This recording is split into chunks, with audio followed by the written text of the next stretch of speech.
Greetings, chess fans. We're coming to you live from the heart of Biel, Switzerland, a vibrant bilingual city nestled between the Jura Mountains and the shores of Lake Biel.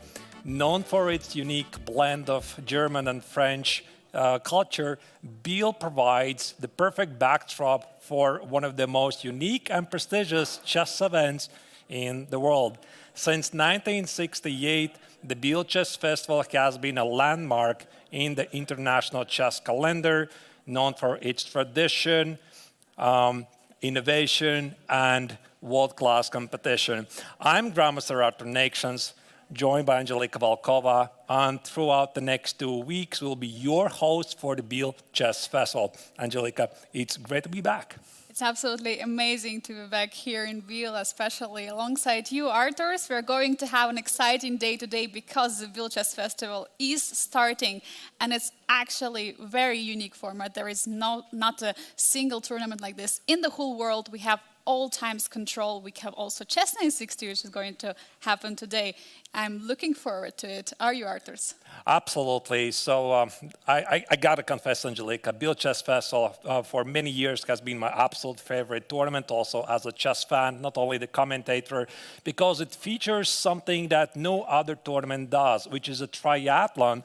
And here in Biel Chess Festival, we have two of them, the Masters and Challengers Triathlon round-robin tournament invited by very strong grandmasters who are going to fight it out in 3 disciplines: rapid, classical, and blitz. But today, Angelika, we are going to have something special for you because it's going to be Chess 960. Yeah, absolutely. CHESS960 is going to be played in 5 round-robin tournaments. So we have challengers and masters. 6 players altogether will battle it out in 5 rounds of rapid chess. Time control is going to be 15 minutes plus 5 seconds bonus per each move. And there is a very special thing. After 5 rounds, there is going to be an opportunity for challengers to challenge the masters. So every challenger, starting from the first place till the last, is going to pick 2 masters who he is going to face in the round number 6 and 7. And actually these points are going to count into the overall rankings. And these standings of the CHESS960 are super important, since at the end of the tournament, at the end of the triathlon, they are going to serve as a tiebreaker for everyone. So it's very important for every player to play well today. Absolutely, and I think also for all the grandmasters who have arrived here in Biel, this is like a very nice warm-up for the triathlon, which officially starts tomorrow. So here you can see this is the stage. Once again, we are back in Biel Congress Center, the 2nd floor. By the way, in case you are here in Switzerland, you can come and join us here. It's free, the admission. There's no tickets, obviously, here.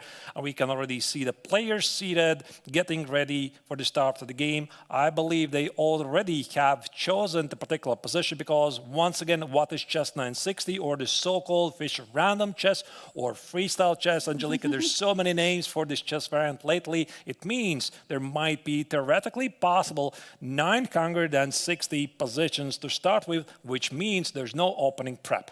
Yeah, and for some of the players who are probably the masters of the opening prep, it could be something as a disadvantage, we can say. And for the other players, it might be more for an advantage, since you come to the board, you get a fresh position, and you have to find your way, find your strategy, depending on how position is. Actually, I have to ask you, Artur, have you had experience of playing CHESS960 online or over the board, and how was it for you? I have played only online. I have never played it over the board, but this is definitely becoming quite tradition. And with the popularity of freestyle chess, naturally, there's all kinds of world-class tournaments being organized right now.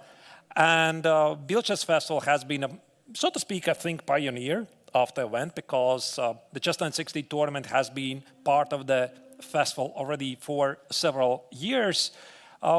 It's going to be fun, but to be honest, I'm not really an expert when it comes to CHESS960, Angelika, so I think we're going to see a lot of action today. What about you? Any experience? Yeah, I actually played some pretty much casual tournament, CHESS960. We used to have such a tradition in our club, which I'm playing for in Germany, Schachfreunde Daiso, Chess Friends Daiso as its translation. We had such a tradition to play it on the Christmas Eve, almost a Christmas Eve, but it was like Christmas tournament. And there was an opportunity to play all the top grandmasters which are playing in our club. So it was really exciting for all the chess amateurs and fans and club players, so to say, to face top grandmasters over the board. And yeah, that was really exciting, especially in the times when still Vincent Keimer was playing in that for that club. And we see actually players already getting seated. We see Saleh Salem with white pieces against Radoslav Wojtaszek. Saleh Salem won last year as challengers, and he earned his ticket into masters in such a way. And Radoslav, actually, Arturis, he has not played in Biel for 5 years, but last time he played, he won it in 2020. Yeah, and we don't actually have a reigning champion here of the last 3 years' editions because Lim Le unfortunately could not come to this year's edition, although originally he was planning to do it. But we do have a reigning champion, so it's going to be really interesting to follow. As you can see, the players are really in good spirits. They're waiting to start the games. And yeah, there you see they're rearranging the pieces. They are getting the position selected.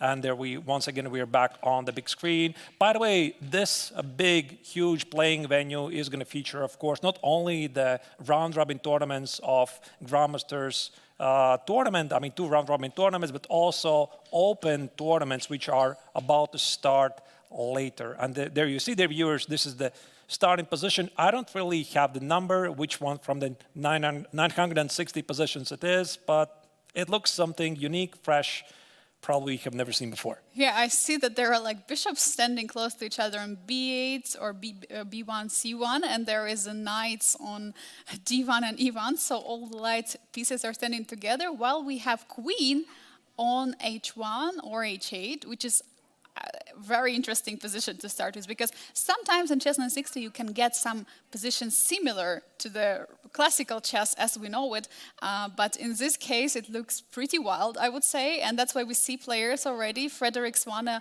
on the right against Volodar Murzin on the left, already focusing and trying to find their plan, their strategy for the next few moves, since every move counts, and it's possible even to lose a game in 2 or 3 moves in CHESS960. It is possible. Yeah, let's maybe also very quickly check what are the pairings for this round, because the games are not yet starting. So we have 6 invited players, both in Masters and Challengers.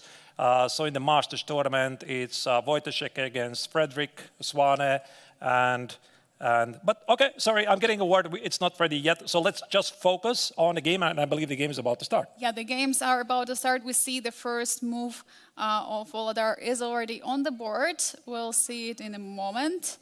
And yeah, we're also getting the positions ready for ourselves. And we see actually in the Masters tournament, Aravind, he's actually second-seeded, is playing against Fedoseev, who is the first-seeded, so it's going to be definitely a huge matchup. So immediately coming into tournament, 2 top seeds are facing each other, and it's going to be CHESS960. Who do you think is going to be a favorite here, Arturis? Because recently I think Vladimir had more experience in CHESS960. I mean, Vladimir Fedoseev definitely has a lot of experience in CHESS960, so he has shown some very remarkable results in this chess variant. So I would rank his chances really, really high.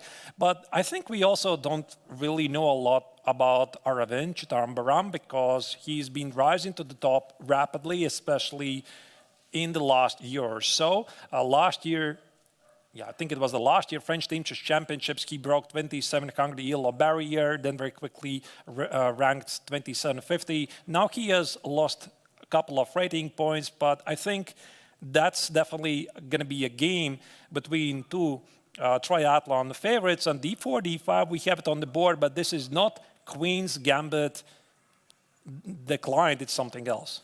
Yeah, definitely something else, since usually on the b1 there is a knight. Here we have a bishop. So what Aravind is doing, he's playing c3, opening the way for the bishop later to play. And I think one of the biggest questions in CHESS960 actually, where do you want to castle, in which side, or actually do you want to castle at all? But in this particular positions, I don't expect much of long castling. What do you think, Arturs? Right, indeed. I think most of the time when players are playing CHESS960, there's two kinds of approaches, Angelika.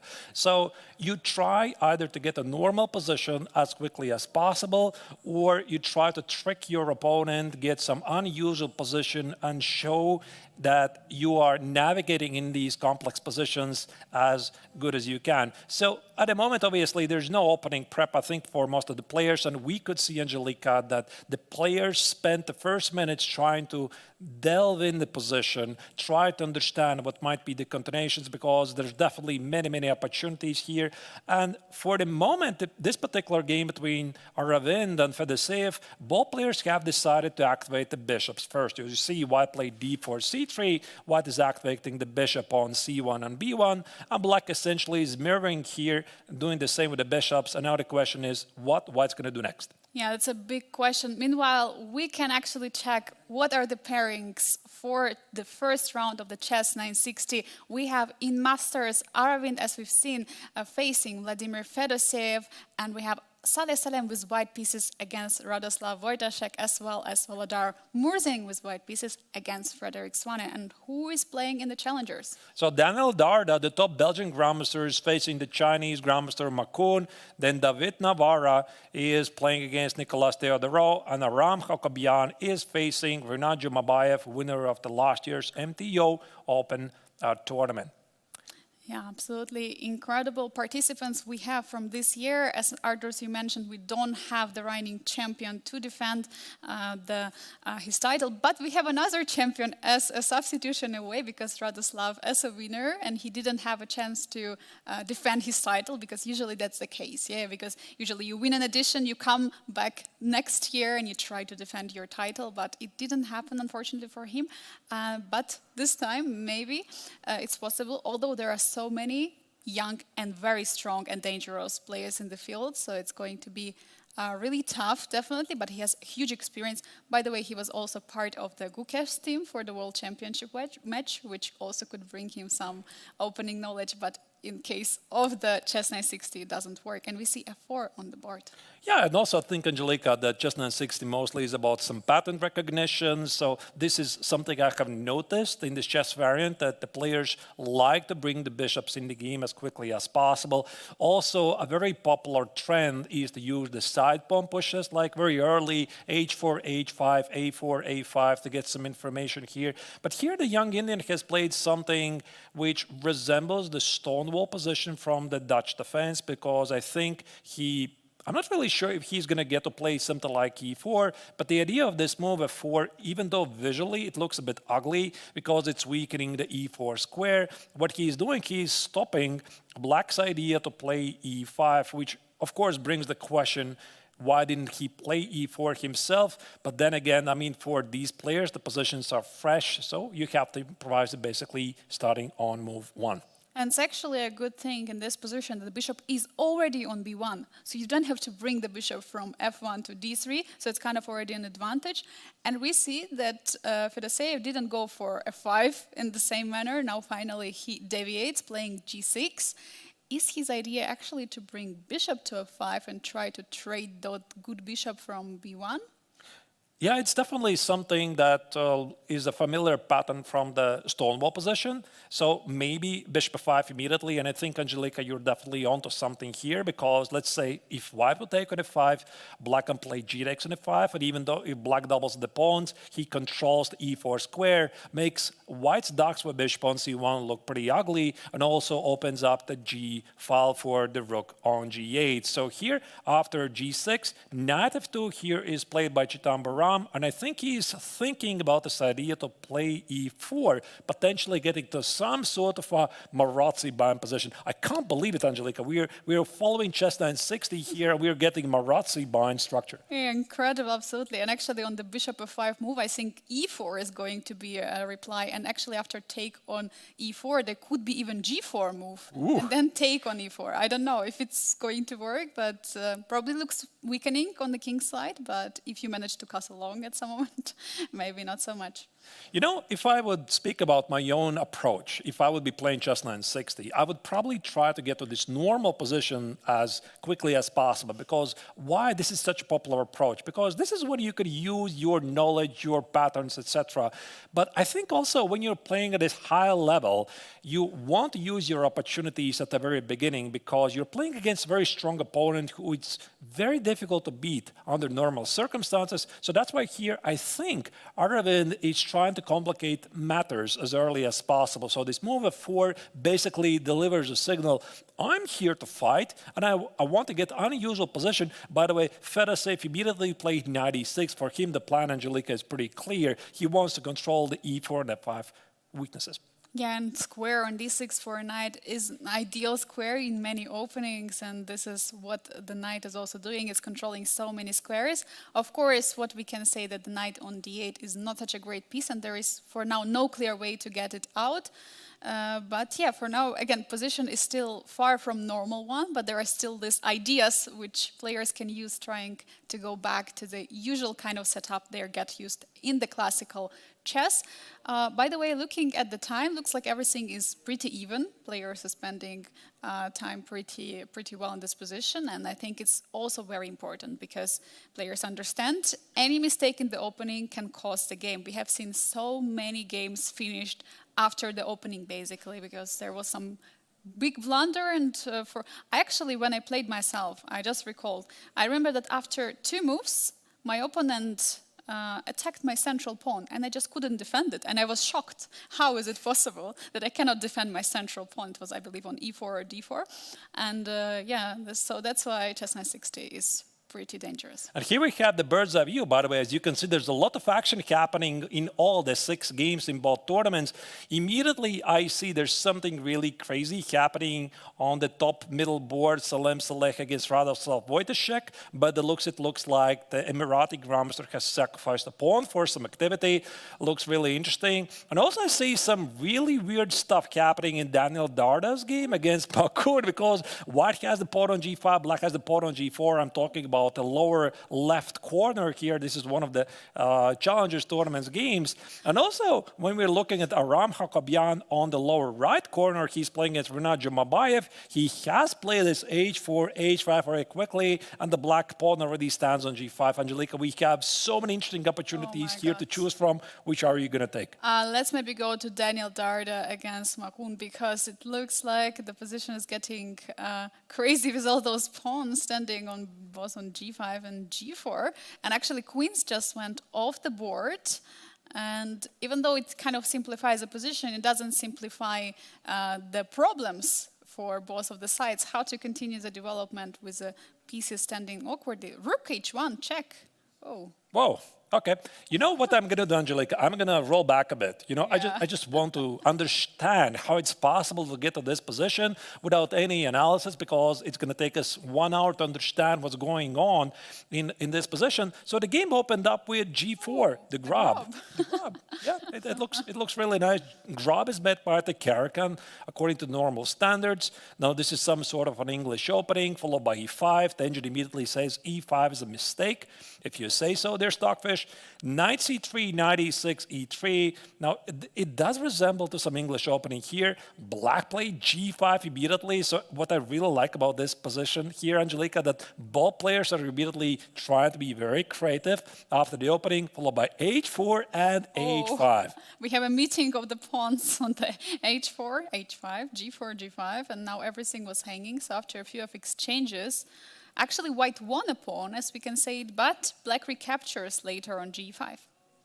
It was a very, very impressive sequence. So here, Darda decided not to hold on to the pawn. So maybe, again, I'm going to step back a bit and try to understand why did he decide to give up the pawn on g5 here? Because after rook h1 check, here I would have thought that there was an opportunity to play something like king e2 and hold on to the pawn on g5. Now, I can't really get in the mind of the Chinese Grandmaster, but I suspect here black was planning to play something like f5, potentially, with an idea idea that after g takes on f6, knight takes on f6, followed by d5, black gets a lot of activity in return, and this rook on h1 is so annoying for white because it pins so many pieces here on the first rank.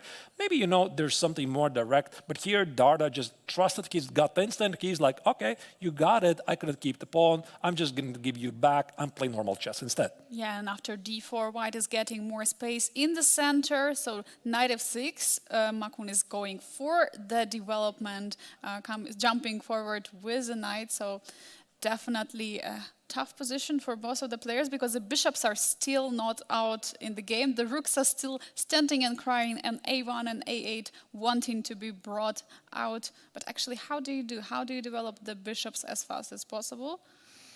Yeah, remains to be seen. So the first thing I'm noticing here, Angelika, is that the white could potentially take the pawn on e5, and after bishop takes on e5, you have to calculate very quickly what happens after f4. So this is a fork, take on c3, take on g5, bishop takes on e1, take on f6, etc., etc. And also, this is something I have noticed to happen many, many times at the highest level of chess, is that the players are trying to complicate stuff and very quickly calculate the line. So this essentially is also what makes a grandmaster a world-class grandmaster, because they're able to calculate quickly and make precise decisions. Yeah, definitely. Also, actually, after takes on e5, bishop takes, and f4, there could be knight coming to h3 with a check. So there could be a different way to give up the knight, so to say. And after king h2, then bishop c3 would be an idea. But definitely there is something. I don't think that such a strong grandmaster would blunder something like this, unless it's a time trouble and there is just clear blunder. So that's what Daniel Darda right now wants to figure out. What is going to happen after take, and will he do it? No, he plays bishop f5. Actually, very nice move. He's stopping the d-pawn from pushing, since the bishop on c8 is hanging.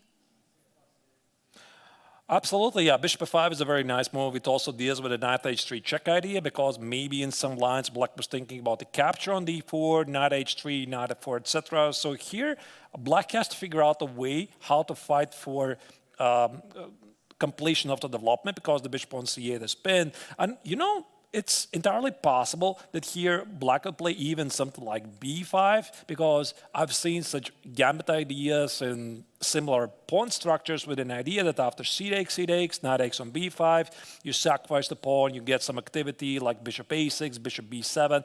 This is exactly the reason why the world-class players, they like CHESS960 or the so-called freestyle chess, because there's no opening theory, and you can rely a lot on your creativity. And Angelique, I think we're seeing here two very creative players. Yeah, absolutely, definitely. I was actually mentioning it at the opening ceremony about Daniel Darda, which actually I didn't know before, but recently he had actually got a world record in the simultaneous exhibition. He held one I would say, around half a month ago. It was at the end of June. He played against 50 opponents, and he scored 47.5 points out of 50, which is absolutely remarkable.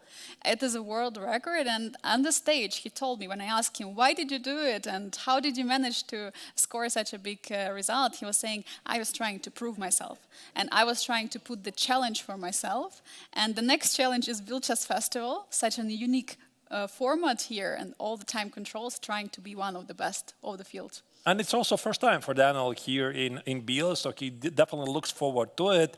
And this is definitely the game we want to follow, but maybe let's go back once again to the bird's eye view and see if there's something else we have missed.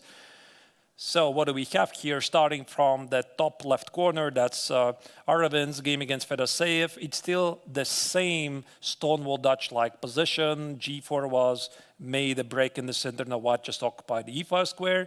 What do we have? Saleh Salem is playing against Wojtaszek. That's the top middle board. Also looks something very exciting. We definitely want to follow. Maybe something else? On h6. Wow, yeah. This is exciting. Yeah, what do we have else? We have the game of Aram Hakobian on the bottom right. Yeah, here he's playing against Rinat Jumabaev, and yeah, the position looks also very interesting in terms of the pawn structure. But I would go actually to the game of Saleh Salem against Radoslav Wojtaszek, because this game looks wild, and knowing both of the players, it's a huge clash. We have Saleh Salem, who is very dynamic, who is very talented player, the top Emirati grandmaster. On the other hand, we have super experienced player and also experienced in CHESS960. So who is going to be it? It looks really a true chaos on the board. Speaking about Radoslav, we already mentioned that he's essentially the defending champion. Lim Lei is not here, but Wojtaszek won the GMT triathlon back in 2020. He has not played here ever since, so we do have a champion here. Saleh Salem, the winner of the Challengers tournament, he has played here a record amount of times. To be honest, I forgot to check the score. I think this is the 11th time. I might be wrong, but he 11th, really loves yeah. to play it here. Yeah, and for Radoslav, it's going to be the 5th time. He has already played many times and, as mentioned, won the previous one. But this one is different. New field, new players, and new positions as CHESS960. What is the queen doing on h6? I'm trying to figure out. Looks like the king of black is fully protected by this knight and the rook. So actually, what we were talking earlier, I was asking, what do you think about castling? And in this case, actually, we see that Radoslav didn't castle even, because this looks like the good position, perfectly fine position for the king. We are definitely going to have some very interesting castling opportunities here, and this is what confuses also some high-level chess players. You know, yesterday, when the players were gathering here for the photo shoot in the evening, we discussed a bit about their experiences in CHESS960, Angelika, and we also mentioned some of the moments when even for world-class players, sometimes it's not very clear about these castling opportunities, because sometimes the position is so unique, so you have to sit here and really start to think, is castling actually legal here? Yeah. So it's very, very interesting moment. But anyway, let's maybe go back once again very quickly, you know, just to have a feeling, how did they get here? The Emirati grandmaster sacrificed the pawn quite early. So this is like Sicilian. Oh, yeah, we can call it. Short castle very quickly on move number 3, followed by another grab. D4, c takes, c3. So that's essentially, I would say, it's Smith-Morra. So we have some elements from the Smith-Morra gambit, d4, c takes on d4, c3, the idea to sack the pawn, to accelerate your development, but naturally this is something else. And of course, as you can see, our dearest Stockfish says, none of this really makes sense for it, but still for human beings, this is the position which looks pretty normal. H takes, queen h6 here, knight g7, knight e3, and right now, as you can see, the players actually already have spent quite a bit of time, because Saleh is down to 5 minutes, and Wojtaszek has 7. Yeah, and actually Saleh has almost all pieces on the first rank. We have bishop still there. Knight has just jumped to e3, while for black, actually, I feel like the king side is already fixed. There is a big protection of the king. The only question is where to develop the dark squared bishop. And as I speak, we have bishop f4 on the board. And now rook from 8 is actually ready to jump into some c8 file, for example, and annoy white in some way with, yeah, probably sometimes some tricks of taking on c1 and taking on e3. Actually, tactics is working, but yeah, so there is a big question right now for white what to do, since you cannot yet develop the bishop so well. The d2 square is under control. You cannot develop the light square bishop. What to do? Visually, white's position looks slightly wrong. Yeah, like you said, Angelika, this bishop on b1, I don't really see how you can join the game with this light square bishop. The bishop on c1 is also stuck. So I'm thinking maybe here white has to play something like e5, with an idea that after e5, you're opening your light square bishop, you're opening up the e file and hope for some tactics. But naturally, you cannot bluff. I mean, you have to calculate some stuff, because if e5 doesn't work and your opponent calls the bluff, you're essentially down 2 pawns. And for the Polish grandmaster, the position looks really nice. So something like e5, queen takes on e5. And also the problem for white is that he cannot jump with the knight to hit the queen on e5, because the rook on e1 is undefended. So I think right now here, Salem is realizing something is slightly off with his position, so he has to do something, and do something fast. Yeah, and also we see from his body language, he's holding his head, he's trying to figure out the next move, he's trying to find it. Can he sacrifice the pawn on e5, or should he stick to some developing ideas for the bishop without getting rid of the pawn? But it looks like he has to go for it. He looks like this.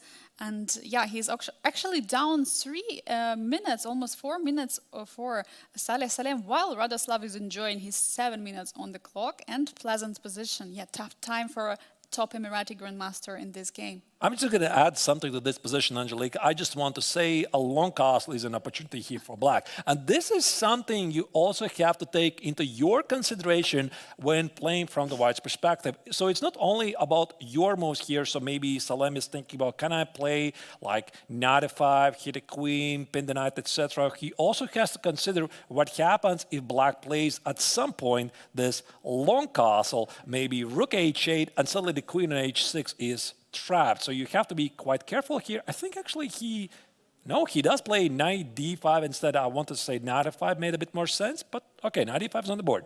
Yeah, knight d5 is on the board. And actually talking about the castling, during the technical meeting, players were asking, there has been many questions about castling. They even showed example positions, like is castling here possible? Is it not possible? And of course, we have our chief arbiter here, Lauren, who actually explained everything to them. And yeah, it was all figured out, but definitely castling is one of the biggest challenges for the players. But in this case, I don't think long castle is going to work because of the knight e7. That would be actually funny, jumping into the into the fork, so to say. But king is standing pretty well on f8. It's fully defended by the knight and the rook. So what can be a way for black to go? Rook c8? Yeah, that's the thing. Like, this is the position where none of your patterns are really working. So I'm pretty sure that Radoslav is thinking about the long castle here, but the move you mentioned, Angelica, rook c8, looks perfectly reasonable, also hitting the bishop on c1. And the question is what white's going to do after that. Let's say you play rook c8. What happens after knight f4, g takes on f4, bishop takes on f4? Why did you give up the pawn again? Can you play queen takes on b2, trap the rook at a1, since the bishop on b1 cannot really move? I think this line, it looks quite reasonable, but again, you have to calculate precisely. So let's say rook c8, knight f4, g takes, and I play queen takes on f4. And I see all kinds of interesting ideas here. At some point, maybe even rook c1 and queen b2. So you have to calculate very carefully here. Yeah, very careful indeed. But I think one, so to say, card or ace which Radoslav has in his pocket is that he has an extra pawn which he can always sacrifice back. So that's, I believe, very nice for him. So for that reason, this idea is possible. But let's see what he's deciding, and he's going for a more practical approach, trading the bishops on the board. Now, question is b2 hanging, or what is going to happen after queen b2? Actually, that was a very valid question. I'm not really sure why queen takes on b2 was not chosen. Queen d2 instead is played. I think what Radoslav wants to do first, he wants to push away the rook from c1. It controls the c file, and maybe then take on b2. But here, white apparently doesn't have any choice. Bishop c2 is played on the board, rook c8. And yet here the engine marks this position is somehow level. All I'm seeing here, Angelica, is that rook takes on c2 is basically unstoppable threat because you cannot move the bishop. The rook on c1 remains hanging. The question is, how is white planning to continue here? Must be some knight e3 or something else? Yeah, knight e3 looks like the only move which is defending the bishop. Just the question if there is anything else in the position. Is actually there any... Yeah, knight e3, it makes sense because it also allows you to play rook d1, hit the queen on d2 so that the bishop on c2 is protected. So white is about to normalize his position to play knight e3, rook d1, bishop e3. The black king on the fate is quite awkward. And to be honest, I'm not sure I like it. Rook d1. What? Sacrificing the bishop on c2. I was actually wondering rook d1 and knight b4 would work. Oh, knight takes e7. Oh my god, what has happened? Brilliant move. King takes on e7, queen d6 could be on the board. And is it a draw by repetition or it is just winning? That's a very good question, but... Because you sacrifice too many pieces, you cannot... Pretty sure Radoslav missed this. Like, it's not something you really expect. So even though they're definitely world-class players, you're just not looking for the double sacrifice for your opponent. Rook d1, queen c2, you're expecting some rook c1 ideas. This is what I was thinking. Knight e7 here, Select shows why he has a brilliant mind. He sees these tactical opportunities very early. And I think, Angelica, what happened here, he already noticed this idea right now. So he noticed the idea that there might be some opportunity opportunities to play knight e7 and queen d6. So first you obviously need to include the rook here, play knight e7. But I'm not really sure that black is in such a big trouble. Let's maybe try to make some moves. So king takes on e7 here. Rook e8 is played. So you're saying king e7, maybe just let's put it very quickly on the board. King e7, queen d6 check, king e8, queen d7, king f8. And it looks like there should be repetition, right? Should be repetition. Because there is not enough material for white to continue. White just gave up 2 pieces and there is no defense. But rook e8 looks like a blunder from the computer. But let's try to figure out what is the move actually here. Is there rook takes d7? I think that what Wojciech is trying to do, he's trying to be ambitious. So he definitely saw he can accept a draw, but he's like thinking, wait a second, you know, I'm up a piece here, so why should I agree to a draw? But I think I see a pattern here. After rook takes on d7, which might be a move, rook e7, rook d8 check. You cannot cover from the check with the knight. Let me just put it on the board. Rook d7, rook e7, rook d8 check. You cannot play knight e8, the king is pinned, and after rook e8, that's a mate on the board. Oh my God, did he miss it? But of course, Saleh Salem is having 1 minute on the clock. Will he find this sequence? I think he has enough time to do it. It just totally makes sense here. I mean, this rook takes on d7. I'm pretty sure he saw this immediately, like this rook d8, queen d6. So usually I have a joke, like if I saw this in 10 seconds, Salem saw it in 3. Rook d7 is played. Oh my God, are we going to see it? What is the move if not for rook e7 for black? How can black save this position? According to computer, looks like still not fully. Actually, the question is, where's the threat? I also don't see the threat. Is the threat knight takes on g8? Is the threat queen d6, knight f5? I was thinking knight f5 is a threat, and after that, rook d6 immediately. But I'm not totally like 100% sure, because I could take queen takes on e4, so I'm joining with a queen. The attack, queen takes on e4, you play queen d6. And by the way, queen e4 is on the board, but the bar remains merciless. Somehow there's a win for white. I guess you could at least play knight takes on g8. Do you have to do that? Yeah, that's a big question. Knight takes g8 or queen d6. And we see knight jumps back to d5 with the threat of queen d6. And it's going to be a forced checkmate now. Oh my God, what a disaster for black in this position. And Salem is finding all the best moves. Yeah, but I'm still not like 100% sure. Like, is this like, did he calculate all of this until then, or he has just amazing gut instinct? Because here, for example, I also see queen e6 here, which makes perfect sense. I'm hitting the queen. I'm hitting the rook on d7, and maybe there's a trade, queen takes on e6, followed by some fork ideas, knight c7, knight f6 here. But it just shows the amazing talent that Saleh has. So he spotted this idea. I mean, once again, this rook d1, knight e7, then rook d7, double exclam moves already played twice in this game. So I'm very happy we chose this game, Angelika. Yeah, this was an amazing choice. So definitely to see this sequence live on the board by both of the players. Yeah, definitely very disappointing right now for Radoslav getting into this position. But he should try to find a way. He should try and... What's wrong with queen e6? That's the question I have here. And right now, I think Radoslav is trying to figure out, does he have anything else? Because look at the clock, by the way, Angelika. So white is down on 45 seconds, plus 5 seconds for every made move. Black has slightly more time. And if you want to make a big decision, it's got to be right now. Yeah, and I think after queen e6, there should be knight f6 with a checkmate threat or with a knight h7. So... Wow. Looks like pretty much killing it, because there is no way to remove the knight from g7, and there is no way to basically stop it. Oh, they're making the moves? We have a move on the board. What did he do? He went back with a queen to g6. Yeah, queen g6. Okay, looks logical, because now knight f6 doesn't work. But what's the move now for white?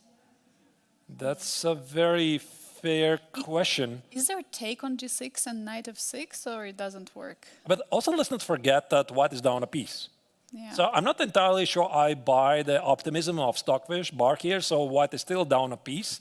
And by the way, 15 seconds here for white. He has to make a move. He has to make a move very quickly here. Is it queen takes on g6? Of course, you want to keep the queens on the board. And the bar drops. No, queen h3 is on the...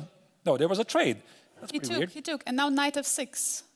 Knight f6 is Yes. played. And now the main point is that king cannot defend both rooks at the same time. So after rook e7, rook takes on e7, king takes on e7, knight takes on g8. And also knight h7 is the checkmate. It's such an unusual checkmate that this is something you can only see in CHESS960. So here it seems that white is going to win back some material, either take one of the rooks on g8 or e8, take the pawn on a7. And even though theoretically you would think two minor pieces are stronger than the rook, it's all about the rook activity. And this rook on d7 is a monster.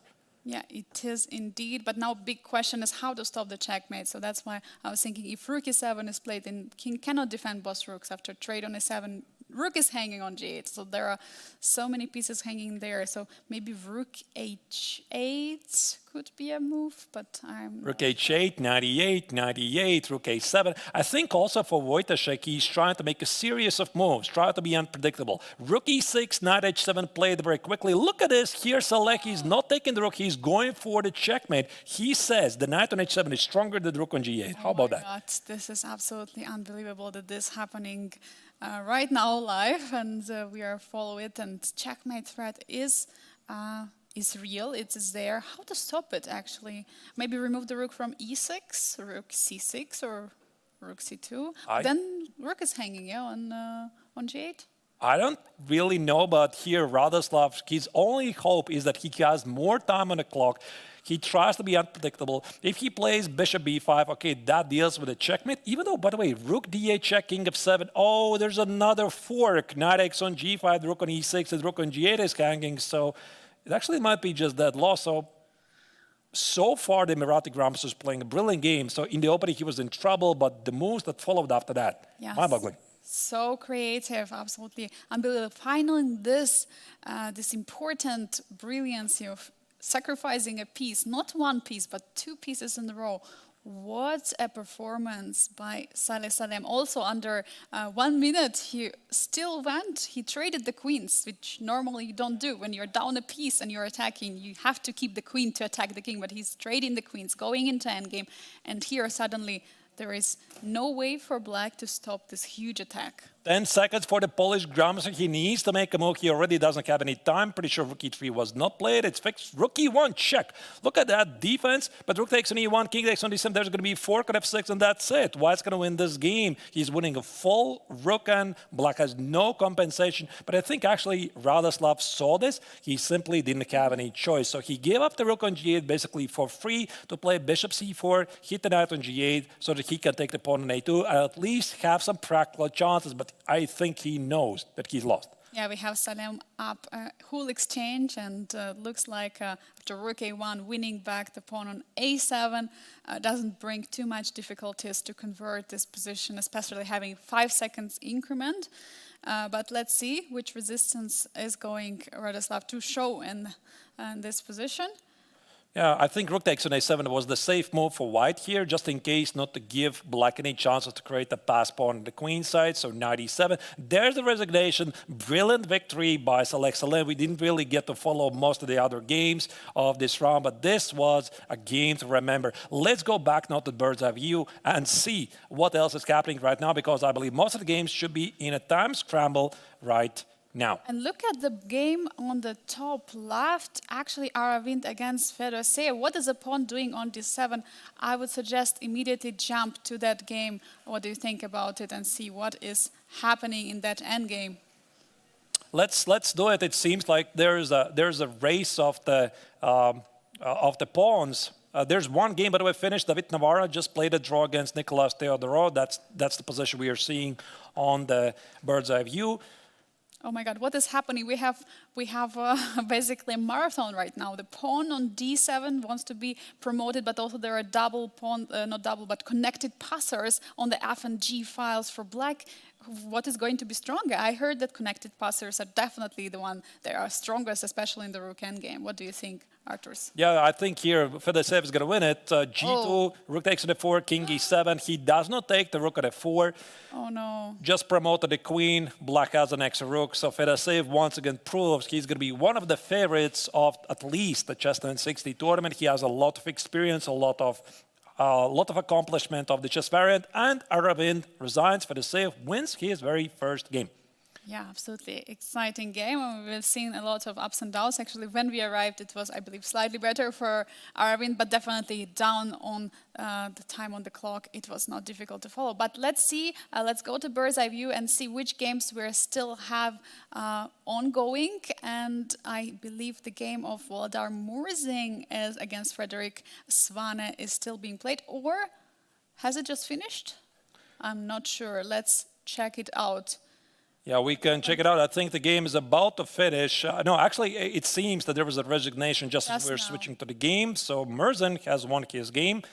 Really great start. So I think the final game, which we have still ongoing, let's check again bird's eye view to see which one is it. And I believe it's Daniel Darda against Makun. Let's see that end game, what they have. They have a rook end game, very interesting one. Rooks are located on e5 and d5 right now, ready to get traded. Oh. Yeah, looks pretty symmetrical position. Sometimes this happens. You're playing CHESS960, and then you get your normal position. And black is perfectly happy here with the rook on c1. Darda attempts to play for the win, I suppose, from the white's perspective. He wants to play something like rook h5, hit the pawn on a5. But here, black first reminds him there might be consequences with the pawn on f3. So all in all, the position remains balanced. Maybe you can try to go for the a-pawn, like king c5. I think this game, Angelika, is going to finish on draw, like within the next seconds, maybe 1 minute. Yeah, takes, and it's going to fizzle out to a draw. Yeah, and it's, as you mentioned, it's pretty funny. All right, you start with a completely wild position, and then at the end you're getting into the end game. So that's why I think what players could do for the CHESS960 is definitely studying the end game. That one of the preparation which never fails, as we can see here. And yeah, well, there are still some tries. So probably one of the ideas could be to. But actually, what could be an idea? Because if you take the pawn with the rook, if you give it up, the other rook will be given for another pawn, and looks like the draw will finish. The game will finish in draw in a few moments. Yeah, there's like million opportunities. How both of the players can get it to a draw. So here, Darda didn't really have to push the a pawn. He could have just put the king in front of the f pawn and just give up the a pawn. It's an easy theoretical draw.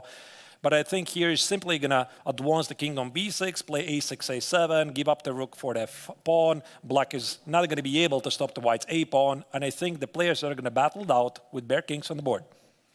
Yeah, and we see some checks are happening right now. King h2, rook h8, now check, and again, and yeah, well, king, yeah. Third. It's going to be a 12th repetition, yeah. Okay, we have a draw.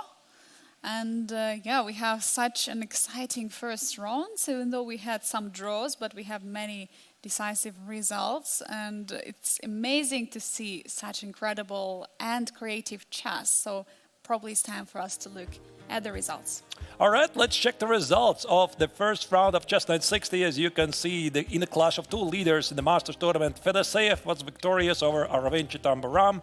Saleh Salem probably played the game of the round, if not the entire tournament. Still, I believe it's too early to say. You just have to repeat this game, dear viewers, yourself.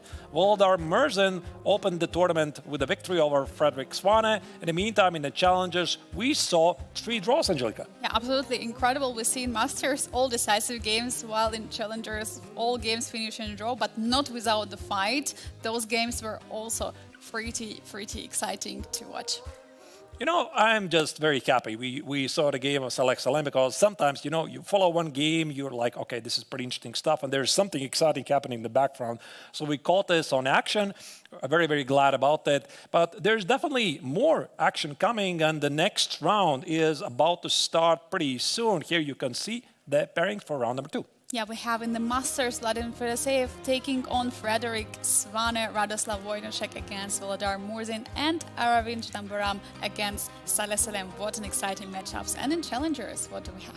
So in challengers, we have Darda facing against David Navarra. Nicolas Theodorou is going to take on Aram Hakobian. And Makun is going to play against the winners of the last year's MTO Open Tournament, Rinat Jumabayev.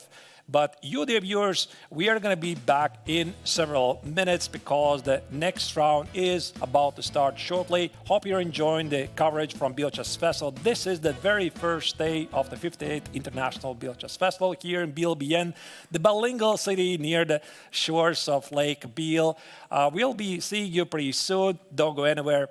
Come back and follow more action.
Welcome back, dear viewers. We are following live action from Biel, the bilingual city here in Switzerland. One of the most interesting chess tournaments in the circuit, the Biel Chess Festival. Today is the very first day of this amazing event. What we just saw was the very first round of the CHESS960 tournament, the crazy game of the Emirati Grandmaster Salem Saleh against Radoslav Wojtaszek. If you missed it, you have to see this. But there's more action coming here, so round 2 is about to start pretty soon. Yeah, absolutely incredible highlight from the first round of the game of Saleh Salem. But more action to come. We are having so many players. We have masters and challengers battling it out. And in the round 2, we have also exciting pairings. Vladimir Fedoseev is taking on Frederick Svane, Radoslav Wojtaszek with white pieces against Wodar Murzing, and Aravin Chidambaram against Saleh Salem. What about challengers? So Darda is going to take on David Navarra, Teodoro against Aram Hakobian, Makun is going to take on Renat Jumabayev. It was quite odd, to be honest. I don't think I've seen this before because in the very first round, all the games in the Challengers tournament finished in a draw. It doesn't really mean there was no action, but sometimes this just happens where there's a high level of chess. So the games are about to start. I'm already seeing, Angelica, there's really weird position, the starting position. But I suppose you could say about every single round of CHESS960. Yeah, definitely every single position is bringing something special for each of the players. And we have seen that players even discussing something. I don't think they are sharing their strategies definitely for this matchup, but they're discussing something. And we see that position is on the top left, as you can see, as we are trying to zoom in and get there closer. Players are setting the position from that board over there. We have king and the queen on the king's side on b8 and g8, on b8 and c8, and they are also actually surrounded by rooks on a8 and d8. And what about the light pieces? This is also looks so weird. Bishop on e8, the other one is on h8. How are you going to develop in the opening, Arthurs? Well, you know, you're thinking about how you're going to develop the pieces. I'm thinking I might want to play the short, long castle to the right. So I don't really know what it is. Is it a short castle? Is it a long castle? Is it the long short castle or short long castle? Anyway, maybe it doesn't really matter, but this might enable to some weird moments when this king on b1 might go to g1, but of course you need to bring all those pieces and see what's going to happen. And that's why the players are right now before the start of the round. They're checking about the possibilities and trying to figure out what I'm going to do here. Yeah, it's actually a big question. And also, meanwhile, I mean, there is, of course, the Masters and Challengers which are being played. There is also a huge Open which is taking place below the stage. So all the other players are also battling out. So it's also very exciting when you're playing the tournament in the playing hall, and also at the same time you are able to follow such great and top grandmasters on the stage. We see that players are getting ready. The handshake is happening, and we'll see the first moves. I think it makes sense to start with Fedoseev's game, and of course, a bit later we're going to go to the bird's eye view and see what's going to happen, because I would rank Fedoseev's chances as highest, to be honest, to win the CHESS960 tournament. We're going to see, because Saleh Salem might have a different say in this matter, having played this inspired game in the first round. E4 is played by white, and here Svane is not responding very quickly, but okay, e5 is on the board. Arthurs, I have actually to argue with you a bit, because Frederick Svane has finished fourth in the Grenke freestyle chess tournament, which just happened recently, so he's also very strong. So in this matchup, it's not actually so clear who is going to be the lead. I agree that Fedoseev is an amazing player. Currently, he's number 17, right, in the world, and also such a great freestyle player. But Frederick has also some experience, and getting fourth in such event as a Grenke Freestyle Chess Open, where we had Magnus, we had Fabiano, we had all the top players there, and yeah, definitely there was quite an achievement. And we see g3 is happening now on the board, trying to open up the bishop for the future, although the pawn on e4 is definitely stopping the bishop on the way. What do you think is Black going to go for? How actually to develop, or how to push the pawns? Yeah, so e4, e5 was played. I think it quite makes sense because even though, of course, you don't know this position, it's the first time you're seeing it, it does make sense to push the central pawns as far as they go because you're fighting for the surrounding squares. You're also leaving space for the other pieces to be developed. And here right now, Fedoseev plays g3. I think it's a pretty reasonable move. He activates potentially the bishop on h1. He wants to play f4. The action could explode very quickly. And speaking about Black's possibilities here, I think they're all but limitless. So Black could respond with the same. Black could play g6 here, try to mirror White's approach. I'm also thinking there might be a room for f5, some sort of a king's gambit approach with the idea to meet e takes on f5 with d5. We're going to see what here Svana is going to choose.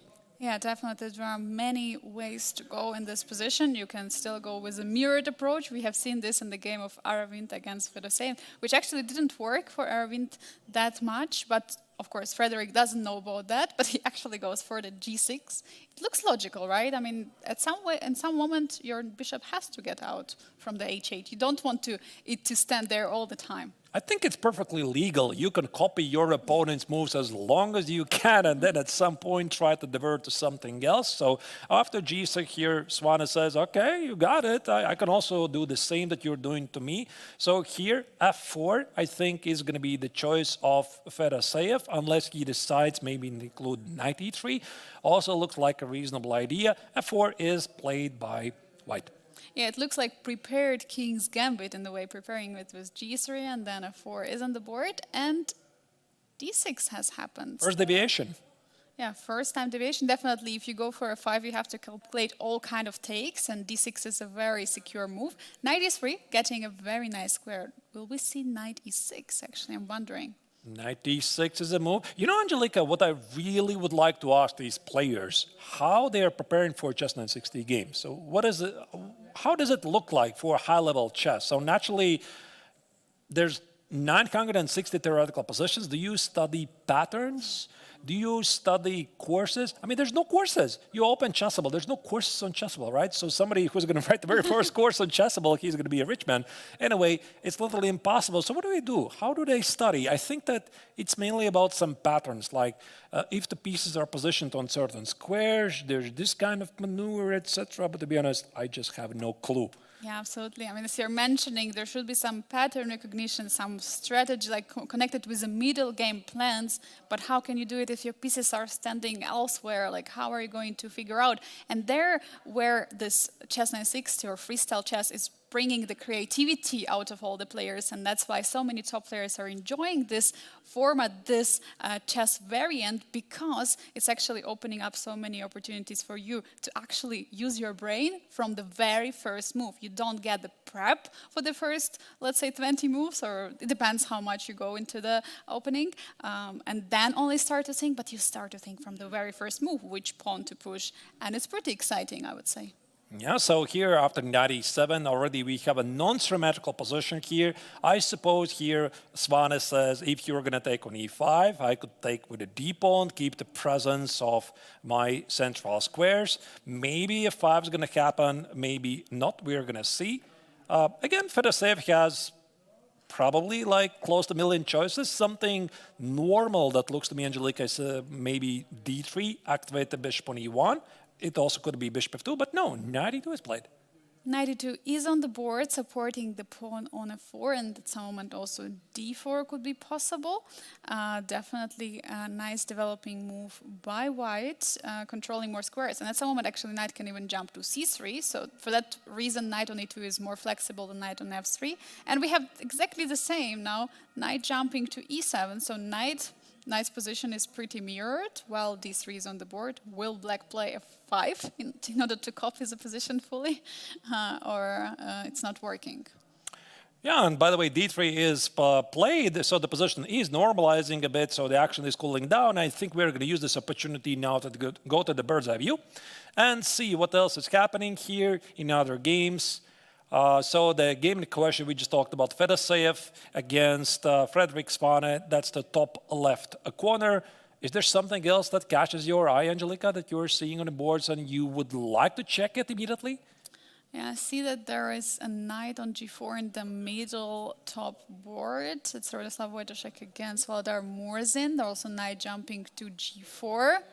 Also very interesting position to check out.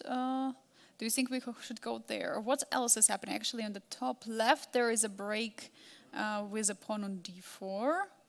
So many interesting positions. It's so tough to choose all the time. Let's maybe go to Radoslav Wojtaszek against Valdar Murzin to see what. That's a good choice. I like that. So let's go to Radoslav's game. So he lost the very first round game, even though objectively at some point he was better. He couldn't have known that. He was tricked in a highly tactical position against Alex Salem. So knight g4. I'm going to scroll back a bit, the first move, so that we can understand how did they get from CHESS960 to a typical Grunfeld position. I'm really curious how it's possible, so let's just do that. D4, D5, G3, G6, so the players are copying themselves. At least this is what happened in the very first moves. Knight E3, Knight F6, C4, D takes, Queen takes on C4, and Knight G4. That's a bit unusual, isn't it? And Knight G4 is a very unusual move, as we can say. You don't play this move every day, but there are some reasons for that move to work. The first reason, knight is on e3, so that's already a threat. Knight comes to g4 and threatening to take on e3 and doubling the pawns. For that reason, white has to make a choice right now. Does white take on g4? And we see immediately Radoslav is taking, and queen g4. Queen takes on g4 is played. Yeah, it does resemble some Grunfeld position ideas. So the thing about what we know from the Grunfeld defense is that white gets a strong central pawn on d4. Sometimes it can be backed with another pawn on e4. And what black is trying to do, black is trying to have some counterplay against the pawn on d4. And this is exactly what Murzin is doing. So the rook on d8, the bishop on h8, and queen on g4. They're immediately hammering this pawn on d4. But do not underestimate the white's strong light square bishop on h1. So the first thing, Angelique, I'm thinking about, maybe there is a room for some queen b3 ideas, target that king on b8, the pawn on b7 is vulnerable, and then you can always defend the pawn on d4 by playing even something like knight f3. Yeah, definitely. There is still always this move possible. And what I like in this position the most is the location of the bishops on h1 and not h8. As you mentioned already, bishop from h8 is attacking the pawn. The bishop from h1 is targeting the queen side. But as you were mentioning at the very beginning, actually, of this round, there could be the long, short castle. So at some moment, white is attacking the the queen side, and suddenly king is just castling short, long, short, or short, long, whatever it is. But of course, in this case, it's still not possible since bishop and the knight are still standing there. But at some moment, we might have such an accident happening. Yeah, absolutely. So crazy possibilities are possible in CHESS960 positions. So here, Wojtaszek decided to play queen b4. By the way, perfectly reasonable move because he is doing exactly the same thing we just discussed, hitting the pawn on b7 with a checkmate in one threat. But also he's eyeing for the pawn on e7, which is surprisingly difficult to defend because, I mean, it's not only about even the pawn on e7, it's a fork. Is it a fork? It's actually a fork. But yeah, I think fork? Yeah, it is fork, yes. Okay, yes. I was not sure. But knight e6 could defend it pretty easily. But still, the pawn is a pawn. And on the other side, there is a checkmate on b7, which is a huge, huge threat. How are you going to deal with it as black? Is there any like c6 move? What can you do? Is there any check, actually? Queen f5? There might be many moves, like there might be queen f5, queen b5, there might be c6. Like on a gut instinct, I would be maybe thinking about queen f5 and queen b5 idea just to be safe. But then again, if you're going to play safe, you're not going to win many games. So I think all the players, they mostly want to get in the rhythm for the tournament. So again, the CHESS960 tournament doesn't really count for the overall score for the triathlon. It only serves as a tiebreaker. And this is an opportunity for all the players to get into the rhythm, right? So I think that we are going to see very few quick draws, like uneventful games. And here Murzin is definitely looking for some action, but maybe there's just nothing here. Maybe queen b5 is something you have to do. And you can see he's definitely investing some time. Yeah, he is, because after playing something like c6, because how else, if not queen f5, how else do you stop checkmate? c6, right, is the move. And after c6, you're going into this line with queen takes on e7, why should you allow it? Why should you just give up a pawn like this? And also your bishop on e8 looks pretty bad now. Yeah, you don't want to play c6. So I think that I would say that queen d5 and queen b5. My money is on this position and see what happens. So there's a chance the position is going to normalize a bit. Maybe once again we could use this opportunity. I don't think really there's many moves that black can consider. We could go back to the bird's eye view and see if we can see what's happening. No. Our producer says, no, we cannot do that yet. We're going to do that a bit later. So let's just stick to this game for the moment. And we're going to get back to the bird's eye view. Yeah, I was actually wondering, for example, after queen f5 move, let's say, for example, first of all, it's a check. Yeah, you have to stop the check. How are you going to do it? And one of the moves which I believe, which looks pretty logical from white, is to play e4 in this position, yeah? But then after e4 is played, there is no more checkmate threat. So you're not forced to go for the queen b5 and exchange the queens. So maybe that could be something which could be a disadvantage, so to say, of playing e4. So for that reason, you have to play rook d3 or king c1. I'm not sure. Can I be crazy? Can I play rook d3? Like, I'm thinking rook d3, like, I'm covering from the check, and there's some rook b3 ideas, and I definitely see bishop b5 here. But maybe you cannot really take on d3 because there's a checkmate, and I can make some quiet move, king c1, but do I really want to give away the opportunity to castle? It's probably too much, right? Maybe you can actually castle long now. Like this. Yeah. I forgot about it. You played king c1, and also you brought the rook from a1 to d1. Okay. Incredible. That definitely makes sense. But here's the question. Do you want to castle the long side? Maybe. Yeah, this looks perfectly reasonable to me, even though the bar says white can do something better, which is we don't really know what it is. Yeah, but it looks actually pretty fun. Yeah, if players can see it, and there is finally this, this castle. So maybe we just go to the next game. Maybe we go and check out what's happening on the board of Aravind against Saleh Salem. But first, let's check bird's eye view. Yeah, it's now back and ready. So Salem Saleh, that's the game we also want to see. There's also the sixth game. And what do we have? What do we have? Yeah, we see that there is some, there is some action. There is some rook a3 left on the top right board. We can see that Aravind against Saleh Salem, very interesting one. We also have some kind of a stone wall of Makun against Rinat Jumabayev on the bottom right. That's also pretty interesting, but more positional play, we can say. But I would like to find something sharp. Also, the Fedoseyev's game against Frederick Svane, what I really like the young German is doing, he is grabbing a lot of space advantage. I'm talking about the top left corner. So black has the pawns on e4, d5, f5. So space advantage is important, even though they're playing CHESS960. So I really like his position. There's not really a lot of sharp positions, at least the game you mentioned, Makun against Jumabayev has settled down. It looks pretty normal.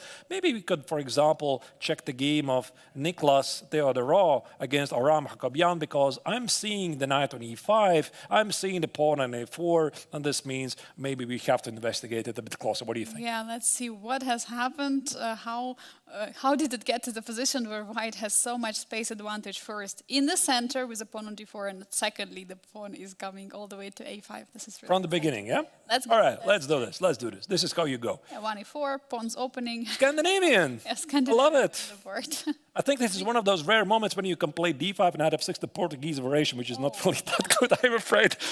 The Scandinavian here, it's pretty decent. Yeah, so I'm sorry, all the Portuguese variation fans. But here it's perfectly legal.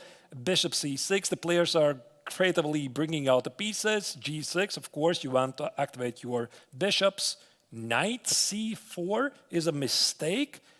White anchors the knight on e5 and plays a4. So you can see there's a lot of action happening very quickly. The bar swinging wildly, and after knight takes on e5, somehow we have a balanced position. But what I'm slightly concerned, Angelika, about white's position, this bishop on h1, it's still not joining the game. Yeah, and it cannot join in the next moves because if you push the pawn, the g-pawn, then your bishop is going to hang due to the bishop on d5, which is standing perfectly controlling all the position. And that was probably the kind of a tough choice that white didn't go for g3 earlier. But of course, in order to develop your bishop, you have either to move the bishop from e1, so that rook is defending the bishop on h1, or play some awkward f3, g3, which I don't think you really want to do. Ugh. Yeah, What did you do your bishop on h1? Yeah, it's really... Yeah, f3, g3, and then bishop g2, and somehow bishop can come out and so on. But yeah, I would bet my money on bishop developing from e1, let's say somewhere to b4. Yeah, that makes perfect sense. So here, Jacobian, that's why he's bringing the queen in the game very quickly, also hinting that he wants this knight on e5 gone. And that's why there is one trend that I've noticed most of the players are following. It's that they try to activate the bishops first. Like, the idea is that if you activate your bishops first, you give the bishops diagonals, you give them work to do, you always figure out what to do with the knights. Like the knights, you don't really need to give them a lot of space. They're going to figure it out. For the bishops, it's a bit different. And what we're seeing here, Theodorou tried to improvise from the very first moves, but he did not develop the Latsko bishop on h1, and now he has problems. Even though the bar says it's nothing special, but from a human point of view, it's unpleasant. Yeah, and I'm just recalling the principles of classical chess, where it's usually said first develop the knight and then the bishop, because sometimes bishop can go to probably different squares depending where the opponent's knights will be developed, so to say, and sometimes there could be some pins. But yeah, look, this is something special, yeah, something different in chess 960 towards the classical chess. And both of the players, by the way, I asked them yesterday, are you teammates? Because I definitely know that they're studying in the United States, or they used to be studying. I don't really know their current status. They said, no, we're competitors. We're from competing universities. So they're studying abroad in the United States. I think one of them was Webster, the other one was St. Louis University. Yeah. Pardon me, I don't remember who was who. I but can confirm it, yes, right. Definitely, yeah. So they definitely know each other quite well, having played in many collegiate chess tournaments, prestigious student tournaments in the United States. Anyway, speaking about this position here, I think bishop b... Oh, wait, Angelique, you have to be careful here. Can I put it on the board? Of course. So, Bishop b4. if I do this, can I take on e5? Oh, there is the There might be some unexpected checks. turn of events. Oh. Even though I'm not really sure where's the problem, like king c1 and takes and queen g4, hitting the king on d1 and bishop on b4, and somehow again, all of this is possible in chess 960. Now, naturally, it's not a forcing line, but it just shows that you have to be tactically aware. You have to be careful, definitely, because take with the pawn on b5 is not possible. But of course, white could take with a queen. That's definitely maybe what we can show. Yeah, we can show it. Bishop takes, queen takes, and then the problem is that after queen trade, even though it's forcing the pawn to e5 after bishop a2, king can simply take on a2, and then black is just losing a piece. So yeah, actually, to be honest, I didn't even notice it. I was thinking king c1. I have to confess. But yeah, your king a2 is a bit stronger. So yeah, this trick for black doesn't work. But the position still kind of makes sense because the bishop at h1 is still not joining the game. But there's a very concrete problem with the pawn on e7. So white has problems with the bishop on h1. Black has problems with the knight on f8. And I think we saw a move played. So b3 was played, and bishop takes on b3 is played here by Ram. What has happened? Wait a second. And now there is this big problem, what you were mentioning before, of the rook being pinned on d1. So now the bishop takes on e5 is a huge threat because the bishop has already left the d file. Incredible. I gotta confess, I have a feeling, Angelique, the players somehow feel we're watching them, because when you're watching somebody or following the action, they start to make these double exclamation moves, This is absolutely the first round, now it's happening again, but on a serious note, I think that Nicolas blundered. So what he did, the previous move, he played b3, which looks like a perfectly reasonable move. So he activates the king, like improves the king, wants to connect the rooks, maybe play c4, etc. But what did I tell you? You have to be tactically very aware. In these positions, on a Ram, like instantly played bishop takes on b3, because here the idea, I think, is if you take with a queen takes on b3, takes, Bishop takes on e5, the rook on d1 is pinned, so white is just down a pawn, and by the way, the pawn on d4 is just a living target. And if you play, instead of queen takes on b3 here, c takes on b3, there's the simple bishop takes on e5, the rook on e1 is still under attack, and I think here Theodoro is just trying to limit the damage. Yeah, he's just trying to survive here, trying to find the best way to recollect yourself. And this is, I think, one of the toughest moments in chess psychologically. You just have to stop at this moment and realize, all right, now I'm playing without a pawn, which is very difficult to turn back and say, oh, how could I play this b3? Especially when you have limited time, like in this time control, we have 15 minutes and 5 seconds increment per each move. So it's definitely super difficult right now, but he's trying to recollect himself and trying to find which variation will cause him the less damage as possible. I mean, there is good news for Nicholas because his position should not be that lost. He just blundered the pawn. Definitely, he did not expect bishop takes on b3. So maybe there's still something to work with. Like, ignore, okay, the pawn is gone. How about he can play something like king b2 or bishop b4 or g3. So first you have to accept, okay, I made a mistake. What's done is done. And try not to make the second mistake in a row, because as a rule, Angelica, that's very often what happens. You make one small mistake, you go into the so-called despair mode, and you're like immediately handing the game on the platter. So these players, they know this all too well. Yeah, you follow up with the next mistake. And as we see also from the body language earlier, we could see Aram was like just leaning backwards. He was just drinking water, relaxed, so happy he played this move. While Nicholas is right now at this moment spending already over, I believe, 2 minutes at this position, or 1.5 at least, trying to find the best solution. And he's just holding his head, trying his best to fight it. He knows he's right now on the spotlight. I have a feeling that he feels it, that we're watching his game right now. and that's why he tries to find his the best move right now. Now, imagine this: you're sitting as a player, and you can hear the camera turning in and zooming. You're like pretty sure you know it's happening. I don't know if that's the case, but anyway. A lot of action is happening here. While here Theodoro is thinking about his choices, clearly he's not happy about his position. Let's go once again to the bird's eye view and see if we are missing some other action from the other games. So what we are seeing is Fedorsev is playing against Frederick Svane, top left corner. Looks to be about symmetrical position. Not quite, but the position remains balanced. Is something else immediately jumping to your attention, Angelica? What about the top right board? We can see Arvind playing against Saleh Salem, the winner of the previous round. And I feel like there is something tactical happening in the position because of the pawn on e2 and pawn on e5 are being challenging each other at the same time. Also, bishop can take the rook on d1. Let's jump into that game and see what is actually happening. Actually, yeah, I don't think I will be able to show you this. There's some glitch with this, so we can follow it from the bird's eye view. That's the game in question. Yeah, definitely, that would be nice to have that game, and I think we're getting it. Yeah, we're definitely getting it. So now we can go back to it. Here we go. Whoa! How did we get here? It looked different on the bird's eye view. I don't know. Maybe some moves were made already, and we see the pawns on e5 and d4 in the center, and the bishop on f6. What a strong piece on f6. Yeah, very unusual. Very tough, very unusual. I think it's clear that both of the players have not made a castle. So it's a castle anyway. Yeah. So absolutely. Here.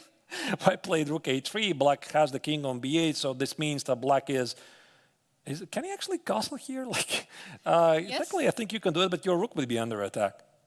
Yeah, you don't really want to do it, and then your king will also jump to c1. So if the bishop left, for example, the f6, and anytime you can go for the long-short castle, as we can call it in this line, or short-long.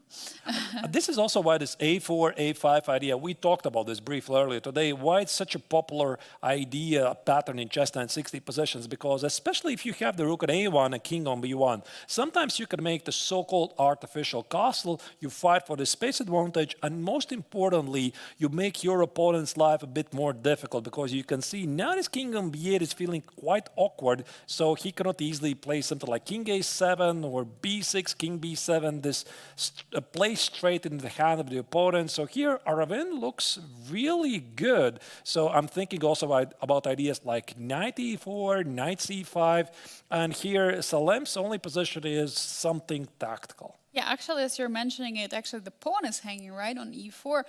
Can white take it right now? Because bishop e6 was played.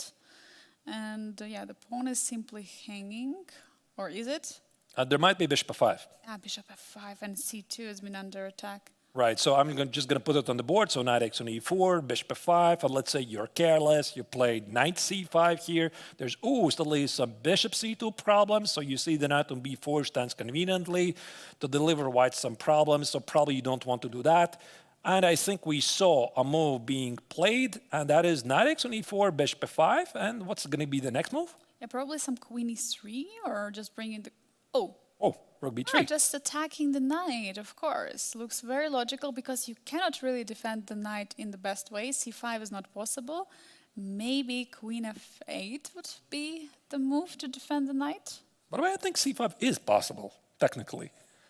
There might be some moments like d takes on c5. I might take on d1, etc. And after knight takes on c5, you're enabling the bishop d5, hit the pawn on c2.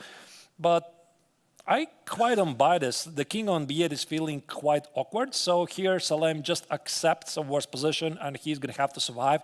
But to be honest, Angelica, his chances don't look great, because he also, on top of the missing pawn, is down on the clock quite seriously. I think what he's also hoping for, to get some kind of opposite color bishop endgame. We can see we have opposite bishops in the position, but there are too many heavy pieces. We have pair of rooks per each side, and we have a queen. So definitely I don't think that Aravind is going to allow trade all of those pieces. And even with one rook and opposite color bishop, you still up a pawn, you still have huge winning chances. So definitely you shouldn't trade all the heavy pieces, not getting into the opposite color bishop endgame, but okay, that's already going to be the part of the conversion. And look at the clock, by the way, 5 minutes for Aravind against under 20 seconds for Saleh Salem. Big trouble here for the amazing game author of the first round.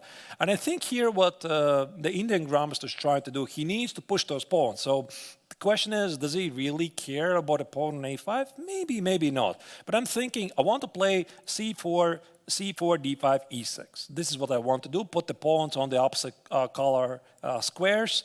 So queen b3, maybe king c1, c4, d5. But no, I think he is going to do something else instead. Yeah, he's playing rook c4, now targeting the queen.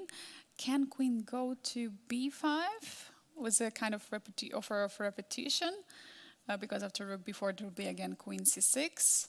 Queen b5 is on the board, makes perfect sense. After queen takes on b5, suddenly black can bring the rook on a8 in the game by playing a takes on b5, and the pawn on a5 is under attack. Maybe here rook b4 already is necessary. Yeah, and then after queen comes back to c6, trying to find the best move. That's definitely something what can happen. It has been not threefold repetition, it has been only repetition twice. So we are not going to have a draw just yet. And we have queen c3, targeting the c7 pawn, and at the same time defending the a5. Right, so queen x on a5, can I take this pawn? I think actually Salem doesn't want to do that. After queen a5, there's going to be a trade, and d5, e6, these pawns are going to march forward. So queen d7, he says, no, thank you. I'm going to try to block these pawns. So he wants to keep the rook on d5, queen d7, and he still cannot castle the long set, Angelica. I mean, king c8 leaves the rook on d8 under attack, so king a7. I think here b3 king b2 makes a lot of sense for Aravind. Yeah, and for black, I believe like king a7, as sad as this move looks, I believe it's one of the only options, and then bringing the rook out. But the problem is, as you're pointing out, c7 pawn, you cannot leave it unattended, and c6 has been played, putting another pawn on the square of the bishop. We have all the black pawns on the light squares, which doesn't look like a good sign. It's just a technical winning position. It's what it is, right? So black has an outside pass pawn at the king side. It doesn't really matter. So eventually here, white is going to play king b2, walk away from the pin, remove the queen, play c4. So you see he is slowly going to this position. And I just don't believe that black is able to hold this. And also, what we talked about, the obstacle of bishops, if white suddenly develops an attack, the obstacle of bishop is usually serving like an extra piece. I'm talking about maybe bishop g5, bishop e3, c4, queen b6, e5, and there might be some checkmate using the dark square. Yeah, definitely it's going to be. And yeah, looks like there is going to be a resignation pretty soon. Do you think we want to keep this game till the end, or we check some other game? Because I don't see much of the chances for Emirati Grandmaster. Yeah, we can check. I'm pretty sure that Aravind here looks really in a great shape. He has enough time to win the game, and also the position has a very huge advantage. So let's go to the bird's eye view and see if there's something crazy. I mean, we are following CHESS960, so usually we expect crazy action. I am seeing crazy action. It's Makun's position against Rinat Jumabayev on the lower right corner. What is that? Oh my God, what is happening? We immediately have to jump there. I believe it's some kind of endgame with two double pawns and king on c5. What is happening? And there is also a huge amount of pawns on the king side for Makun. But now it's simplified, yeah. Now it's unfortunately. It looked pretty crazy, so the black king was on c5. And we see Rinat putting his head down. Probably he's being disappointed in how he played the position, and he already looks like he's mentally resigning. Yeah, so white has plenty of extra material. I mean, you can take on d5, play rook takes on a5, but look at this move, king b2. Using all the pins, yeah, using the fact that everything is pinned, and he just improves the position of the king. Because where do you need the king in the endgame? You need it always in the action. You need to have it open and active. And rook a5 seals the deal, I think. That's it. So rook a5, rook b5 takes, rook d5. White always has a couple of extra pawns in endgame. You can simplify. You don't need all of the extra material. There you go, rook takes on a5, and there's the resignation by Jumabayev. Yeah, we see that Makun is winning now, has 1.5 points. The previous game was a draw, so definitely one of the leaders of the second round. And let's look at the bird's eye view. We actually see that Fedoseev won. We have to probably later check out how that happened. The other games which are ongoing, Radoslav Wojtaszek on the central top board. That's pretty interesting endgame. Maybe we jump back there to check out what is Which game? happening. Radoslav Wojtaszek playing against Volodar Murzin. So, yeah, I think here Wojtaszek has a technically winning position because the black king on a6 is disconnected from the game. f4, f5, it seems that black's position is going to fall apart at the king side. So here Murzin attempts to get the bishop in the game, try to trade as many pawns as he can. So I think here b takes on c5, bishop takes on c5, f5 looks very strong, followed most likely by g takes, king takes on f5, and white is going to eat the pawn on h5. So the only chance here for Murzin is to play something like bishop a3, c5, and bishop b4. No, actually after f5 he did play g5. Yeah, he did play it, but I believe that... Actually, how do you supposed to take? I believe... Can I play g4? Can I play g4? It's such a thematic idea. Actually, yes, and because the pawn on f6 is stopping, but there is always bishop f8, right? That's going to be a problem, because bishop can stop. So g4, if you play g takes, I play g takes, h3, I play bishop g3. So you have to calculate these things very quickly. It's probably too complicated. Yeah, king d5, of course, Wojtaszek is just playing normal moves. Just practically a good move without allowing any kind of counterplay for black. King on a6 is extremely passive piece. King on d5 is ruling this position. If it was king on the field, the game would be already over because king arrived in the center. But even in this game, it looks like it's over. So now king's coming to e6. The only way to defend the pawn would be bishop e5. And then you take on g5. Oh, and then you just promote the f pawn. But maybe actually here, after king e6, Murzin wants to take on h4, g takes on h4, and then play bishop e5. The question is this so clear? Maybe bishop d6 is a very nice defense, actually, because after h takes, f takes, king e6, you have your own pass pawn on the king side. So it's not so clear just yet. But actually, how are you getting the pass pawn? Isn't h4 defended? Can I take on g5 right now? You can.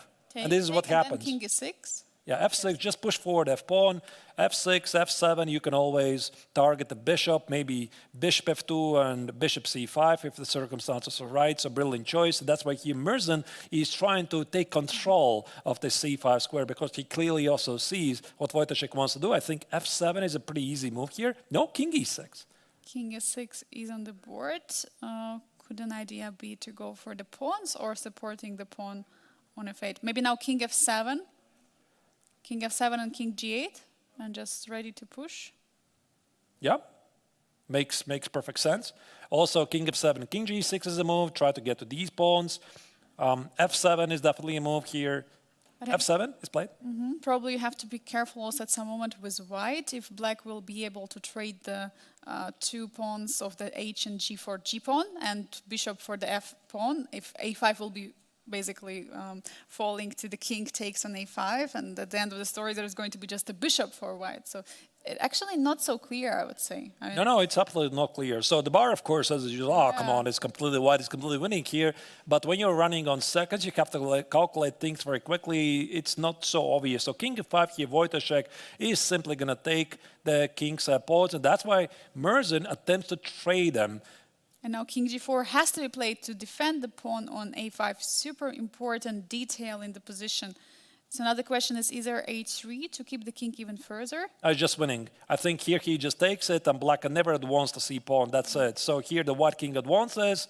The only hope for Merzin is in case he white does promote a f pawn like f8 and wins it. This is the wrong corner, by the way. Look at this bishop. When you want the darks with bishop, the wrong corner. So that's why here for Wojtaszek he cannot outright promote this pawn. He needs to probably collect the pawn on c4 and then somehow dominate the bishop in f8. Yeah, that's actually the big point in this position, that the a pawn is the 8 square is a wrong color, as you're mentioning. So let's see the technique of the Polish grandmaster. We see 40 seconds actually on the clock, so he has quite some time. Now there is some kind of zugzwang in the position, right? Definitely. There's definitely some zugzwang ideas here, and Merzin is doing absolutely the best he can in this position. So bishop a3 here, the pawn on c4 most likely is somehow falling, but how again? Maybe this, and this? Can I do this? Yeah, is there actually bishop e3 right now, sacrificing a pawn on a5 and then immediately going bishop c5? Bishop c5 takes. Do not forget about the c pawn as well. This is running. I think bishop c3, bishop e5, bishop d6 looks pretty safe to me, unless I'm missing something here. Still not super obvious. And both players are below to about 20 seconds on the clock. Then for Merzin. He's going back with the king to d7. King b5. Now bishop c3. Will it happen? Because it looks so logical. But I think after bishop arrives to e5, black's bishop has to go back to f8. That could be one of the defenses. Yeah, now they got back this position. The good news is that white can repeat the position a couple of times. He's playing the position from strength. I think bishop c3, there you go. I think he was just looking for the right moment to play this idea, bishop e5, bishop d6. But if you do this, you drop the pawn on a5, so this might be a very, very precise move order. Maybe, again, I mean, if you play bishop e5, the pawn takes, bishop d6, and that should be it, right? I think bishop e5. Yeah, bishop e5, but... No, he doesn't do that. He goes with the king all the way. No, bishop f6, bishop e7. Bishop e7. Yeah, this is what he noticed.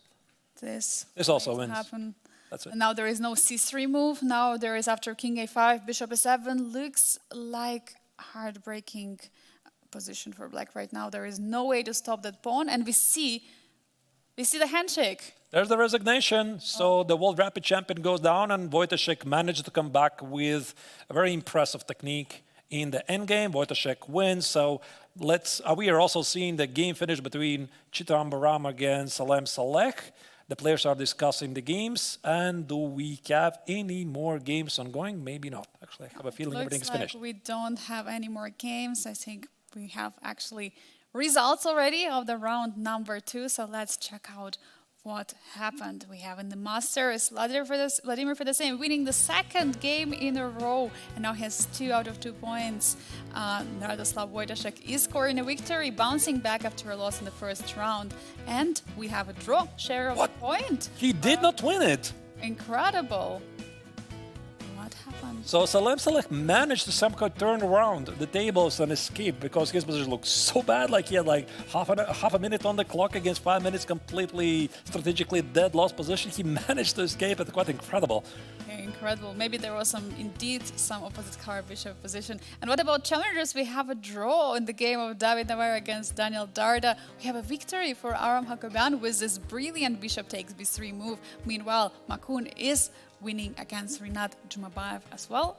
And this was a very exciting second round, Arturs. Yeah, indeed. And here are the current rankings after 2 rounds. So Fedoseev is spearheading the Masters tournament with 2 points, and Salem Saleh managed to escape a certain death, at least in this game. 1.5 points, being half a point behind the leader. Wojtaszek, Merzin on 1 point. In the meantime, in the Challengers tournament, we have a shared lead between Aram Hakobian. Apparently, he did win his game, and then Makun is also sharing the lead, 1.5 points. But of course, there's a lot of action because only 2 games can be played. Yeah, only 2 games, and we still have 3 more rounds of the round robin, and then the special 2 rounds will happen. So I'm looking forward to the next rounds. Arturs is going to bring for sure more action. So, I hope, dear viewers, you're enjoying this. This is the action that usually CHESS960 delivers. We are going to be back in several minutes from Biel Chess Festival. Go take some refreshments and come back shortly.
The summer is blooming here in Biel, one of the most beautiful Swiss cities. But what we are doing, we are following the action of the 58th International Biel Chess Festival, and today is the very first day when the invited players of the GMT, the Grandmasters round robin tournament, they're fighting it out in two separate tournaments. Today is the action for the CHESS960.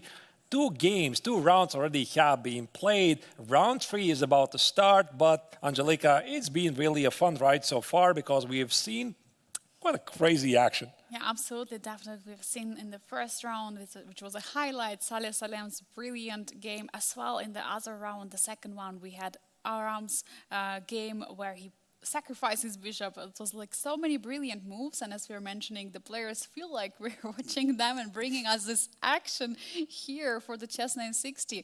And we have a pairings already for the third round, which are going to be definitely not least exciting as previously. And it's going to be a clash of two leaders because Vladimir Fedoseev with the black color is going to take on Saleh Salem, who managed to escape a loss in the previous round. So this is definitely the game we want to follow. Frederick Svane originally had a great position against Fedoseev. He lost it, so he's going to try to take on Radoslav Wojtaszek, who managed to bounce back with a victory in the previous round. Merzen lost a painful endgame against Wojtaszek. Now he's going to try to fight against Aravind, so it's going to be definitely an exciting game. And also in the challenges, you can see Akobyan is going to take on Darda. Akobyan managed to play a very nice bishop takes on b3 the previous round against Nicolas Theodorou. David Navarra, Makun, Rinat Jumabayev against Theodorou. A lot of action happening in round 3. Yeah, definitely a lot of action, and we already have the first move on the board and new position, which was very exciting as well. We see that the king and the queen are on opposite side of the boards right now, and knights are on c1, d1, while bishops are on e1, f1. Really exciting, but I think it's going to be a bit more easier to develop the pieces, as from my point of view, because the knights are getting in the game faster, same as the bishops. What do you think, Arturs? Can I make a prediction? Please. So I think most of the games are going to be like this. Maybe I'm wrong, but they're going to start with central pawns and then use the side pawn pushes, like h4, h5 or a4, a5, because the rooks for both players are positioned conveniently on the final rank. So this means that from the white's perspective, white could start with something like d4 or e4, then play h4, h5, keep the king on g1 because now the king is kind of safe and you want to grab some space advantage. So this is something we could see, but we are not seeing it actually because we have something else. Yeah, very different approaches in every game, but I would suggest we go to our first game, which probably should be Saleh Salem against Vladimir Fedoseev, as you were saying.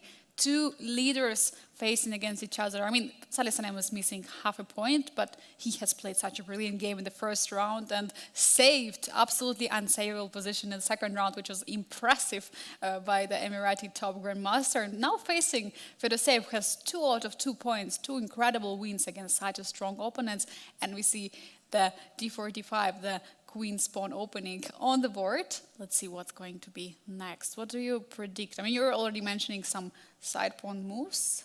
Do you still say? Yeah, like I really want to play h4. I really want to play a4, and I'm definitely positive that Vladimir's not going to do it. He's going to, I mean, sorry, not Vladimir, but like he's going to do something else. He's a very, very creative player here. So my money would be on most likely some dynamic pawn sacrifice. I'm thinking maybe there's a room for some gambit like e4, d takes on e4, and yeah, that probably doesn't make any sense. But Angelica, speaking about these two players, they arrived in completely different times because I saw Saleh here already a couple of days ago, and he was, settling in and getting ready for the tournament, etc. But Vladimir only arrived late last night, so he was pretty late, and it doesn't really seem to affect his performance. So that's good to see. It's definitely not affecting, and let's remind everybody that actually Vladimir was the latest addition to the Grandmaster Triathlon this year, because it was actually expected to have, we were expecting to have Lim Le playing here because he's a defending champion. He has won 3 previous editions. He should have come here and try to defend his title, but unfortunately due to some private issues, he couldn't be here, but we had such an amazing substitution. The world number 17, Vladimir Fedoseev, coming here so late last night, as you're mentioning, and still battling it out, showing how great he is in the CHESS960 or freestyle chess. All right, and here Select just chooses a modest continuation e3, which I suppose makes sense. You open the bishop on f1, you want to play something like c4, knight c3. So right now here Fedoseev has a choice. So either he follows the suggested pace of the game, and this could be like a typical fight between two leaders. They're very careful, they're not really risking a lot, or try to explode things, but no. E6 is played, and Fedoseev at the moment is just copying White's moves.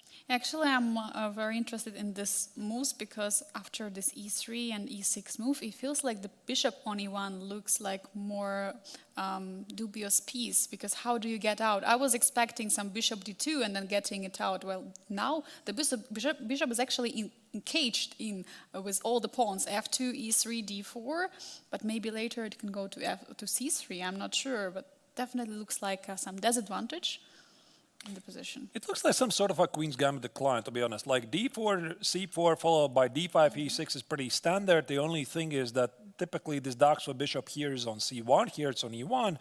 What I'm trying to understand is how does it really change that White is unable to play knight f3? There you go, there's the a5. I was expecting this from one of the players, so Fedoseev says, let's come out and play. Do you want to play? I want to play. Yeah, and here we have a5 move, definitely grabbing some space on the queen side, brings some sense. We have seen in many games where there was some a4, a5 ideas, yeah, grabbing space, and later in the games definitely brings a huge difference. So we see that Salem is not replying with a4, which is logical because the b4 square would be very weak, but he's just putting pressure on the d5 pawn. Yeah, so the pawn on d5 is immediately under attack, and I think here something like c6 or knight e7 visually doesn't really make any sense. So I would actually love, again, to talk with either of the players and their thought process, how they're thinking, how they're selecting the moves. Is it random? You see, I just basically said that c6 is something you don't want to do because this bishop on e8 is really bad, but apparently Vladimir is thinking a bit further, and maybe this bishop on e8 is going to join the game by something like f6, and bishop g6. And I think this position has a very good chance to explode very quickly. I actually have a suggestion. Can we expect any b5? Because it's actually defended, and it's actually targeting the pawn on c4. And after all the trade, there is going to be more space for black. Perfectly makes sense. Yeah, also b5, that's a very good suggestion. And here Salem plays b3, which is... I'm not sure what's the idea really, just to protect the pawn on c4, maybe give the queen on b1 more space. Maybe he was concerned about some d takes on c4 and e5 ideas. Really tough to say. So this game is still in the opening phase. Naturally, that's a fight between two leaders, so we want to check it, but now we are going to use the opportunity still to check the other players. So let's go to the bird's eye view and see if there's some very exciting action. I'm sorry, b5 just happened on the board. b5 already is played. All right. I wanted to mention that. So I guess that move in some way. So what do we have else in the position? Do you see anything crazy? What about Rinat Jumabayev against Nicolas Theodorou on the bottom right? Oh.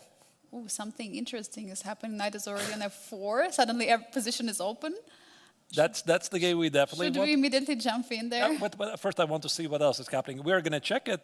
I think I saw also some very interesting action. Oh, no, there was a pawn traded. The game Frederick Svane against Radoslav Wojtaszek. But, yeah, it seems to be some symmetrical position. I'm talking about top and middle board. Yeah, I think that's really a good call. Angelika, let's go to the game of Rinat Jumabayev against Nicolas Theodorou and see what's happening here. Yeah, quite a crazy position. I don't know how they got here, but it looks amazing. Do you want to check actually how they got into this position? I'm definitely very curious. Yeah. So the players are playing it out pretty quickly, and the bar says that White is doing fantastic, but I'm just going to scroll back a bit. I hope you're going to forgive me. Bishop e4, by the way, a very, very strong move, pinning black's pieces. This is how it started. d4, e6, e4, c5. d5. By the way, this is a typical pattern recognition. This is why normally in chess you don't play c5 because white plays d5 gains space advantage. So Nicholas was trying to complicate matters. a4, e takes, knight b6. He took on d5, allowing white to play c4, knight e3, knight e6, bishop d3.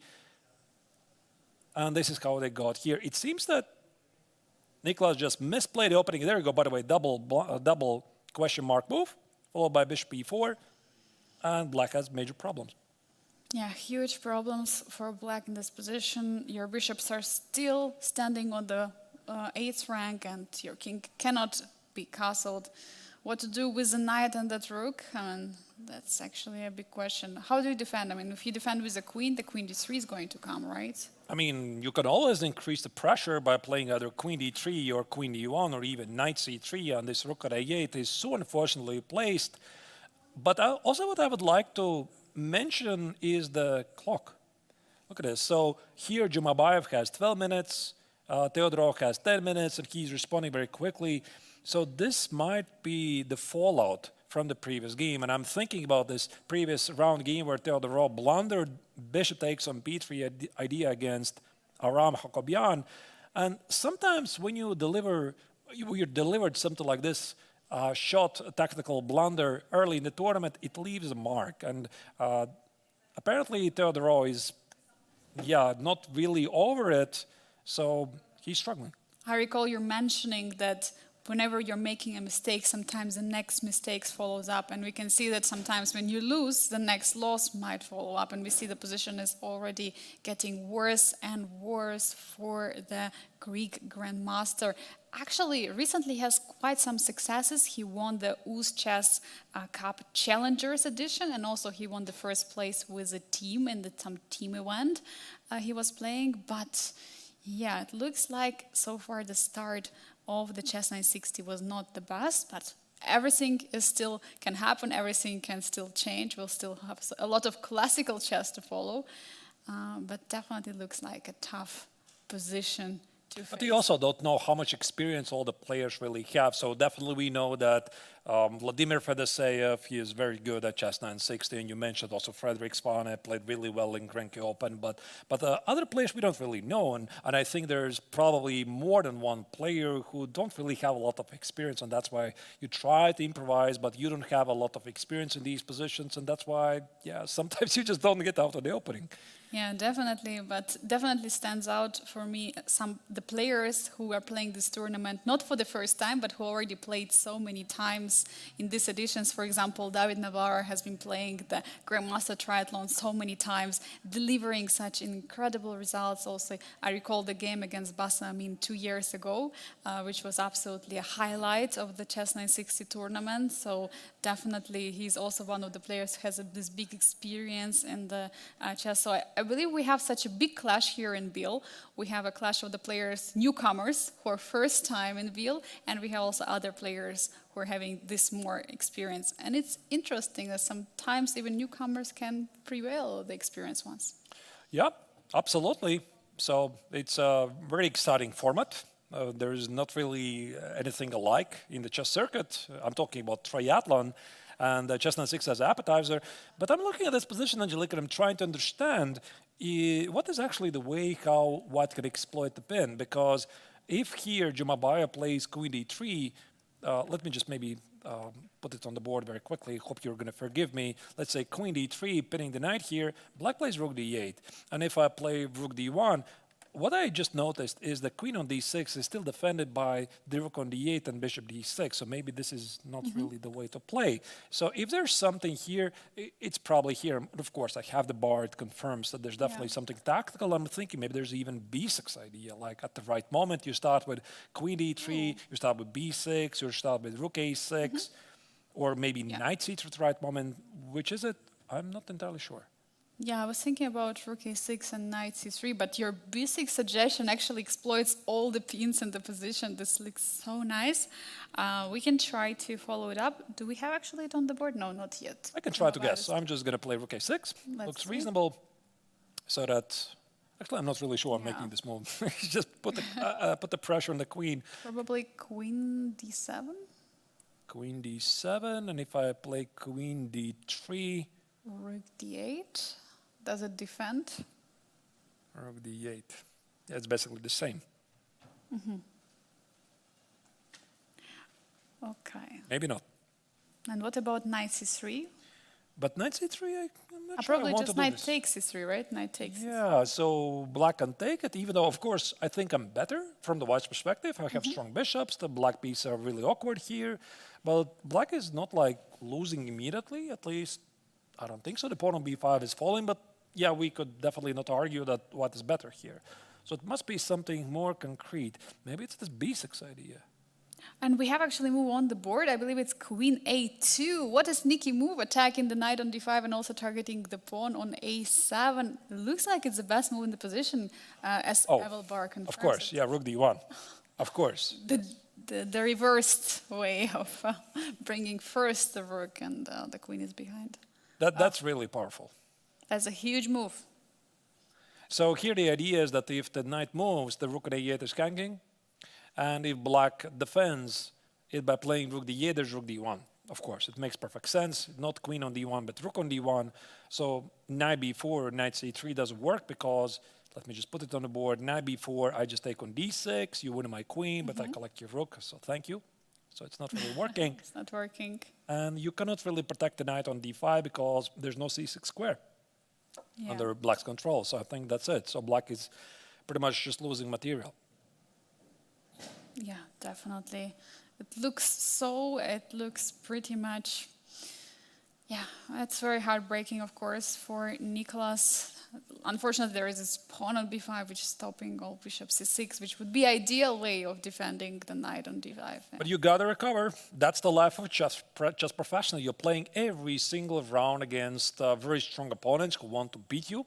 So you cannot afford to have this moment of weakness to extend to several rounds. I'm pretty sure that Nicolas is going to recover, but this is definitely not the start of the tournament he was looking for. And also, of course, we don't really know anything about the players' traveling schedules because some of the players have to travel overseas. We don't really know. I mean, when exactly did they arrive? How much time did they spend in Europe? I'm talking about like jet lag. You cross several time zones. You're flying from United States to Europe. I have played myself in United States and Canada twice, and usually we would arrive like a couple of days before so that you can settle in, adjust to the new time zone, but it's really, really challenging, to be honest, sometimes.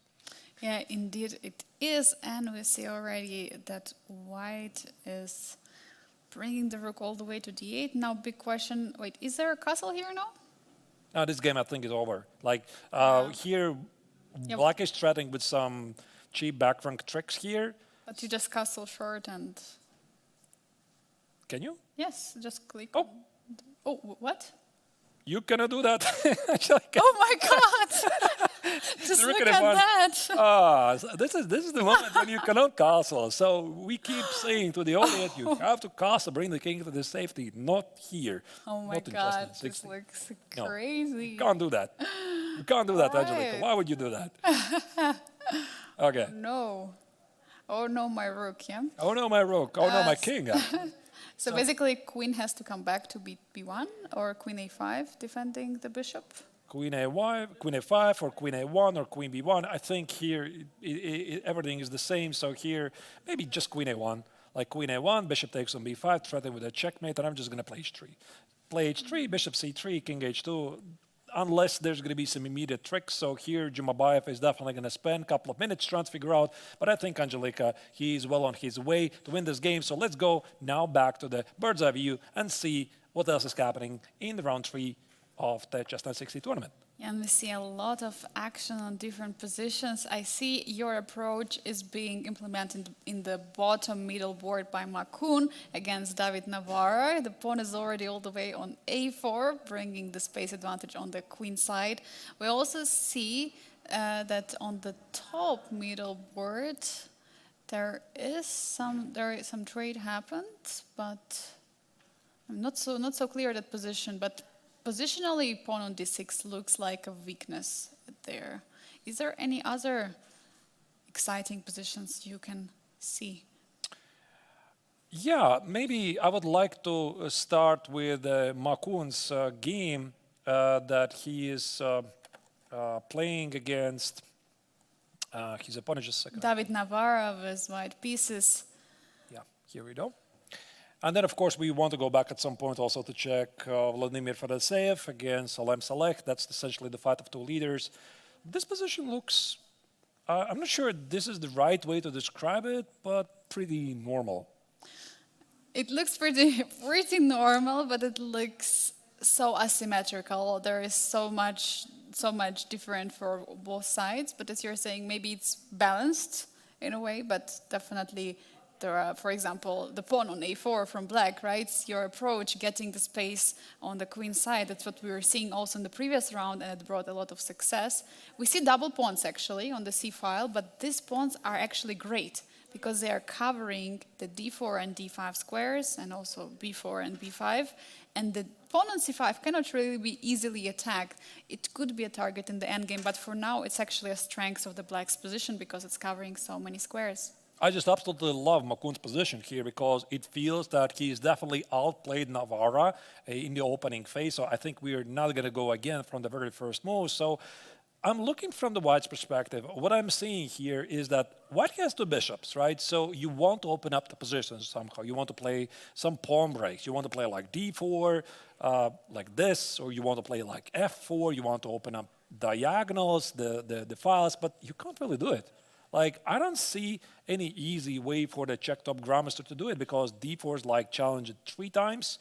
f4 is pretty difficult to play because the knight on e6 is there, also the queen on c7 is there. And now black even says, you know, I'm going to play just a3 to make sure you can't do anything at the queen side. And there might be a larger idea here for the Chinese grandmaster to play b5, b4 to win the of the d4 square. So I think here Makun is playing very impressive chess. And what a tough position to have two bishops in. I would definitely anytime would exchange one of this bishop for the knights. I mean, actually, I would prefer to have 3 knights if it would be possible. Definitely not legal. But yeah, this position definitely requires the knights. And such a perfect bishop for Makun. It's a light squared bishop controlling all the light square. Absolutely ideal position, getting even more space on the queen side. As we see, I mean, and evaluation bar is saying the position is a bit more balanced. We can say that, okay, there is some slight minor advantage for the black, but to human eye, I believe the position looks very comfortable for black. Absolutely, yeah. Yeah. Absolutely, I would definitely choose black's position here, and I think the only real plan for David is to play a 4. You gotta play a 4, and that's why he's right now trying to figure out what he's gonna do, because he's not gonna sit there and do nothing and wait for some miracle to happen. So is it rook f1? Play f4? Is it king h2, knight g2, play f4? Is it knight f5, remove the knight, play f4? We don't know that, but b3, by the way, is played, but I think that this also doesn't really exclude David's ideas to open up the position. First, he had to address what's happening at the queen side, and then definitely he's going to look for ways to open up things. So I think here Makun could most likely go with his b5, b4 idea. The question is, in what move order?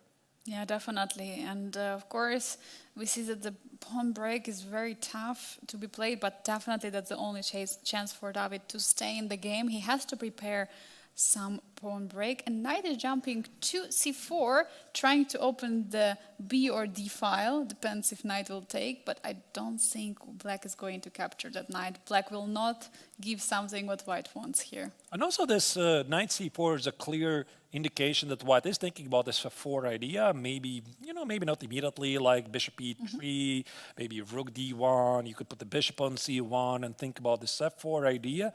What was the last move that black played? I think it was, if I'm going to roll back a bit, queen d7.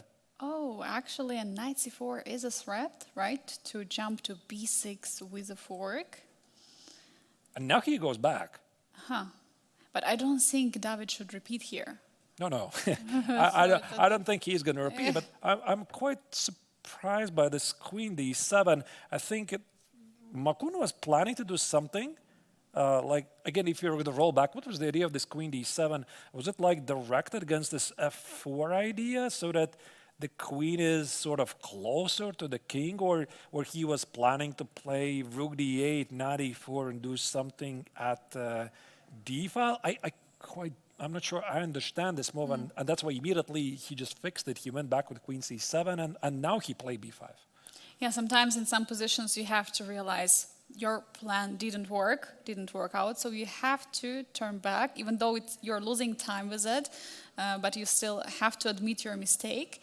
And we see now finally the knights retreat. The bishop is on e3 now, preparing f4 in some moment, of course not yet, and also d4, and also it's touching in a way the pawn on c5, so that black will always have to support that pawn either with a knight or with a queen.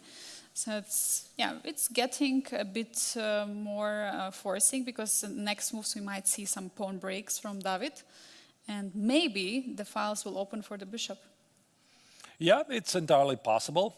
There was this, who was it? I think it was Gary Kasparov who said even the worst bishop is better than the best knight. I don't think it's really true, but Not really. you can definitely argue about the potential for the bishops to open up.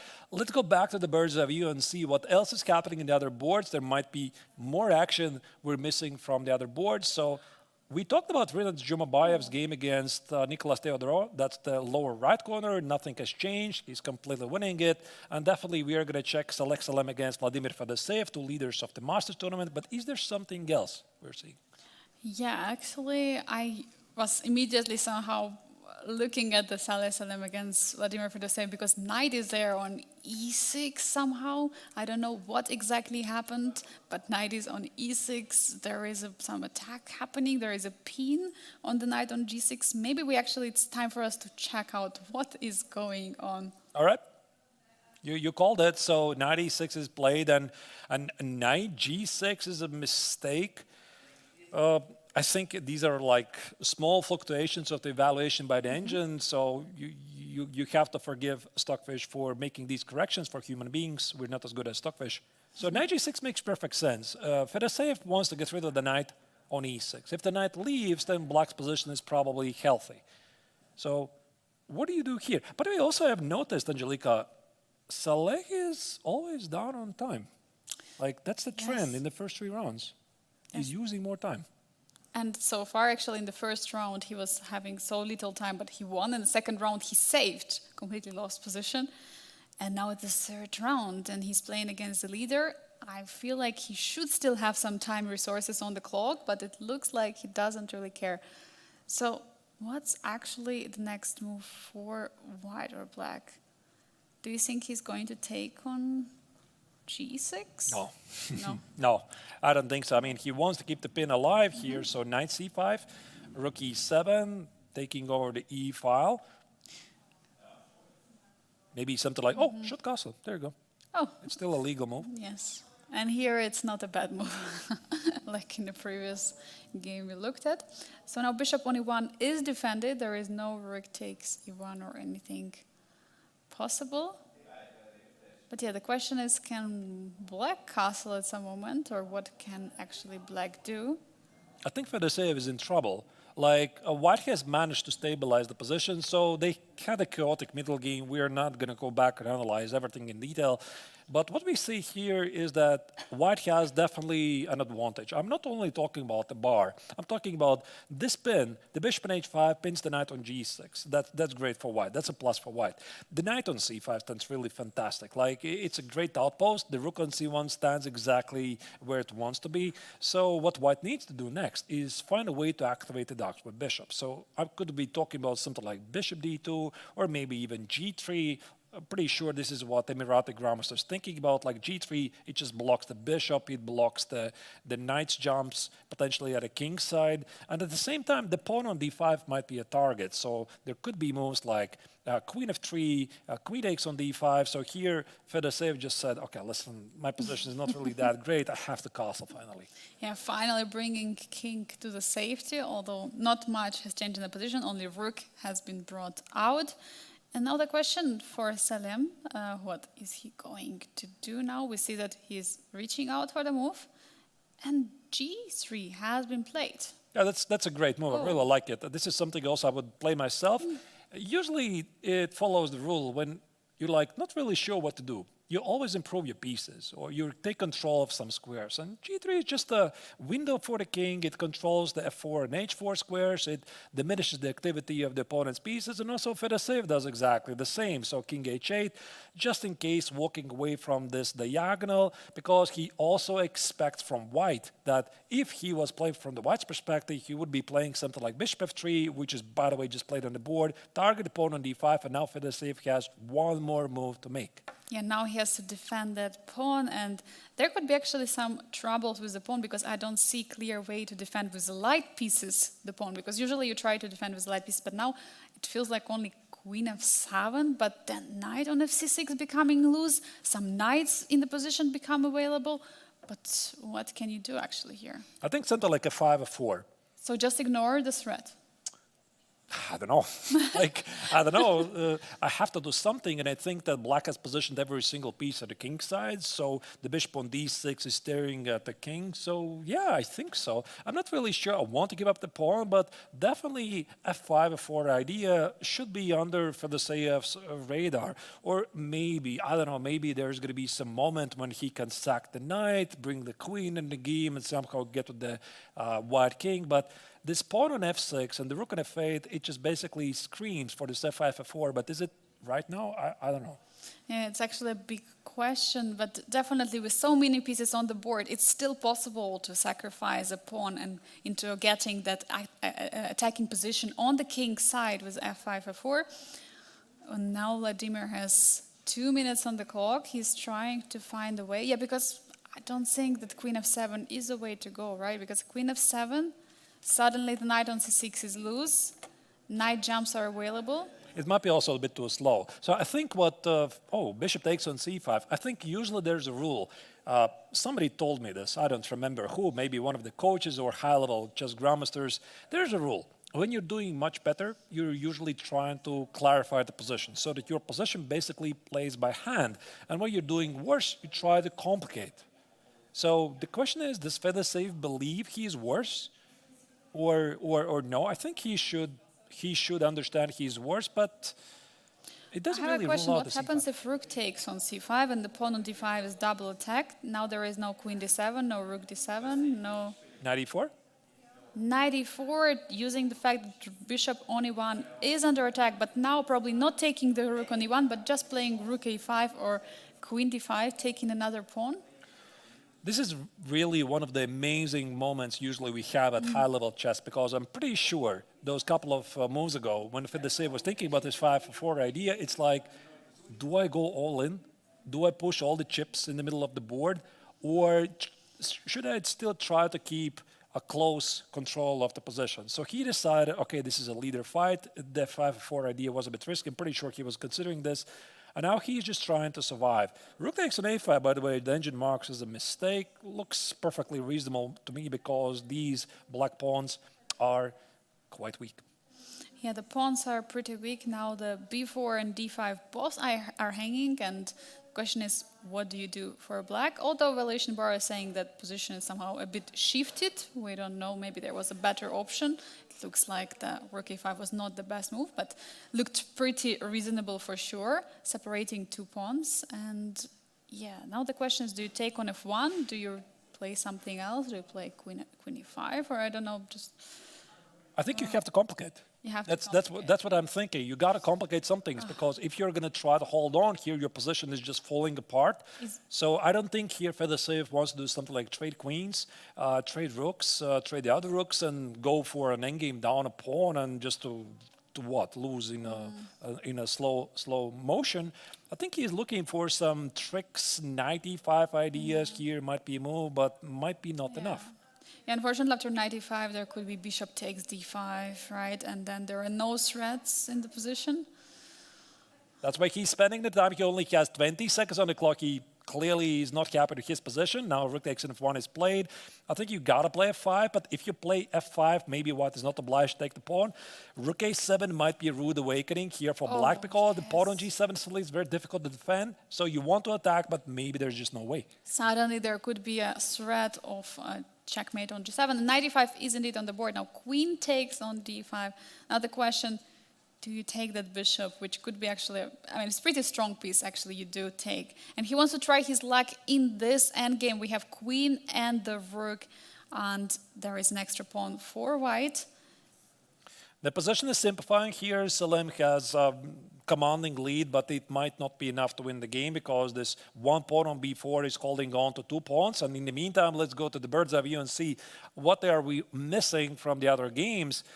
We talked about the game of Makun against David Navarra. The position on the lower middle board remains to be leveled. Rinat Jumabayev, by the way, still not winning his game against Theodorov. I'm talking about the lower right corner. Anything else catches your eye, Angelica? Yeah, we have already endgame of Aram game, Hakabian against Daniel Darda. Actually, the game just finished in a draw.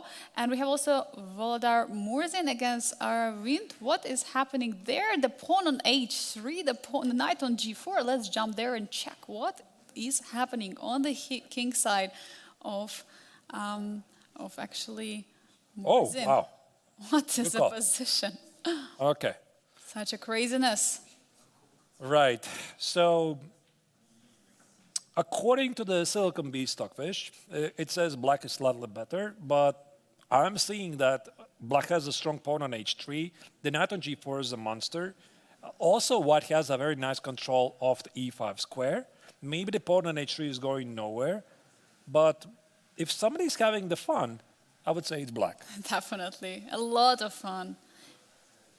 And there could be actually some moves like, I mean, b6 or b5. Okay, not yet now because there is a huge threat right now with the fork. Watch out for the fork at e6. You don't want to miss it. You don't want to give up the queen and play Botta's gambit, so you have to stop that. Rook h6 or queen e7. Okay, black doesn't repeat the position. By the way, the both players are down on about 25 seconds on the clock. You get only plus 5 seconds. Oh my God. Murzin is struggling here. Murzin is indeed struggling big time. But now knight coming to d6, trying to occupy one of the squares, probably on the e4, or just taking control over the square, not to allow any pushes. But definitely the black is in the front seat in this position. Was this a pawn sacrifice by Aravind? I think it was. So he gave up the pawn on d5, decided not to defend it, and Murzin saw, okay, you got it. I'm going to take the pawn and just see what happens. Do you play knight e4 now here? So look at this, knight on g4, knight on e4. Materially balanced, what's the pawn count actually? 1, 2, 3, 4, 5, 6, 1, 2, 3, 4, 5, 6. Okay, it's leveled. Yes, it's leveled right now. Knight jumps back from the g4. It looked like such a perfect square for the knight, but probably he has some other ideas of bringing the knight to e4. Apparently, queen a1 is another miss.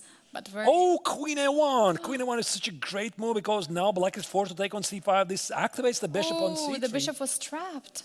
Yeah, so this is something that Aravind did not want to do, and all of this started with a knight f6 unfortunate move. I think here Murzin already is doing pretty well.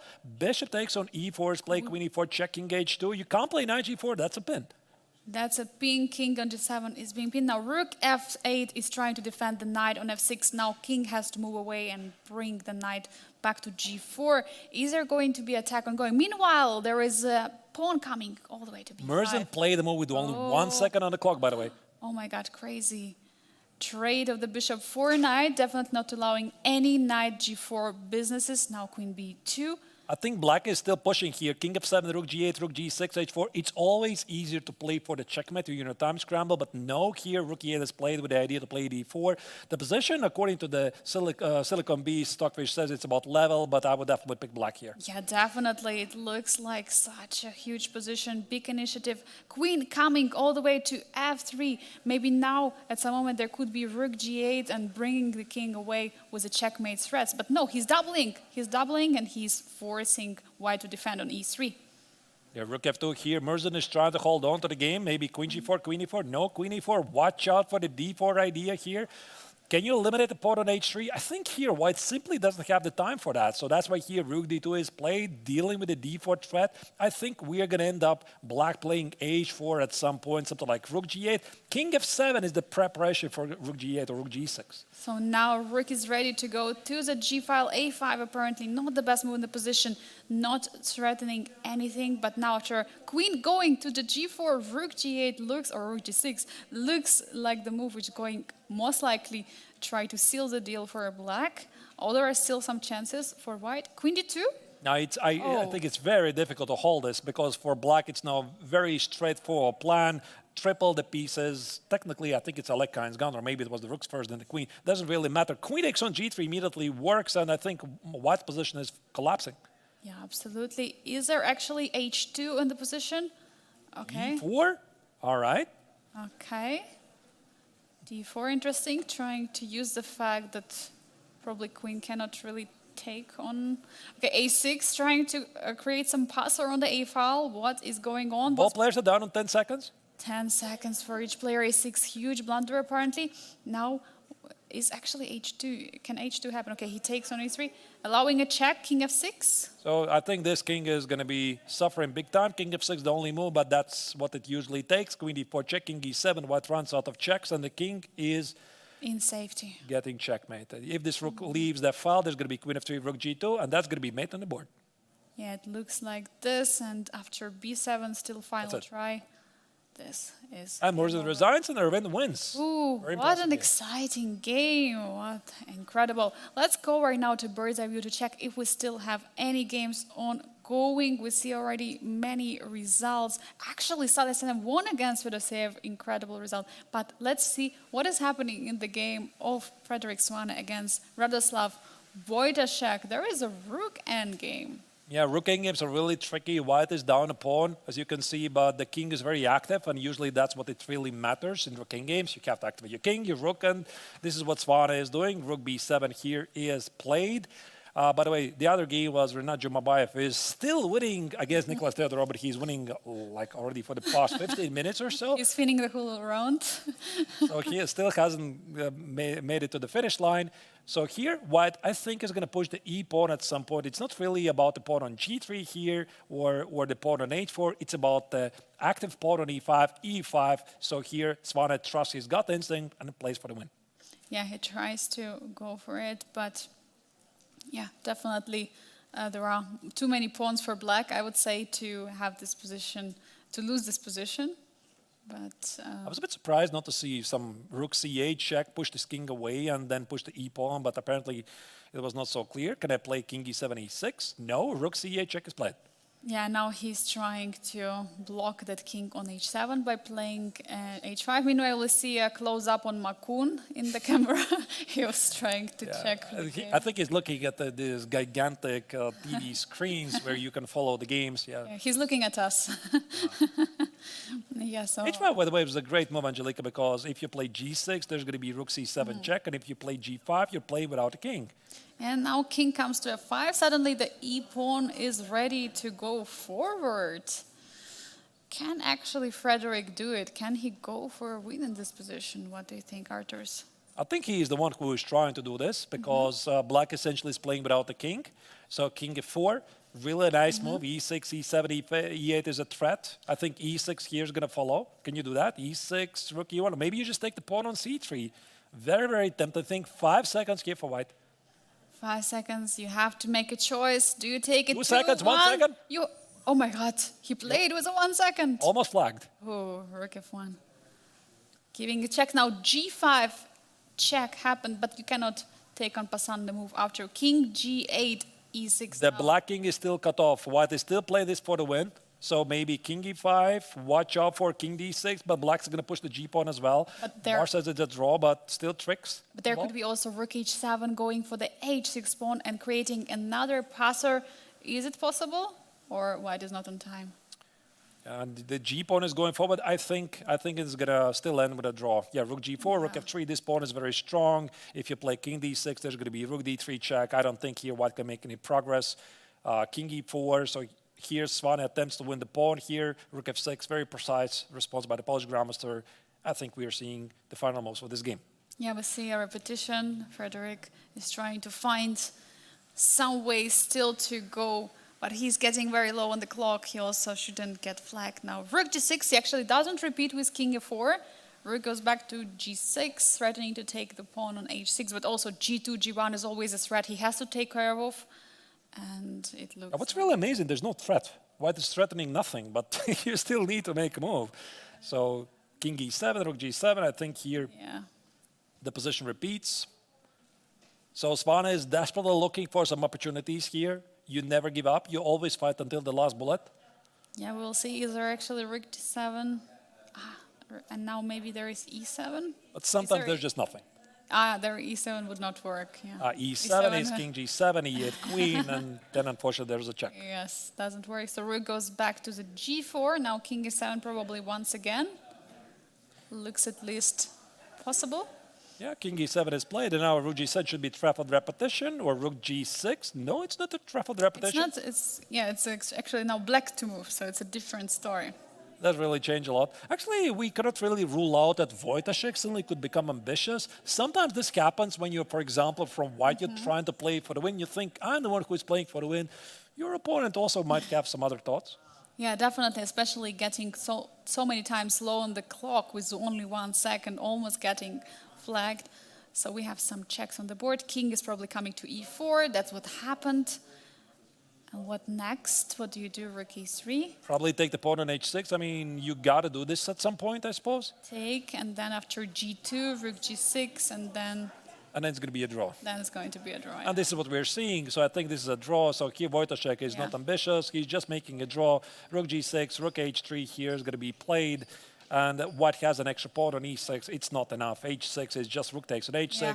There's going to be a shake of hands in the next move or so. Yeah, absolutely. And yeah, now the question is which pawn to take, I believe, but I would always take, okay, he's going for the e6 pawn. Now king is very close to stop and we see. I love it. Change There kings on the board. Nobody can offer a draw. Yeah, definitely no indeed. And we have a peaceful outcome of very crazy rook endgame. And what an exciting games of the round number 3. Let's check the results. Yeah, absolutely. Let's check the results. I What would an love amazing to. round it was. And here you can see we have quite a few decisive games in the Masters tournament. So Alex Salem managed to grind down his important game against Vladimir Fedoseev. So we are going to have a new leader. I mean, we do have a new leader in the Masters tournament. Svana against Wojtaszek, we just saw finish in an exciting draw. And Volodar Murzin has to find a way to stop the bleeding. But for Aravind, this was a very important victory with the black color. Yeah, and for challenger, there was a draw between Daniel Darda and Aram Hakobian. Meanwhile, David Navarro scores a win against Makun, and Bernard Jumabaya finally won against Nicolas Teodoro. So what an exciting round number 3, and maybe it's time for us to check the current standings of the Masters and Challengers, and we have, as Artur, you mentioned Saleh Salem beating the current leader of Vladimir Fedoseev and becoming the leader himself with 2.5 points, just half a point behind is Vladimir Fedoseev. And in the challengers, we can see that Aram Hakobian with David Navarra are leading the field. Yeah, but look at the how close the race is. I mean, there's basically half a point difference from the 5th place to the leader. So nothing is decided in this tournament, so it's a very, very open race. Yeah, absolutely. We have so many exciting players, and you cannot expect any result. But yeah, definitely the next rounds are going to follow with even more action. Artur, are you looking forward to it? Yeah, absolutely. You know, it's been amazing action so far. So, dear viewers, hope you enjoyed the action. This was the round 3 of the CHESS960 tournament of the 58th Biel Chess Festival here. Don't go anywhere. We're going to be right back after the break.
There are three things certain in life: death, taxes, and Biel Chess Festival.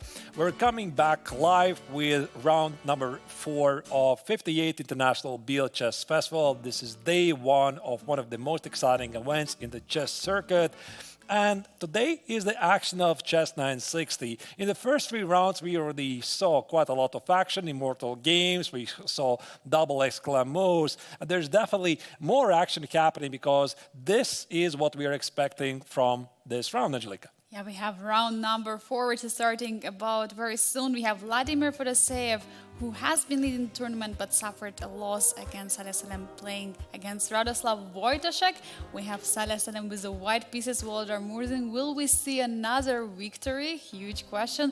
And Aravind against Svane Frederick, which will also be exciting matchup. In the challengers, we have Daniel Darda with the white pieces facing the Rinat Jumabayev, who has just won a very nice game. David Navarro, who has also clinched the victory early against Makun, will face Aram Hakobian. Meanwhile, Makun will face Nicolas Teodoro.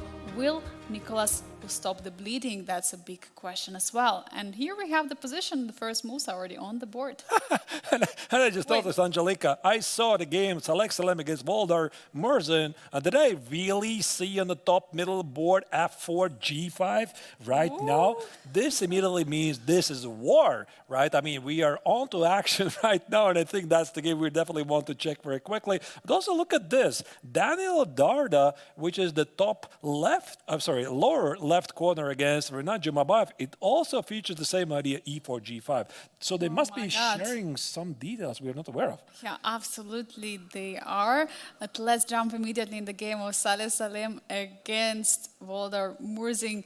I want to see what is actually happening there, because the players playing the move very fast. They're blitzing out absolutely everything, and we already see the position with opponent F5. What is happening? Yeah, there's even more boards, actually, I noticed. There is more G5s played. I think this is something that every single one of them recognize, or you never actually know. You know, sometimes when you're playing in a tournament, you have boards next to you, you can have a peek. You know, you're like thinking, what should I play, really? And then you're looking left or right. You're like, oh, look at that. He played G5. That looks really fun. Let me play it myself as well. Do you think this happened? Yeah, definitely. I've seen it myself when it was happening at Grenke Freestyle Chess Tournament. It was the moments when the players were looking up on the screen, checking out how the other games went, and players were walking and seeing. Because in the classical offer, of course, you have more time, but right now it's rapid, so you don't have so much time on the board. But what I actually admire that the players spending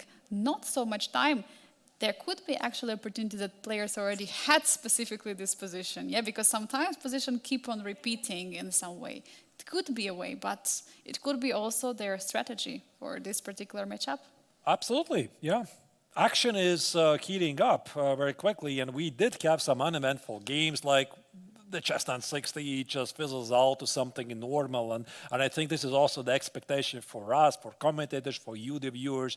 We're watching CHESS960. We want to be excited. We want to be, see something out of this world, and so far, this is exactly what we are seeing. By the way, here the game in question, Saleh Salem against Volodar Murzin, the bar says black is worse, but I think the position is just unclear. Yeah, definitely. And there is a big pressure right now on the pawn on F5 with the move Bishop D7. Looks as a mistake from the computer, but to humanize a very logical move, you're just putting more pressure. You're finally trying to finalize your position with the pieces. And now Volodar is taking his time to think and... now Salem is trying to take his time and think how to defend the pawn on F5 and what can you do about it. Yeah, there's many opportunities. If I was playing with white, I would be thinking, can I push this A4, A5, grab some space, or do I not do this instead, or do I maybe develop the knight on D1? I'm also thinking about there could be E4 idea, try to challenge the center, and after E4, what happens if I place D4 followed by, so the opportunities here are endless, and what I really like, this is also a role model of Saleh Salem's approach for the younger players in the tournament. He's taking his time, right? So he is like delving in, before the start of the round, familiarizing with the position, and in every single previous round game, he was always below on time. Like he was always in time trouble, but researching the opportunities to the fullest. Yeah, and he won previous game. He was also very low in time against Vladimir Fedoseev, and he won it. So yeah, absolutely unbelievable and remarkable player we have. It was a very interesting approaches. E4, computer sees as a mistake, which looks pretty normal move, challenging the pawn chain on the d5 and e6. So not particularly sure why it should be not a I think it's a missed opportunity, actually. That's what it's called. Like, what should have done here something far better, which is something, I don't know, is it knight b5? Is this, by the way, a move? Knight b5 targeting the pawn on c7. Actually, how do you defend the pawn? Wait. Yeah, after e5, the pawn would be dropping. After bishop e5, maybe there's some different problems. You know, it doesn't really matter. Once again, it just shows that opportunities here are limitless. E4 makes perfect sense, and the Emirati Grandmaster is perfectly happy with it. Yeah, he's definitely is happy, and Voldar now is taking his time to see how to approach it. Should he push for d4? Who should he take on e4? But the one thing is clear, something has to be done with the pawn on d5, and the pawn push has happened, grabbing more space in the center.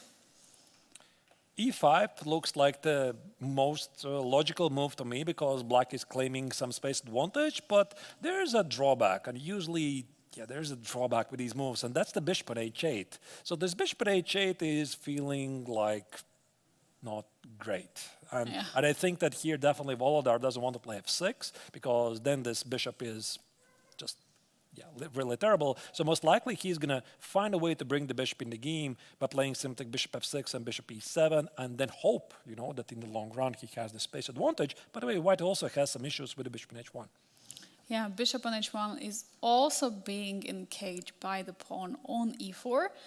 But at the same time, there are still some ways out in the future. But I think the most important right now for the players is to find the plan, what to continue, where to bring the pieces. Because I believe like knight on d1 is actually a big question, where to put knight on d1. And as well, respectfully for black, the knight on d8.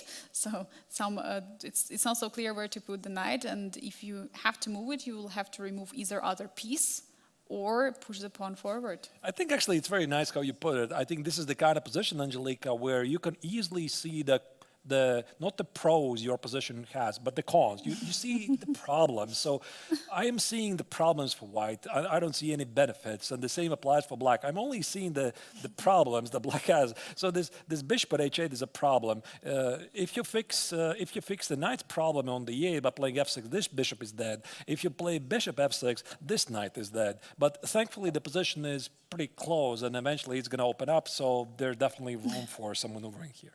Yeah, absolutely. That is definitely like this. And we have bishop f3. Immediately following your idea, Artur is bringing the bishop out via the e2 square and get it outside of the pawn chain, which looks very, very logical. So we'll see if Volodar will reply. Let's go bird's eye view. Yeah, maybe let's go and check other games. Let's go bird's eye view and see what's happening in other games. So this position is pretty locked. Might explode, of course.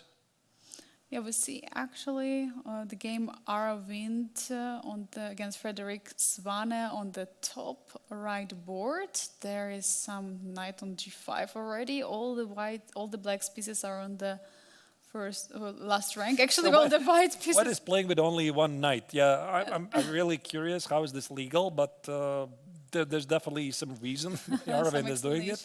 And also Frederick is playing only with a bishop. And that position, what do we have on the top left board? So Vladimir Fedoseev against Radoslav Wojtaszek. There we have some interesting pawn structure on the king side. The pawns h5, g6, f5. So who's the player we haven't really followed a lot so far? Maybe somebody from the Challengers tournament. Maybe David Navarra we haven't seen so much. David Navarra. We saw him briefly against Makun the previous round, but not a lot. And also, I don't think we have seen Daniel Darda a lot. So definitely we are going to try to follow all the games equally. But we usually go where the most action is. And yeah, let's start with a game of David Navarra against Aram Hakobian and see where it takes us. The position, by the way, is pretty unbalanced. even though I think White's position is, oh my goodness. You know, I really wanted to say that White's position is pretty normal until, that is, I noticed this Oh, bishop the on bishop h1. on h1. So I know, I'm so sorry. I just have to say this. Like, there was this one infamous quote that only a mother could love this bishop, really. Sorry. It's really bad. It's terrible, I know. Oh I my God. apologize already. And even some of the It's mothers. a terrible bishop. I mean, no future, really. So, yeah. Yeah, Terrible. oh no. I know.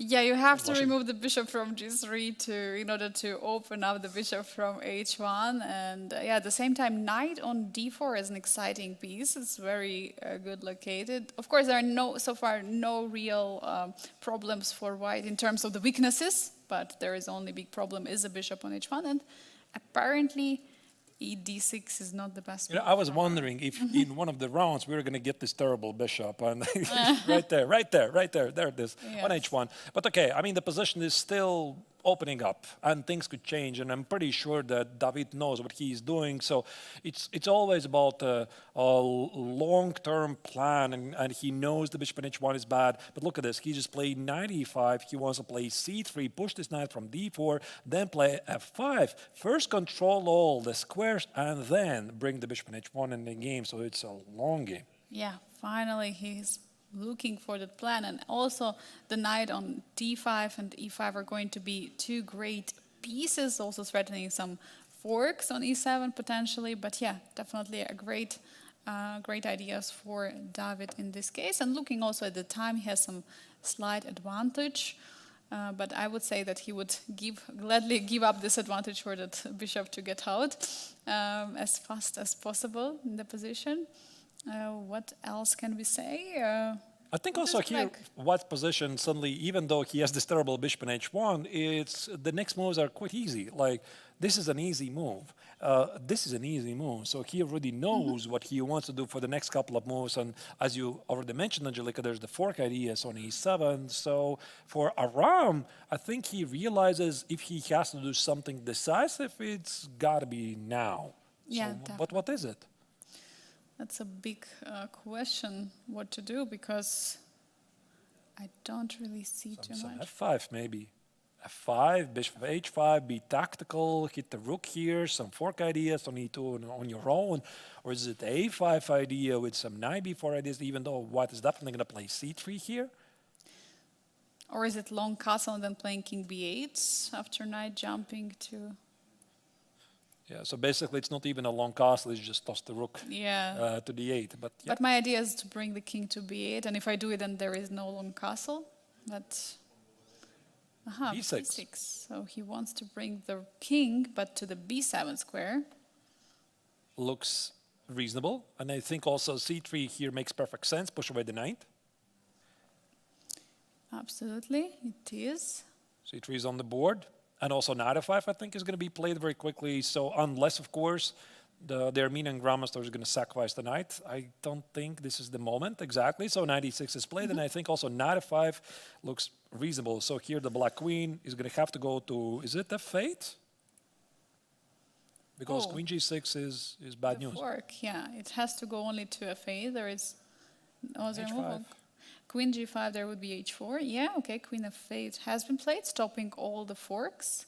But now suddenly at some moment there could be idea of pushing d4 in the position. And then suddenly the bishop could go at some moment to f4, for example, and bishop from h1 could finally go back to I think, Angelica, what I would do, I would probably use this moment to solve the problem of the bishop. Yeah, so bishop h4, this bishop is not doing anything. But I agree. I mean, d4 looks very tempting. I mean, your bishop on g3 is applying some pressure here, but after d4, maybe there's also some ideas like knight f6 and d5, but no, I mean, Namara is like, okay, I just gotta solve the problem with the bishop. Yeah, he goes for bishop h4. Now knight e7 is once again another threat of the fork. What do you do? Do you play king b7? Do you move away with the king from that fork? Or what else can you do? I mean, king b7 looks very logical. It does. Yeah, king b7 looks logical, but also before you start to proceed with your plan, you want to also pay attention to white's ideas, and I think there might be knight e7. Let me just put it on the board. So after king b7, watch out for knight e7, which is a pretty odd fork, because suddenly after knight takes on e7, the bishop takes on e7, it's checkmate of the black queen. So this queen is not moving anywhere, so that's why this knight e7 is something you have to address. And maybe according to Stockfish says like knight e7 is not a big deal because of I don't even know why it's not a big deal, but it looks pretty serious to me. Looks pretty serious, absolutely, because you have to move the rook, and where actually can you move it? Because if you move it to h8, there would be bishop f6, a checkmate to the rook, so to say. And if you go to, well, actually, where can you go? This can get Maybe really weird very quick, yeah. like this and this and. Yeah, it doesn't look like the best for No, the bar says black is better, yes, so what do I know? What? Yeah, somehow, don't ask me how. Maybe because the point is that once we take on h8, queen will take on e7, and then bishop will be trapped on h8. I don't know. Maybe bishop d7 just. All I'm seeing is this poor bishop at h1, so Yeah. I mean, probably David is going to be more pragmatic, and here first, of course, it's a Ram who has to figure it out that, yeah, this knight e7, maybe it's not a big deal. Do I address this? If I do address this knight e7 problem, how do I address this? Do I even have an alternative? And he does. He did play something, and I think it was rook g6. Really? Rook g6, but no, king b7 he played. He No? played king b7, and my then apologies. after g3. Oh, so g3 right. was played. Yeah, king b7, g3, and rook g6. There we go. Yeah. Exactly. And now the problem of the bishop on h1 is being solved, finally, but now the problem of the bishop on h4. There's another problem. There's a problem. This is a game of problematic bishops. So, yeah, like you said, well, it's all the problem of the bishop on h1, but the bishop on h4 now is it a problem, though? I'm not sure. But it's not joining the game right this. It's not yet joining, but maybe it's home, and g4 could be tried out, I mean, at least in the worst case. But definitely for now, bishop is not under attack, but also not doing that much. Although knight e7 can always come in the position. Yeah, this could be an idea. How is this position is so balanced? Yeah, we are seeing the bar. Obviously, dear viewers, disclaimer, we're not using engines. I think it would kill all the fun. We're trying to understand the positions as we see, but I think I'm looking at the position optically. It looks like black's position is dangerous because these knights on d5 and f5 Angelica, they leave very strong impression upon me. The bishop in h4 restricts black's a lot of squares. This bishop f3 is joining the game, bishop f3, bishop h5. White can play d3 or d4. And I'm just thinking, I mean, how do I deal with white's pieces? Like, how do I trade this knight? I cannot trade it. How do I trade this knight? If I trade it like this, it opens up along the diagonal for the light square bishop. So I'm just seeing problems from the black's perspective and nothing active, really. Yeah, definitely a lot of problems. And while David Navarro is thinking, I think it's time for us to go to the bird's eye view and see what other games are happening in there, because we see there are a lot of different nice positions. We still see on the top middle board, Saleh Salem has this pawn structure with a g4, f5, pawn on e4, and now suddenly the pawn is already on h4, challenging that pawn structure. That's what we checked earlier. And what about Aravin's game? Was there anything fun happening there? Looks like. Yeah, I'm trying to understand. Is it what's going on there? So Aravin's game against Frederick Svane, that's the symmetrical position here. Yeah, maybe we can jump in. Yeah, let's see what is happening in the game of one of the Indian superstars, Aravind, who had quite some successes recently in Chennai, in Prague Masters, and now coming to Biel. So, yeah, with a new hairstyle, by the way. So, yeah, really exciting. He's the latest edition of Indian Super GMs, of course. All of them, by the way, have been here in Biel in the past years. We had Prague, we had Gukesh, we had Michal Sarin. Michal Sarin, we had the Regaisi, Regaisi. everyone is coming now this year. Aravind is coming here, so we are very thankful to the Indian chess community that keeps sending us their best stars. And also Aravind has been making a lot of waves, at least the past year or so. He catapulted basically to top 10, or he was very close. He got to 2750. Now he dropped a bit some rating points, but he said himself, and I'm going to quote him, I mean, it's not me, his short-term goal is get to 2800. Yeah, So definitely. he's really ambitious. I love that. Yeah, definitely it is. But actually, at the opening ceremony, he said that right now he's taking very slowly. He has these ambitions, but he's really taking. I asked him, like, do you take it game by game? But he told me, I take it move by move. So he's actually taking every game seriously and trying to improve. So really exciting to see such an incredible rise in his performance. And we see another representative of Germany on the other side of the board, Frederick Swane. We used to have Vincent Keimer for many years here at Biel Chess Festival. He was constantly coming. But this year, there is a new addition to the Biel Chess Festival. We have Frederick Swane, a representative from Germany, who is one of the best German players, who has been given a gold medal on the board 5 at the Olympiad in Budapest last year. So such an exceptional player. He scored, I believe, 8 out of 9, if I'm not terribly 9, mistaken. yes. So he got the gold medal individually. Yeah. So really fantastic, bright young players. So Germany is producing a lot of chess talent lately. Very, very happy to see this. But looking at the position here, what can we make of it? All I'm seeing is that White has a healthy position. It looks, I'm going to use again the same word, normal. So the king is safe. White just castle alongside the bishop in h1. I mean, it can join the game here. White can play bishop b4, rook f1. At the same time, Black has some weaknesses, and I'm talking about maybe some knight g4, knight e5 ideas. Rook f1, the queen on f6 is really weird. So for Swane, this is a problem unless there might be some tactical ideas of knight c5. Is this something he's looking at right now? Like knight c5, d takes on c5, queen b2, having some funny stuff here? I believe he does, because b2 looks like a huge weakness, and that's definitely something he is looking for. But of course, there is king d2, so you have to look out, actually, does it work? You know, I usually have the excuse, it's not my game, so I can just... Yeah, we can just play the moves, right? That's just put it on the board. Takes, and knight c5. And now suddenly there are no moves for queen. Actually, the queen is trapped, is it?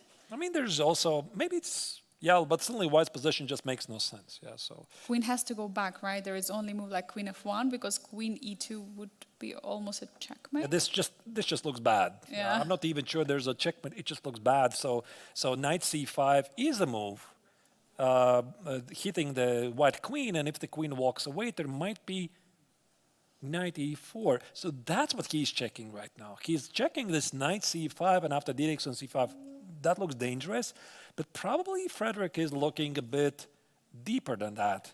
And let's say White plays, for example, queen e2, he plays knight e4, he's thinking, is this knight really so well placed here? What if White plays something like, I don't know, some c4? Or what if White plays knight e5, rook f1? So that's why they're top GMs. They're thinking like 3, 4, 5 moves ahead and trying to evaluate the position.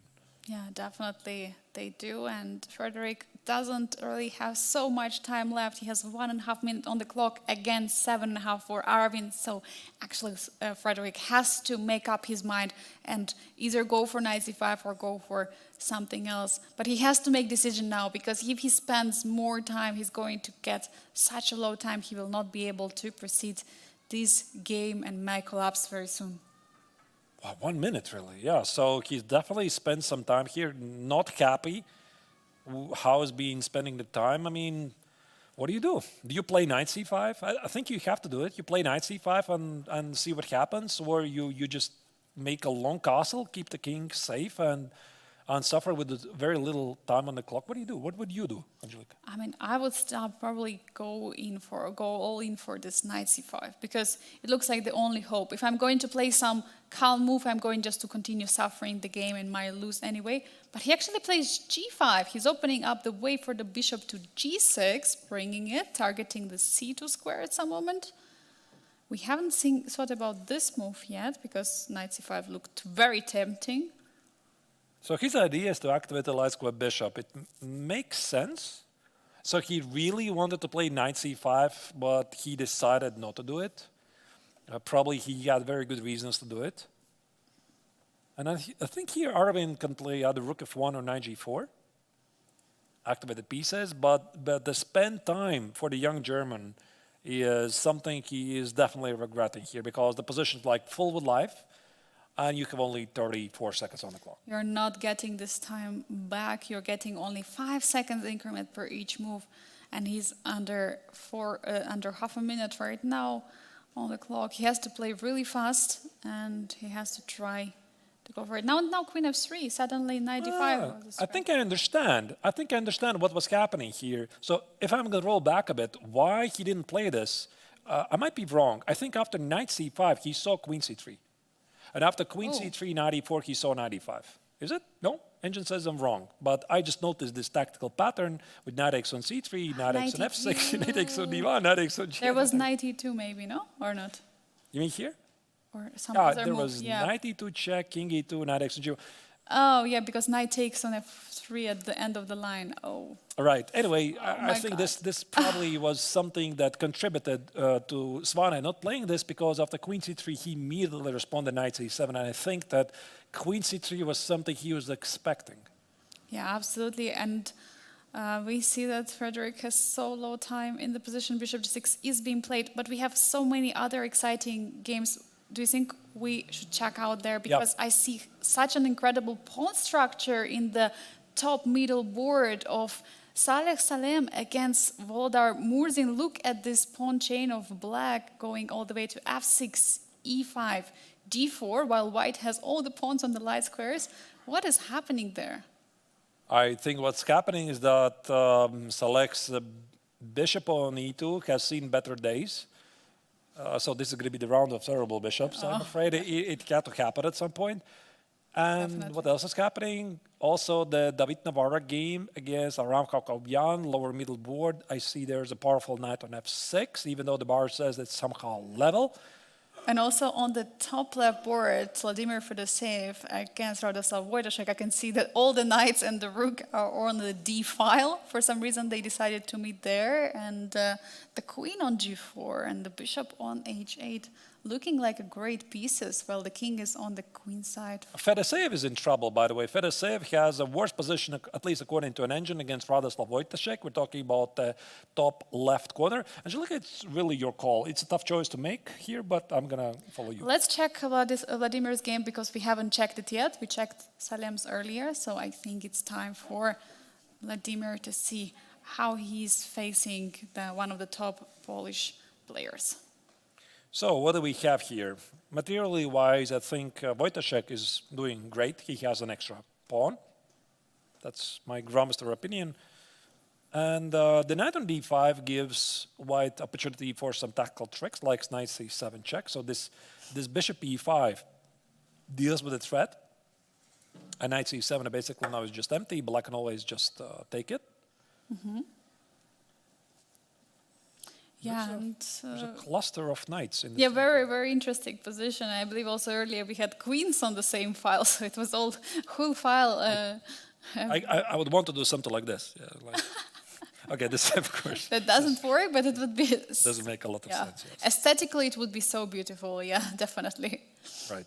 But yeah, bishop e5 has been played. Apparently, some minor mistake. But what could be an idea to use it? And actually 1 minute on the clock for Vladimir, so it's not so much time left. I think that you always want to go for the attack. Knight e3. Okay, that's the move I wouldn't be looking at because the knight on d5 is not challenged. And I would follow the rule that you don't try to move the pieces that are standing well. But okay, this is a pretty concrete position. Is it queen e2 here? The queen on g4 is hit, or do you play something safe? No, Radoslav plays queen e6, immediately followed by knight c4. So Fedoseev is down a pawn, he's trying to survive. And there are so many knight jumps in the position. I mean, so unclear actually I mean, like looking at the position, there were knight jumps everywhere for both sides, for black and white, and so difficult to follow actually the action. But the one thing is clear, knight is targeting the bishop on e5, and the question is right now, how do you defend the knight on d4? This is still super unclear. Like, I'm seeing the idea, for example, let me just put it on the board. After bishop takes on g3, there might be rook takes on d4.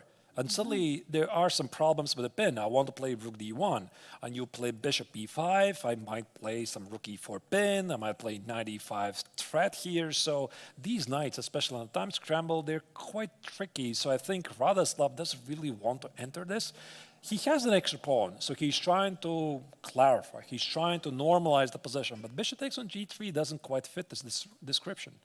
Yeah, it doesn't fit at all. And now, big question for Radoslav, how to continue. Can you actually go, I mean, if you go back with the bishop, then you're also allowing this bishop on g3 being played so well, and after knight d5, c7 is suddenly very weak square. So maybe you go back, knight c6. Or is it, do you want to go back? That's again the question. I mean, this knight on d4 is so beautiful. Or you try to somehow trade off at least a pair of knights? How do you do that, by the way? Can I play some knight f5? Or can I take on g3, play knight f5? Your take on, but yeah, always take on g3, there could be this rook d4, right? I think that's the main problem. Yeah, of course, yeah. You're totally right. So maybe is it some knight f5 here? Knight f5, indeed. Some way it's a fork, targeting the knight on e3 and Watch out g3. rook d7. Oh. Yeah. Oh. And then if you... Yeah, you I don't know. cannot do it. I'm just suggesting. They have to calculate. Like, there's many things that Radoslav has to calculate. I think he feels, Angelika, this is a critical moment. So professionals, they're trained, they recognize that's a critical moment. I want to invest some time here, right now. There is such a huge pressure right now on Radoslav. He's having 1 minute on the clock right now. He has to make a decision, otherwise he'll getting very low on time. What will he do? Will it be bishop g3 or knight coming? And he's coming with knight back. As you're mentioning, the most solid move in the position, defending the bishop, but apparently is not the best what he could have done. It's a pretty human move. And Vladimir definitely wants to play knight e5 here, but he wants also to be unpredictable. Maybe rook e1 here. Okay, knight e5 looks reasonable. Expected immediately by Wojtaszek, knight f6. So that's what they're doing. 85% of the time they're thinking not about their choices, they're thinking about opponent's choices and somehow trying to fit it together like a puzzle. Black and white pieces, black and white moves. And it's absolutely incredible because the last few moves have been always a knight's move. It looks like some dance of the knights in this position, trying to find and squeeze an advantage from all these jumps with the knight. Now knight on f6 challenging the knight on d5, and now the question is, what do you trade? And he's taking the bishop on e5 actually, which apparently is the best move in the position. Now knight takes on d5. So I think Wojtaszek is happy with this trade because this means any imminent threats against his king, they're gone.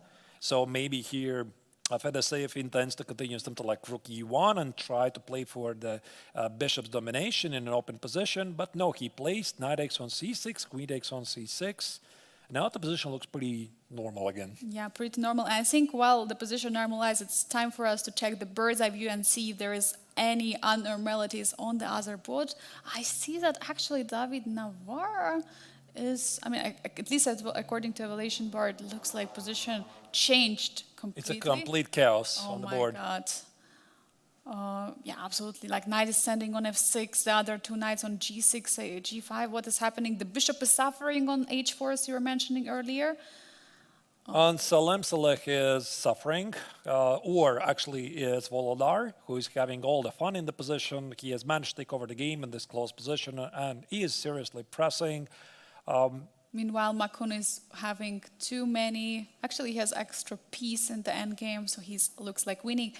What do you say? Should we go back to David Navarre's game and see what actually has happened? Let's do that. Let's do that. So that's the game we followed early on, where White had this terrible bishop at h1, which he exchanged for the terrible bishop at h4. At the time, it was maybe not terrible, but that's the position we have here, materially wise. Black is up an exchange.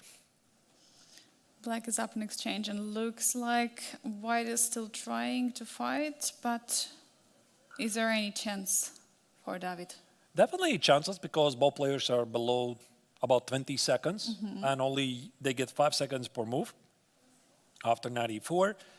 Hakobian, I believe, he did play a move, which Yeah, I'm he not should have, seeing on the screen.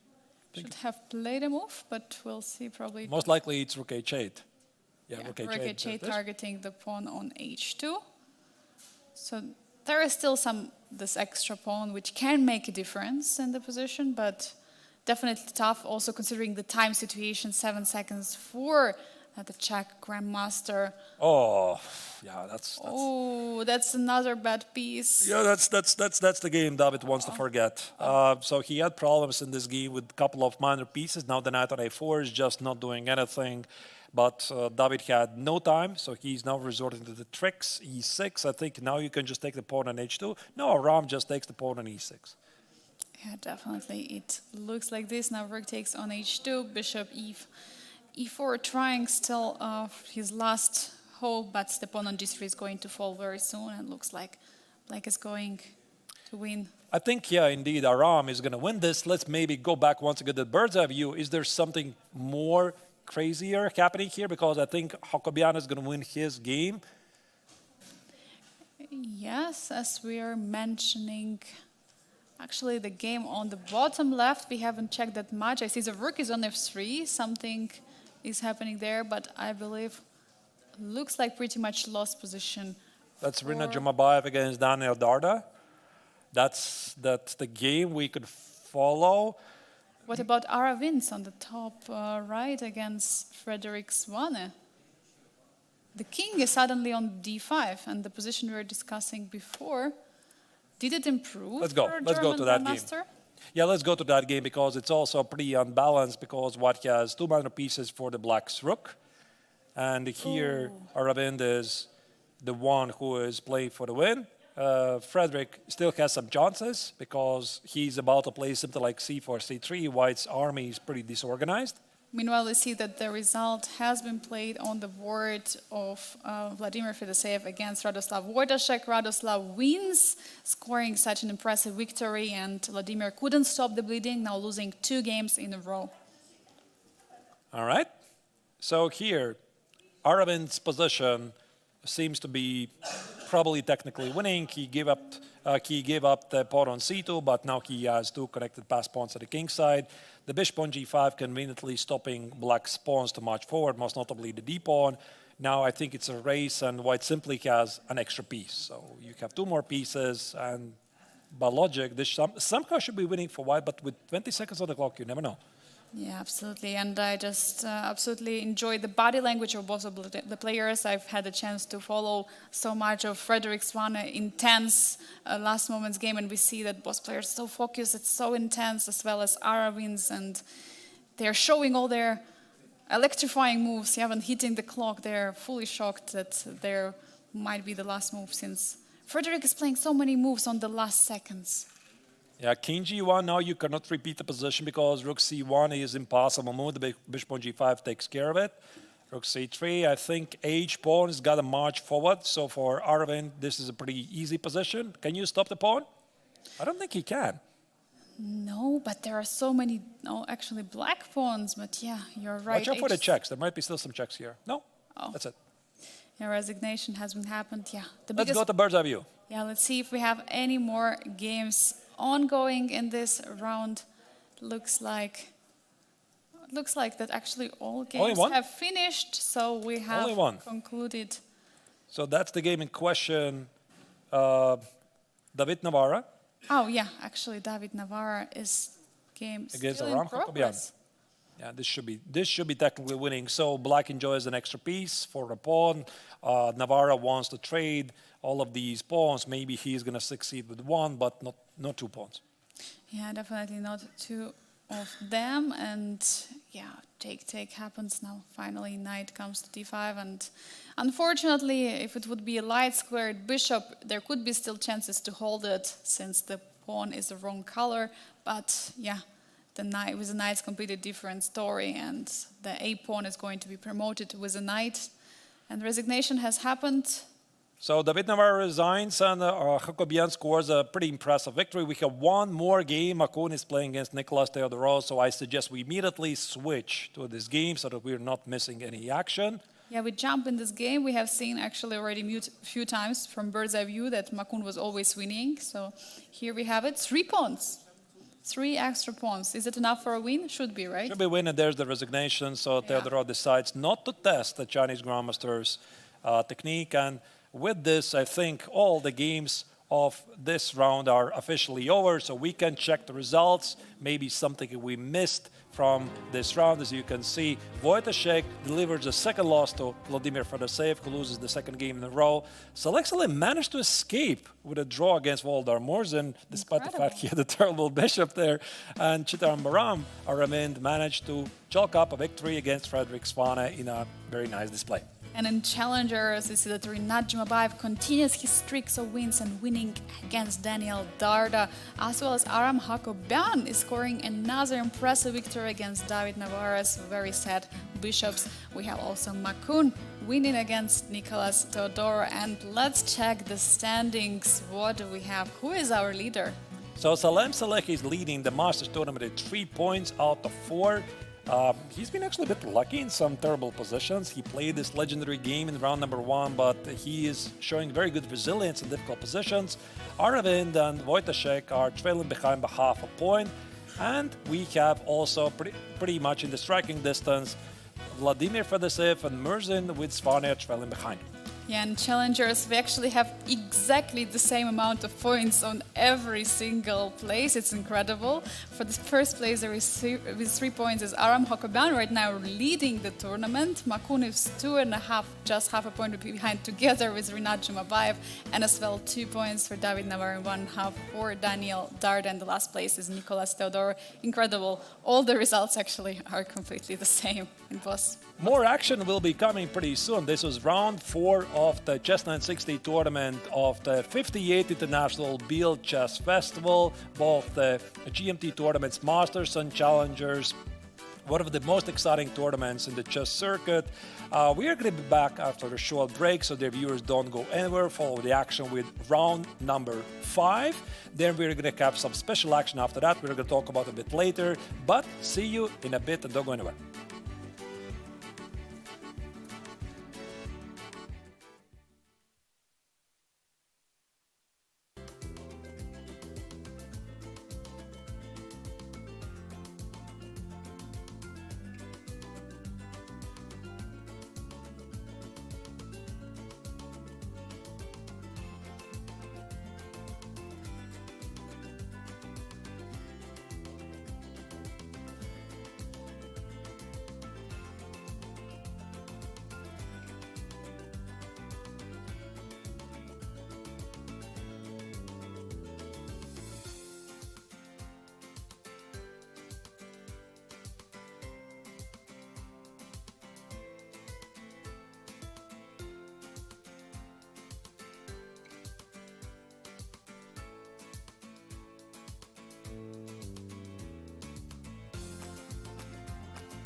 58th International Biel Chess Festival, which is happening in Biel, the bilingual city here in Switzerland. The summer is blowing outside, but we're doing actually something far more important following the action of the CHESS960 tournament of the event. Two round-robin tournaments, Masters and Challengers. They're fighting out today the CHESS960, or the so-called Fischer Random Chess, or the more modern name for it, freestyle chess. 4 rounds have been played. 5th round is to be played. A lot of action. Yeah, a lot of action. We have the 5th final round of the round-robin tournament. Then the next part is going to be even more exciting, but about that we'll talk a bit later. We had so many exciting matchups in the last 4 rounds. So what do we have for the final 5th round prepared? So, again, we have some heavyweights playing against each other. So this round sees Radoslav Wojtaszek taking on Aravind Chitrambaram. It's going to be definitely a game you don't want to miss. Frederick Svane is going to try to take on the tournament leader, Salek Salem. Volodar Murzin did not manage to take down Salem in the previous round, so here it's going to be a very interesting fight against Vladimir Fedoseev. In the meantime, in the challengers, nothing yet is decided, so Theodor is going to try to stop his pretty bad first half of the tournament, taking on Daniel Darda. Jumabayev is going to take on David Navara, and the Ramko Kobyan is definitely in good shape. He's going to face the top Chinese Grandmaster Ma Kun. And we see that all players are getting seated at the board. We had a new position and the one which looks very interesting. Now bishops are in the center of the board on E1 and D1, and we already see a few first moves on the on the top boards. I see actually the knight has been decided to play on the top right board with the knight coming to B6, so it is a very interesting approach. But I see G4 in few games actually on the right side. So and I'm also seeing a lot of G4s or G5s or G4 G5s or together. G4 G5s. so that's definitely a trend. It's here in Biel. Also in the previous round, I think we saw something like 4 games out of 6 black playing G5, and it just continues in this round. So let's maybe sit here for a minute and try to appreciate the beauty of CHESS960 before delving into a single game. Yeah, definitely. And there is one E4, E5 on the bottom middle board. Maybe after playing E4, E5 players, so the rest played G4, maybe they should have went for it. But yeah, definitely one of the ways to open up the queen. And actually, Angelique, I really like this pause. I have noticed in the previous round. So normally when you play a standard game, E4, E5, you D4, D5, immediately you get a lot of moves. So I already noticed this in the previous round. There's like, for example, Jumabayev against David Navarro, E4, E5, and there's like, now what? Yeah, now what? There's like so many opportunities. Every single position is fresh. But if I would have to choose one of the games, Angelica, I somehow like the game of Radoslav Wojtaszek against Aravind. Not only because they're 2 of the leaders of the master section, the position just looks very promising. Yeah, I definitely agree. Let's jump in the game of Wojtaszek against Aravind.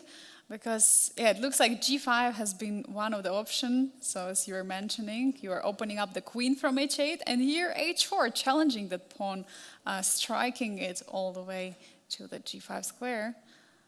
By the way, Angelica, if we are going to roll back the first moves, look at this.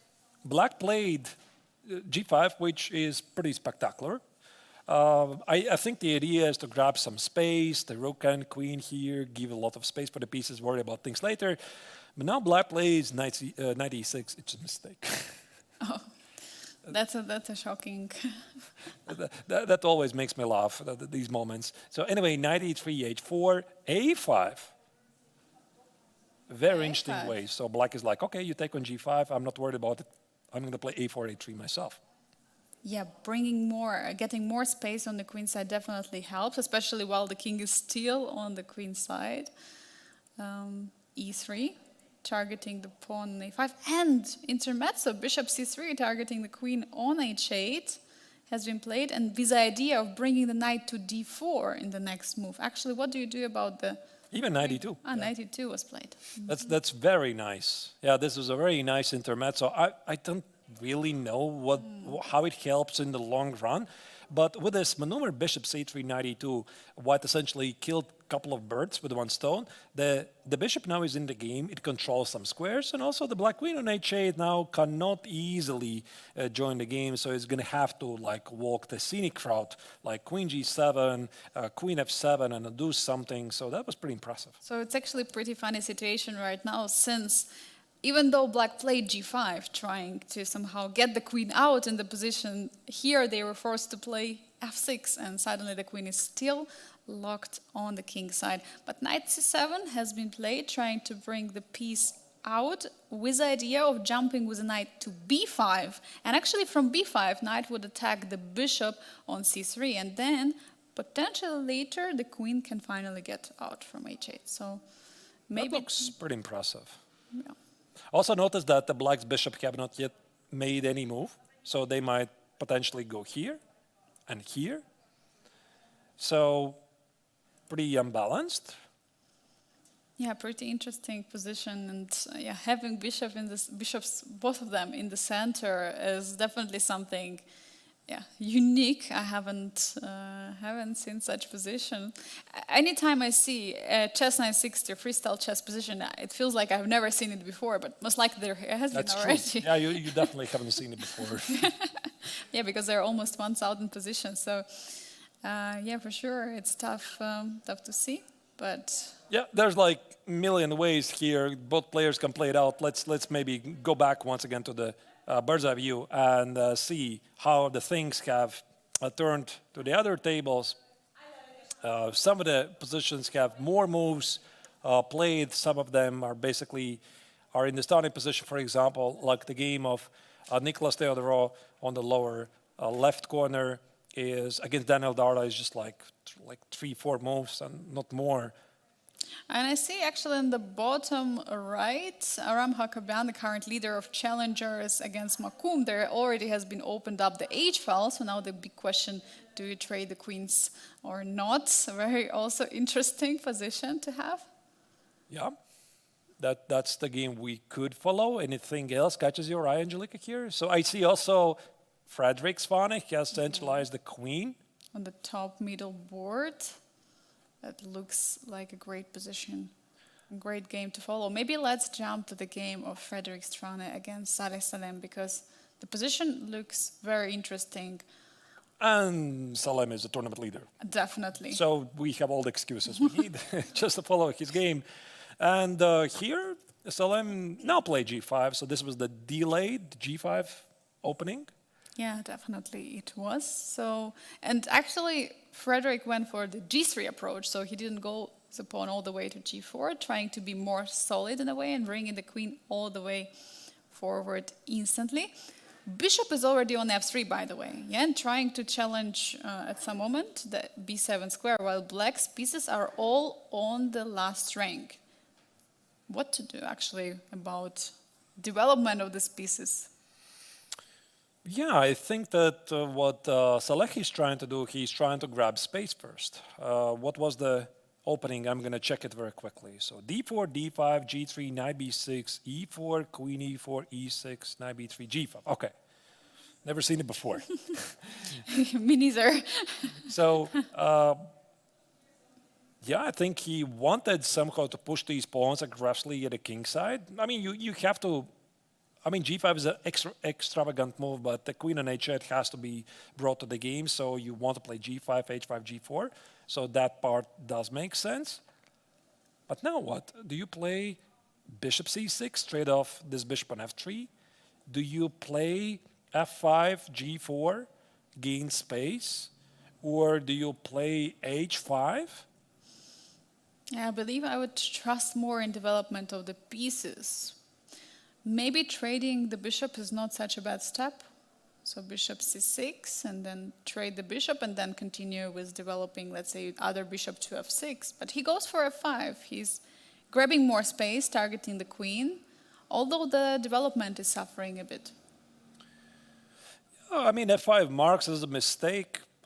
To be honest, I'm not really sure about this. If we go back a move, about this bishop c6, it feels like it's a very logical move. You're trading this bishop on f3, but maybe Saleh is thinking that his bishop on e8 is not worse at all. So why should he trade a piece which is not worse at all? So that's his understanding. And this f5 creates some imbalances, and maybe he hopes to get a position where this bishop on e8 is actually stronger than the bishop on f3. And that's essentially all about the piece trades. You don't trade the pieces blindly. You want to make good trades, which improves your position in some way. But yeah, the bar respectfully disagrees. Yeah, definitely. It's tough for now to say which piece is a better one in this one, but yeah, definitely there is a perspective for each piece to be great. But grabbing so much space on the king side, I think it's also pretty important considering that the kings are both on the queen side. So black is not weakening anything, but it also highlights that black will never castle short. So that's definitely an assumption we can say. And yeah, I mean, like, of course, there are a few pieces out for white, while black does have only one knight on b6, which is making black's development suffer. But there are all the ways possible to develop the bishops and the knight. I don't think much problem for black. Yeah, it looks pretty okay.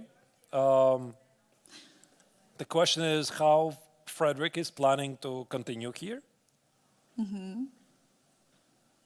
Is it you start with a knight on f1? Is it you start with the bishop on e1?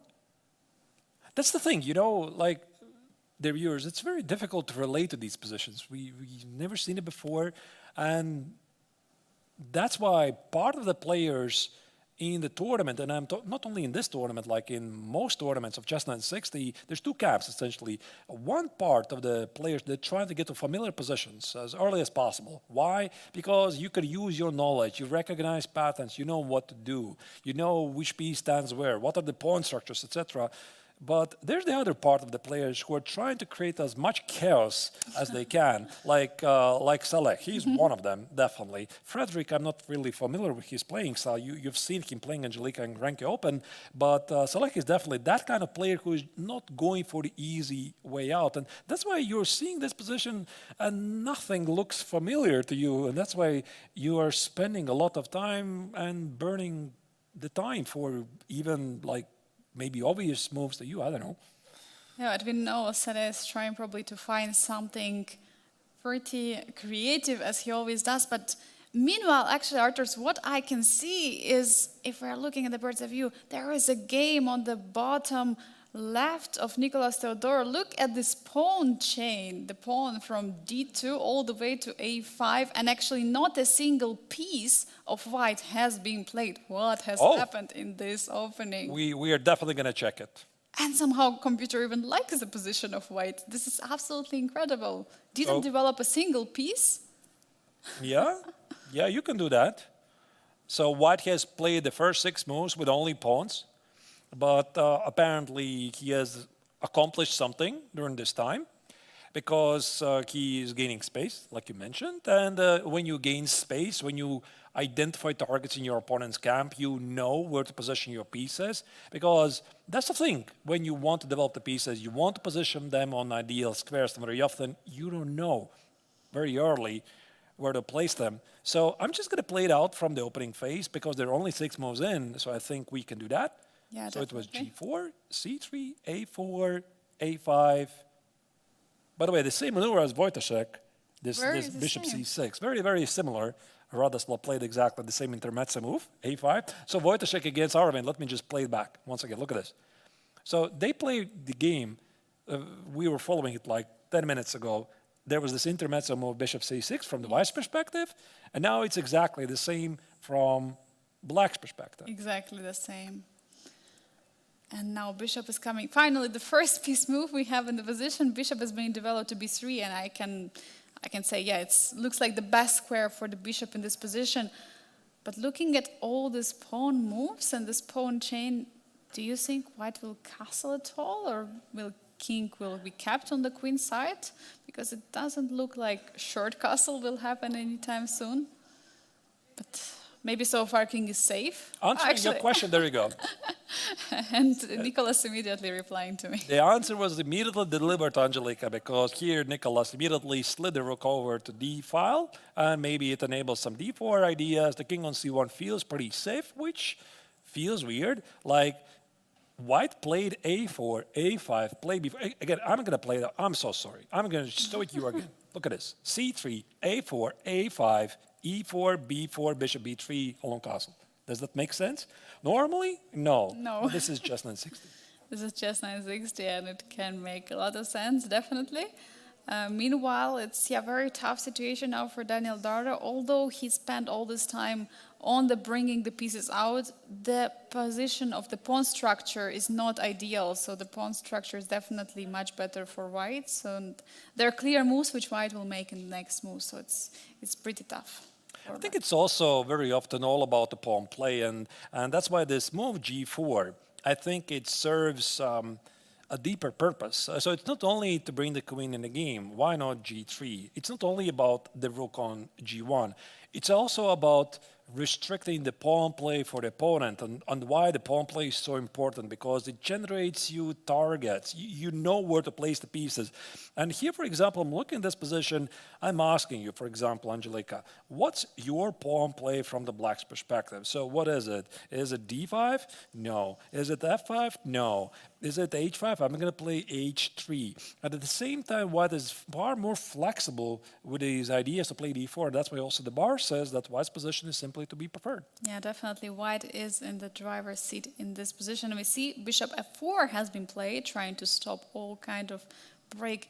And actually, bishop on f4 is at the same time pinning the d2 pawn to the king. So d4 break for now is not possible. But knight e3 is being immediately played, going all in for the d5 and f5 square. So not clear actually where the knight will jump, but that's definitely a perfect square for the knight.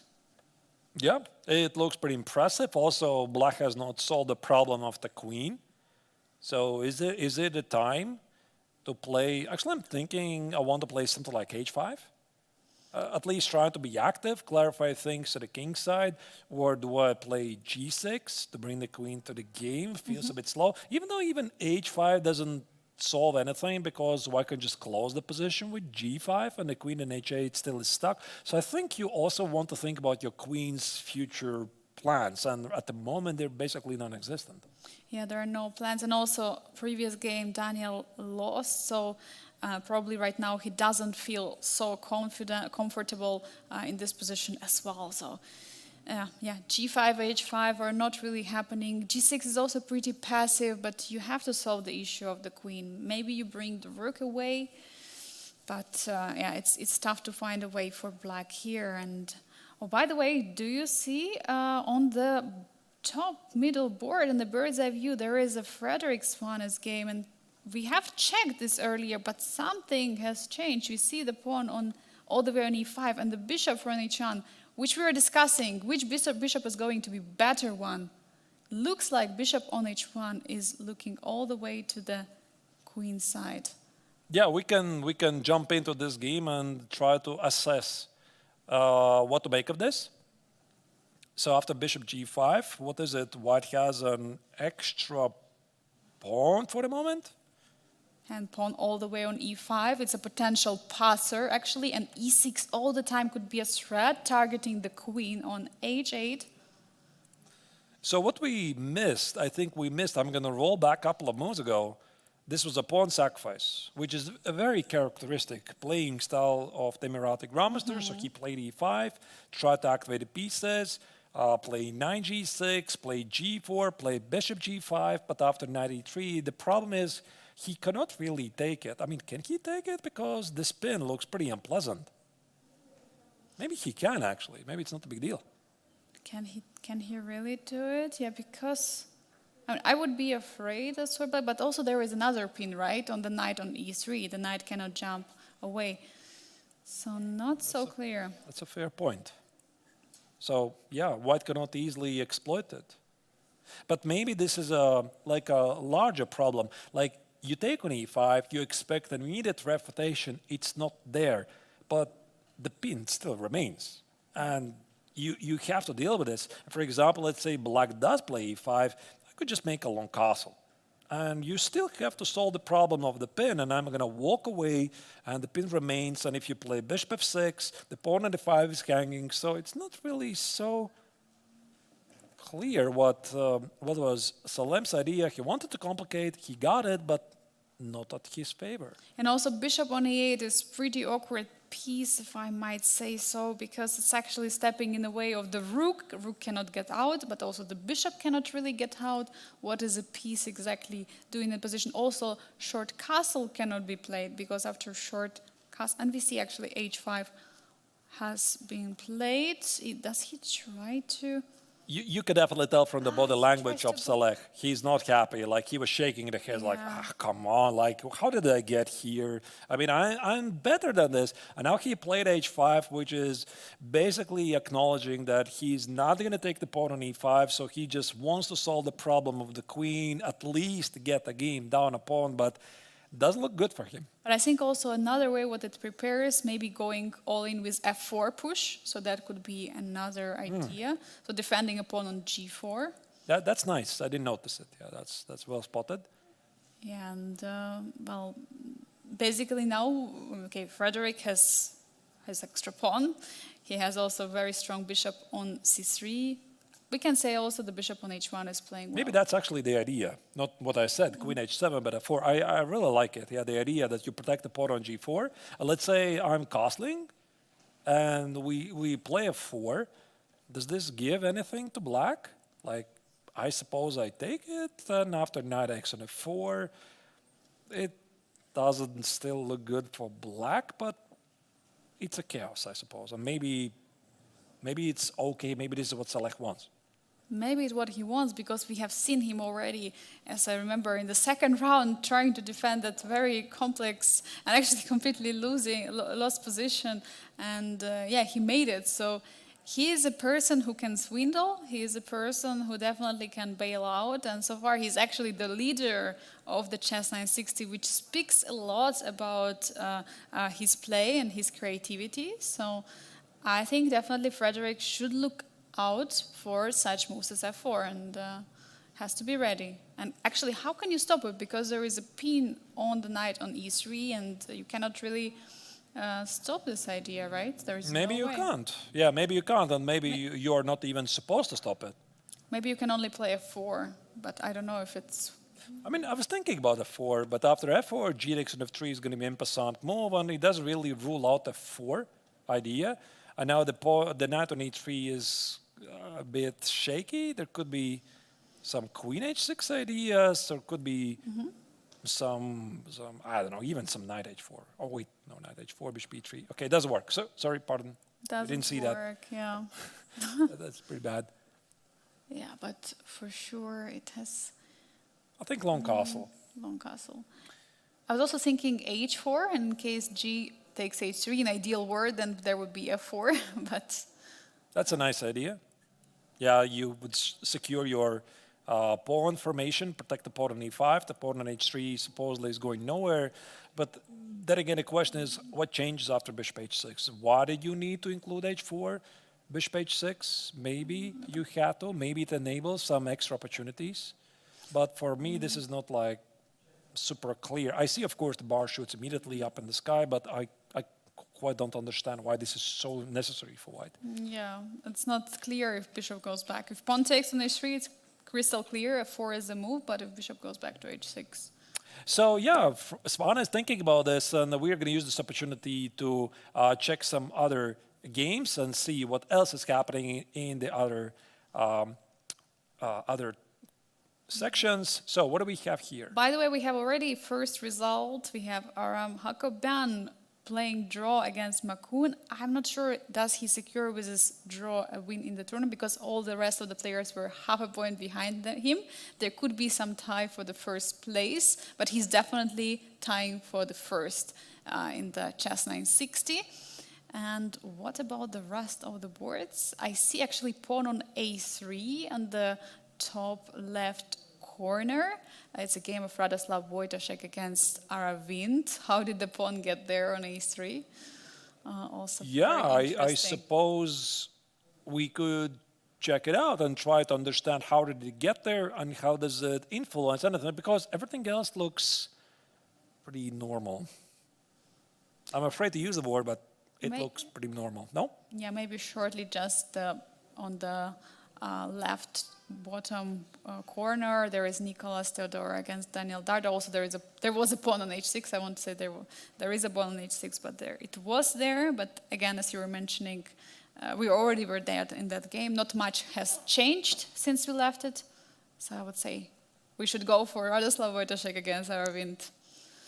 Yeah, these are essentially two of the closest followers of the tournament leader, Select So both players, Wojtaszek and Aravind, they have 2.5 points. Black has a pawn on a3. I'm going to ask you a question, Angelique. It's going to be very provocative. Is the pawn on a3 strength? Is it a weakness?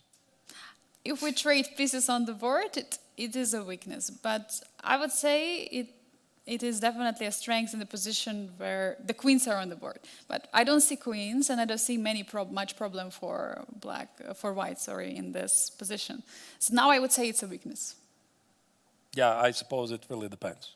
Yeah, so very, very tricky. And that's what I usually love about chess, is that we have two players, two playing styles, and very often they believe on what they're doing, that they're doing the right thing. And even though sometimes it's completely opposite things, and at some point for somebody sets the realization in that, okay, I was wrong. Yeah, but here I don't really know. I suppose it still could turn out either way. If it goes to the endgame, for example, some rook endgame, the pawn on a3 actually could become a strength. Yes, you're right, because if the rook anytime can get to b2 and challenge the pawn on a2, that would be a big, big problem. But for now, definitely both knights are targeting the pawn, so it could have, I think actually the move before already white could have taken it, but I think main problem is that after take on a3 trade happens and rook a8 would challenge the knight and the pawn on a2 as well.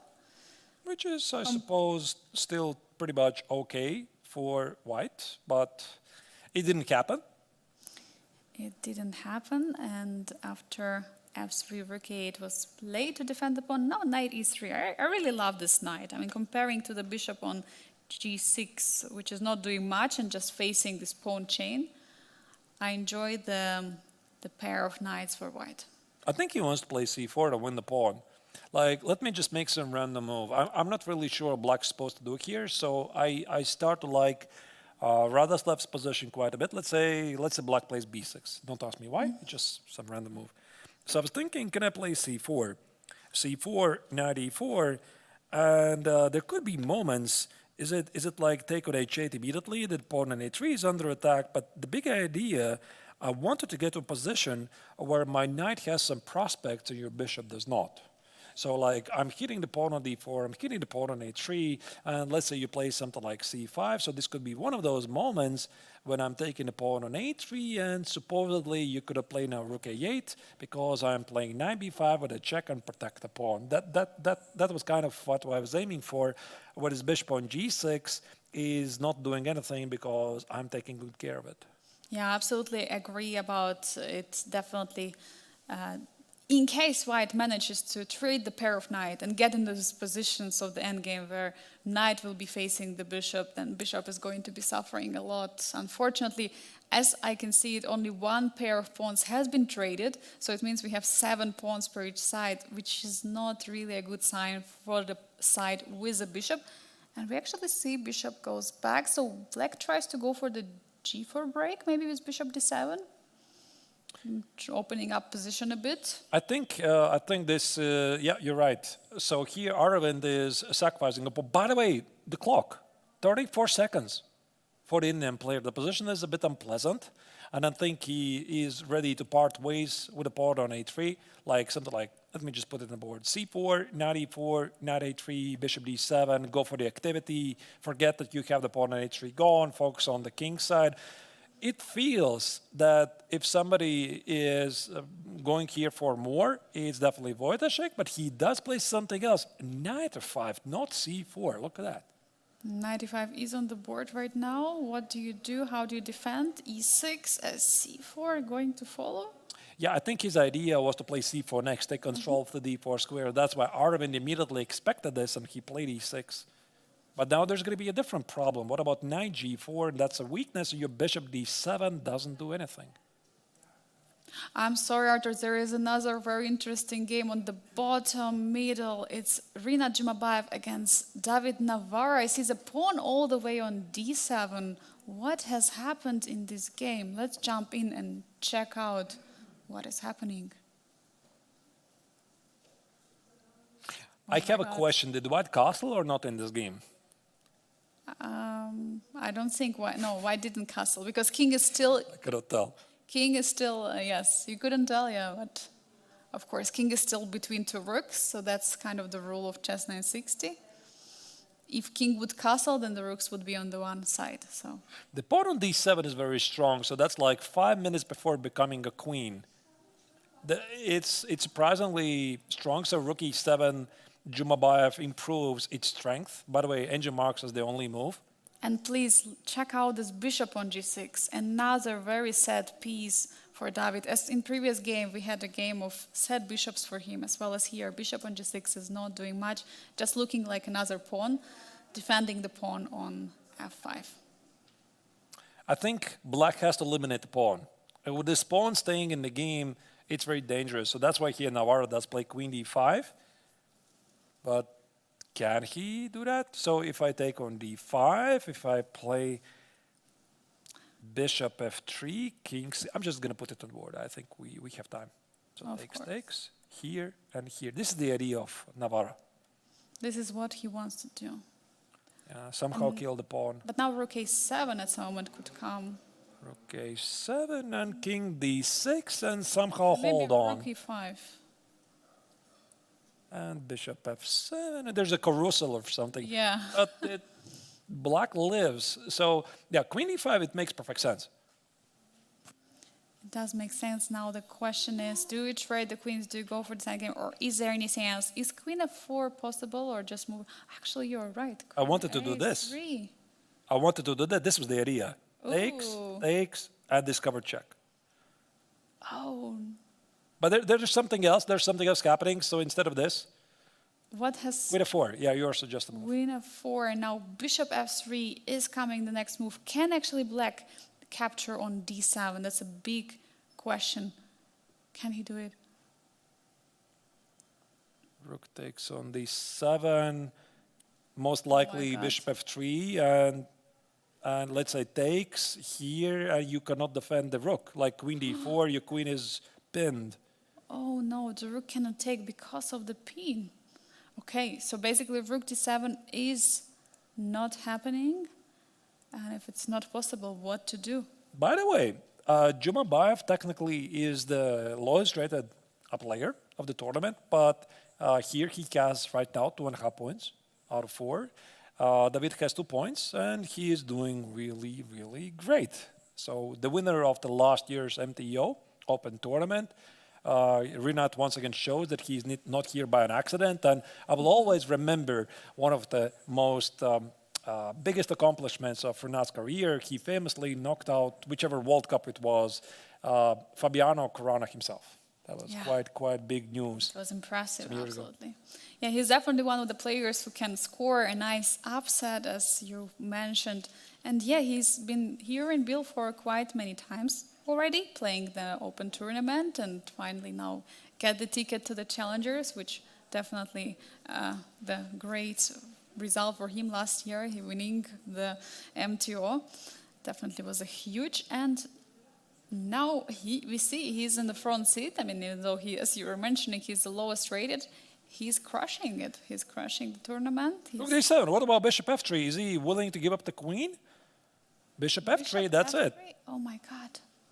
I think he wants to take on f3, or maybe he just didn't see any other moves. And by the way, for Jumabayev, it's only 20 seconds. Yeah, he gives a queen. Sacrifice a queen, rook takes a7, trade on d5 happened. Now there is a rook and the bishop for the queen, and queen d6 jumping in. Looks like game over. Yeah, this does look like a fortress to me. So, of course, David is going to fight it out, but Rinat is playing a very nice game here. So he is in a great shape.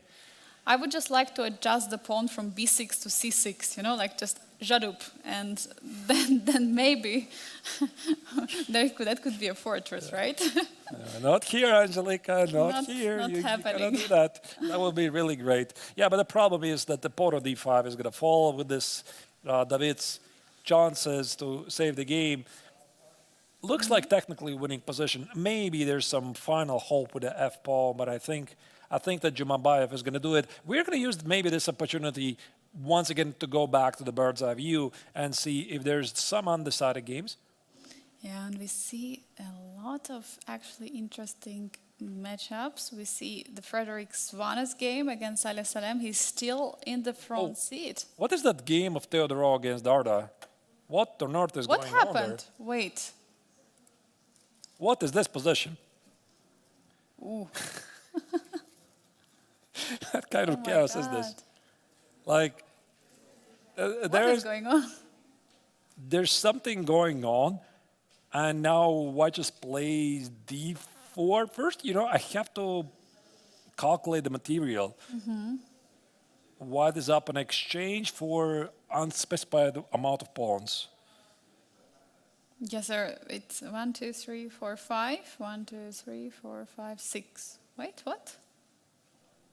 Okay. Only one pawn. But okay, many pawns are hanging, right? So many pawns can be taken. Rook c3, rook b3. Is there rook b3 here? Rook b3, queen c3. Is it possible? Yeah, looks tempting. It's yeah, happening. Rook b3 is on the Rook board. b3 is on the board. King takes queen b3. King has King to a4, go forward. He does. Oh my God! I love it. Why did you call for it? I was. King, queen a3, king b5, or queen c2, king b5, or maybe king b4. If king b4, there is knight d5 check. You're introducing the knight, so you have to play king b5. Yeah, looks normal. Yes, absolutely normal position. Knight x on d5. That's the position we have every day, every round. Like it's your casual position. You would have it only 10 seconds on the clock. Now, Queen c4. knight c7 check, then king b4 can be played, right? But he still goes for it, king b4 now. It's probably somehow a draw. Like, I mean, obviously I see the bar. Bishop d2 is a blunder, Why? maybe because of rook d2. And the king is going to fall back and white still enjoys the extra pawn. Queen c3. Queen c3 is 95. 95 you cannot do. So king goes to a4. Or maybe a3, a4. Yeah, no more checks. Oh no, there are no checks in the position, and it's just black is just down in exchange. Rook b1, I think, seals the deal. And suddenly this king has nowhere to go. Like, I don't see a move. King c8. 97 or 96 can be played. Actually, Still not over. Oh, it should be somehow winning. Like, there's no more check on c5. The pawn on d6 is gone, and these knights, they're beautiful, but they're not doing anything. There's no checks. a7, there was apparently a blunder. Why? knight c5 check, queen c5, queen a2 check, and he finds it. Oh my God! On the last seconds, what a move! Knight c5, checking the king. Queen takes queen a2, capturing the rook. We watch out for knight a6-4, queen a3, only move. Queen takes, now pawn cannot be promoted to a8. Knight controls the back rank. Absolutely unbelievable. Knight f7 check. This is the game of the round so far. Like, total chaos. So too bad we didn't really follow it in the middle of the game. But okay, now we are all our attention Now, is to it. knight cannot move because queen b5 would be a checkmate. Now queen c5. King b4, watch out for the fork. You have to go back. Now queen goes back to e3. Wait, but now you take it and the knight is hanging. You cannot do that. He walks into a fork and he's okay with this. Ooh, what? Knight a6, king b5, knight c5. You put another queen on the board. How about that? There are too many queens. Okay, there is also queen b2 check. And look at the concentration of Darda. He's like, what is going on? I have to calculate this, all of this on seconds. Yeah, there is queen b2, and if king c4, there is queen c3 checkmate. So he has to go back. So maybe queen b2, queen a2. No, he goes for it. So He goes for it's just it. too tempting. Oh my God. There's another queen on the Another board. queen. What is happening? King takes on d6 is going to be queen c6. Wait. Wait a second. And then king e7. Is there another? There's another check. Queen of fate. Why not queen c6? Because of king e5, king e4, I suppose. It's tough really to follow, but yeah, and somehow it's going to fizzle out, is it though? The D pawn becomes strong. Now queen e2, there could be a check. But okay, now first black has to move the king to e8. Who's playing for the win, Angelica? It's tough to say. I don't understand who's playing for a win. I think Theodoro is just trying to force a draw here. Yeah, looks like this. What happened? What just happened? What just happened? There is apparently something going on in the background. We are not really sure, but both players are focused on something that's happening behind them. Something. Oh no! What is fell. going on? What is going on the board? Something dramatic is happening in David Navarro's game against Renat Jumabayev. Hope everything is all right. It seems that the players were distracted and they're like, stop the clock, and they had a look. We don't have any information what was going on, but the game proceeds and Yeah. it's somehow level. And here king goes to d7 back. Queen takes on c5 is a What? blunder because of queen b3 check, and now it is Darda who is playing for the win because of the strong d pawn. Yeah, but there are so many checks. It feels unreal that there couldn't be any. I mean, I could easily imagine there's no perpetual because you can always shelter the king with a queen d5, and this king might be running somewhere here. So king d6, queen d4, queen d5 check. So here king, okay. Queen e4 check is going to be queen e6. You could do that. The king on a6 is unfortunately placed. Yeah, definitely one more check. So black has to try to escape all the kind of checks. And it's a pity actually for white that the pawn is on the A file. It would be better to have the pawn on B file. Now there are no Either way, chances. Angelica, no matter how this game finishes, I think we have a worthy alternative candidate for the best game of the tournament. This was the very first round game of Salem Saleh playing his immortal game. Now this game, again, filled with chaos and multiple blunders, queen traps and sacks and everything.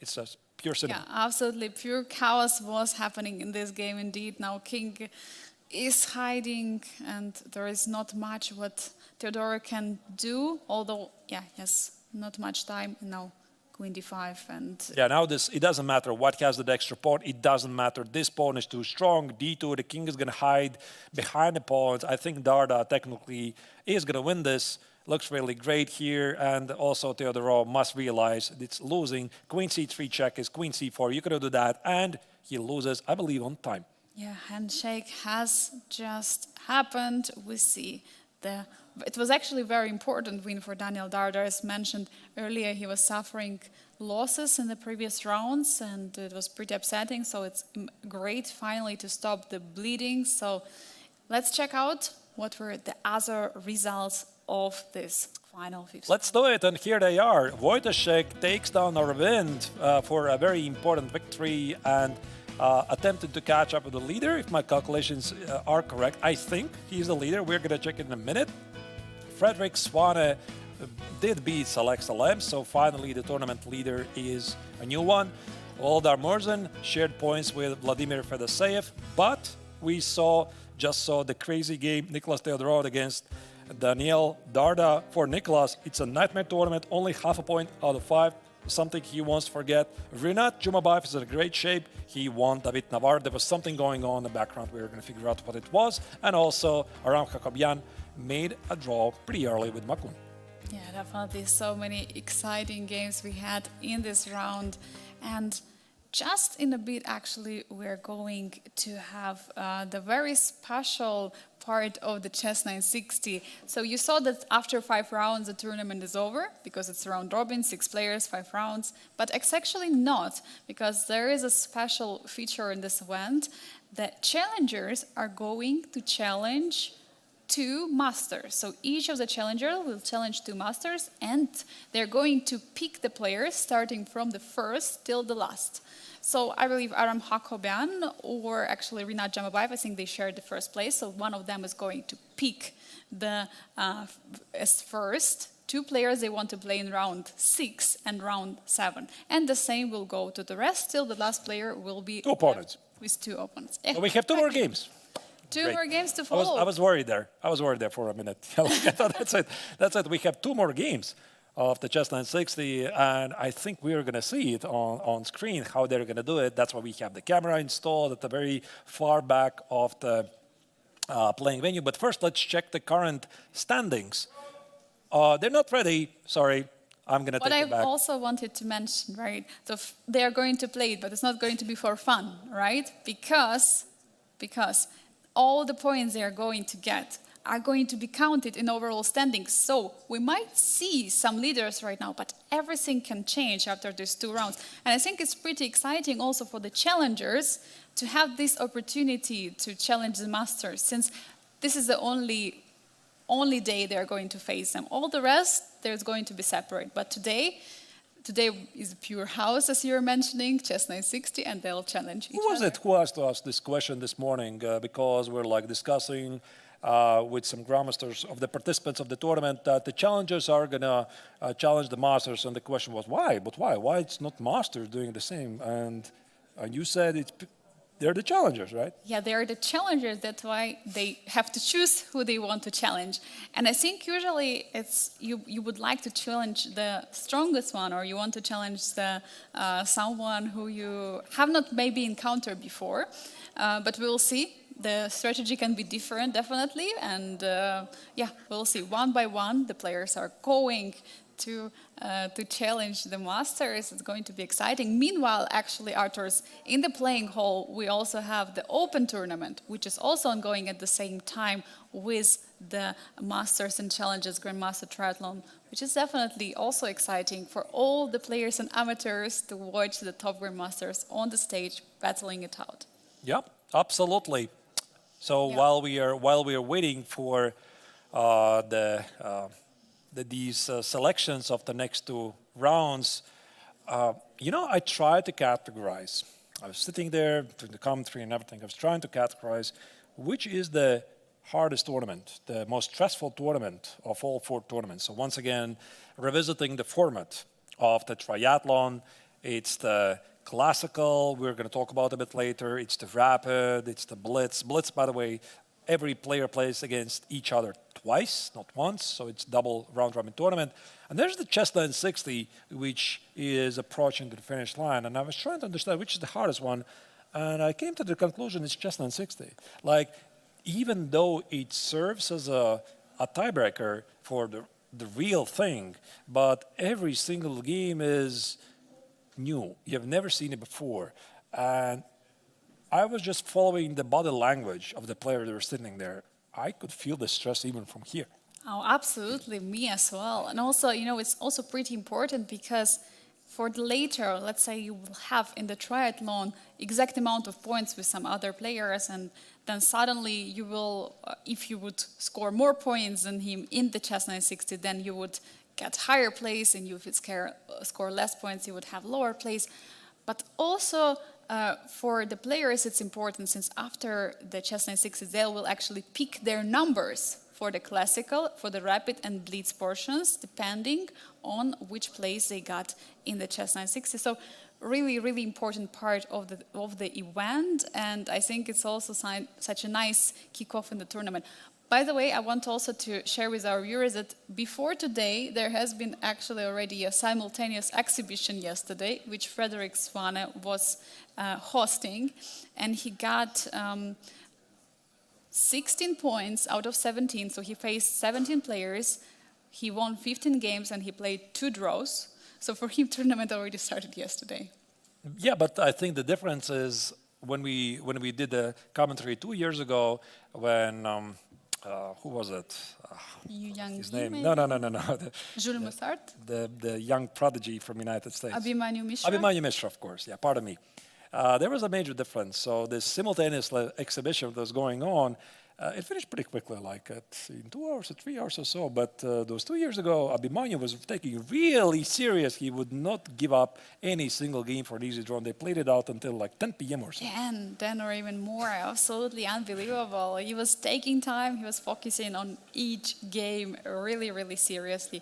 Yeah, I think it was last year. What an incredible time. But yeah, this year, actually, you were right, like just 2 hours. But I saw Frederick Swane was really tired after this time. Well, he was saying, oh, it was incredibly tough. So Yeah, for sure. An exciting start for him into the event. And yeah, maybe even though the chess 960 maybe not going as well for him, but there is rapid, there is still classical part of the event and blitz. So many action to follow in the next days. Can you explain maybe, Angelica, the actual format? How does it work like for this selection? I try to understand it, but I think you understand it a bit better. So the challengers challenge the masters. What is the actual order? How do they do it?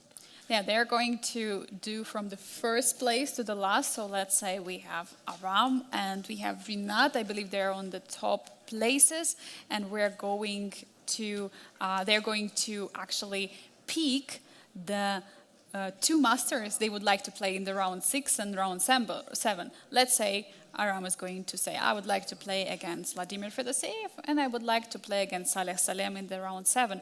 Technically, the next player can choose the same players, but in different move order, round order, playing first against Saleh Salem and then against Vladimir Fedoseev.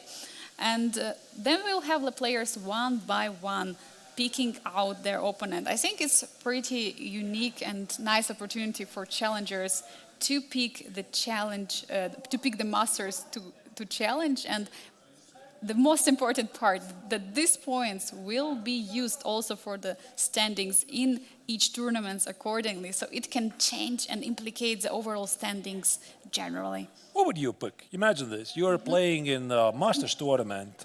You see there's no easy choices. You have either young talents or seasoned grandmasters, 2700 ELO caliber players. Who you're picking?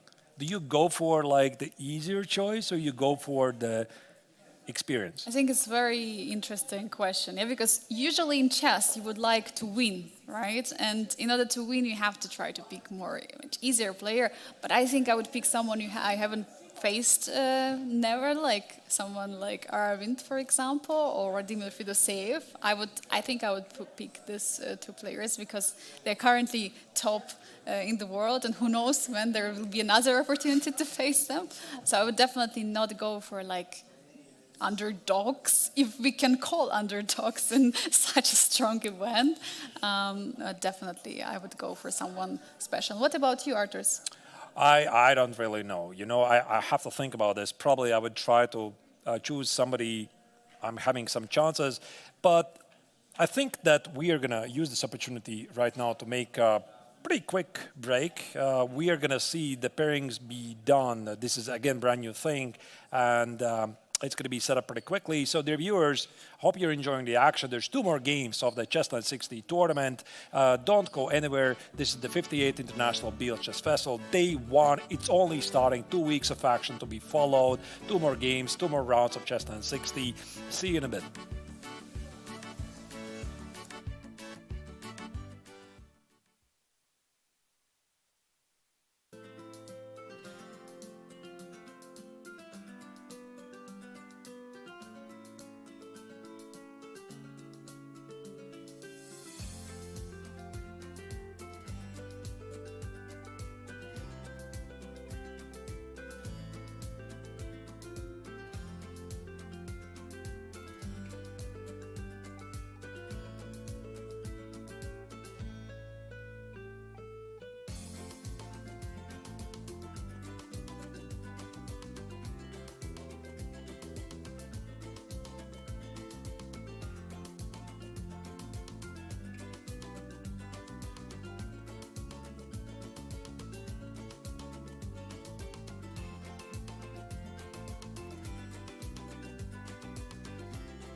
And we're back live from Biel, Switzerland, following the action of the 58th International Biel Chess Festival, the very exciting Grandmaster Triathlon, which is being held in two groups, Masters and Challengers. Today, however, it's not the triathlon, it's the CHESS960 tournament, which is going to serve as a tiebreaker for the event, which is going to start tomorrow. The very first day in action, and here you can see, after 5 rounds being played, we have our leaders. Yeah, we have in the Masters, Radoslav Wojtaszek with 3.5 points leading the field. Saleh Salem with 3 points, just half a point behind. Also incredible performance by Emirati Grandmaster. Vladimir Fedoseev together with Aravind, half a point behind Saleh Salem. And then we have Vladar Murzing with 2 points and Frederick Svano in the last place with 1.5 points. And what do we have in Challengers? In the Challengers, everything is a very close race, even though Aram Hakobian and Renat Jumabayev, they are leading the tournament with 3.5 points out of 5. Makun is not very far behind with 3 points. Also, Daniel Darda played this absolutely explosive game against Nicolas Theodorou. David Navarra, we saw him playing earlier, and there was something happening. The word is he lost his game against Renat Jumabayev. He supposedly had a foot race. He lost it. It was a very emotional moment for him. I hope he is fine and still going to continue playing exciting games. A lot of stress lately for him. I'm just hoping he is going to do really well in the remaining tournaments. Here we see David is ready to start a game. Everything is hopefully good. And they're going to select, I suppose, the players. Yeah, absolutely. We don't have the pairings just yet because we are waiting for the players to select. So we are going to have all the challengers selecting the 2 masters for them to play in the round 6 and 7. So we will have players coming from the first till the last place to check the players. And we'll start with Aram Hakobian and Renat Jumabayev as the top players right now in the CHESS960 in the challengers. And I will have to choose which grandmasters from the masters section there will choose. And we were discussing earlier with you, Arturs, right, that I said I would go definitely for Aravind and Fedoseev. And Arturs, what did you say? Would you choose someone else? No, I didn't say anything. I would try to select somebody who I can beat. Probably nobody from the field. Yeah, everybody's stronger than me, but I suppose it would really depend on the mood of the day, how I'm doing. So if I'm doing terribly, if I would have like half a point out of 5, it wouldn't really matter. But if I'm fighting for the win in the tournament, then I would try to select somebody easier. But who is the easier player? There's no easier players here. I absolutely agree. There is no easier player. And we see, for example, in challengers, the player who was expected to do the worst, or at least who was the lowest rated player, Renat Jumabayev, is doing amazingly, tying for the first place. Yeah, like imagine that you're playing in a Masters tournament. Do you select Radoslav Wojtaszek, who used to be a second of Vichy Anand, a 2700 level player, or do you play Salem Saleh, the creative genius who plays fantastically here, or you play against Vladimir Fedoseev, who is like in fantastic shape when it comes to CHESS960, and he is playing really, really well lately, or against Aravind, who is the latest addition to the Indian Super GM team list, or Vladar Murzin, the World Rapid Champion, or you play against Frederick Svahn, the rising star from Germany. Your pick.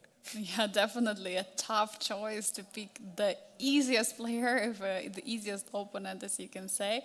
But yeah, definitely the pick has to be made. We see that the players are gathering on the stage and they're getting ready for their selection. We still have a few moments before that. And meanwhile, actually, I see on the right, the players are seated and playing. I believe this is the Open Swiss tournament, Fischer Random tournament, which is also happening simultaneously at the same time. I think just players are seated at the board and getting ready for the next round because, as I understand, the pairings, the rounds should start simultaneously. Yep, so we're waiting for the action. As you can see, things are getting ready on the stage. We still have some time, so 2 more games to go. I'm very, very happy to see that David has recovered. He's doing well. And we're about to see. Yeah, definitely. We see him walking right now on the stage, back and forth, trying to maybe focus a bit more on the next round. I think it's him actually on the stage right now, walking and checking the some of the boards. And Also, by the way, I would like to make a friendly reminder for everyone who is here in Switzerland. Maybe you are a chess fan, you just arrived here to Biel to follow the action. How you can find us, it's the Biel Congress Center in the heart of the city, so there's no admission fee. You can come watch it live. Presumably also a chance to get autographs from your favorite players. So as you can see, the players are slowly gathering. So, by the way, this is the very first day, but usually we have a lot of spectators here on site. So use the opportunity and come to the sunny Switzerland. yeah, definitely. And I'm just wondering if we can zoom in and look, because I believe that checking the choosing the players there, the players who are on the stage. Yeah, I believe that we already have the pairings, not on the screen, but I have it, information who has selected who. And we have Aram Hakobian for the round number 6, that he's going to face Frederick Aswane. Rinat Jumabayev is going to take on Radoslav Wojtaszek. Makun is going to face Salem Saleh. Daniel Darda has selected the world rapid champion Volodar Murzin. David Navarra is going to play against Vladimir Fedoseyev. And Niklas Theodorou is going to face Aravind Chitrambaram. Yeah, pretty exciting pairing. So we can see that the top seeds of the, not actually top seeds, but the top players right now has been Aram Hakobian and Rinat Jumabayev. Actually went for some, so to say, players who are not doing so well. We see that Aram chose Frederick Swane, and Frederick Swane was not doing so well in CHESS960. So actually, your approach, as you're mentioning before, maybe is being chosen by the Armenian Grandmaster. Yeah, what was it the last year? So the last year, this was the very first time the challengers were challenging the masters, and I'm trying to recall the score, but I think the score was that masters won convincingly. But I remember that Donchenko has either scored 1 point or he scored 1.5 point, but I remember that Donchenko was doing pretty well From the in challengers, CHESS960, yes. So he was at the end the first place. He got first place in CHESS960 and then followed up with a great performance also in the rapid section. And yeah, definitely. And we see also players gathering on the stage right now. We see that all the preparations are being made for the final 2 rounds for today. I mean, Artur, I would like to ask you, what so far was your maybe some highlighted game from all these 5 rounds we have seen? Is it Saleh Salem or is it this crazy game we have seen earlier? I mean, it's very easy. So Saleh Salem, that's the game I really like the most from the first round game against Radoslav Wojtaszek, because we're following basically from start to finish. Yeah, so we know what happened. I slightly regret that we did not get to see all the game of Niklas Theodorou against Daniel Darda, but I think that's the game from the previous round. That was the most chaotic game, most exciting game. So if I would have to pick from the action, from the tense moments, that would be Theodorou against Darda.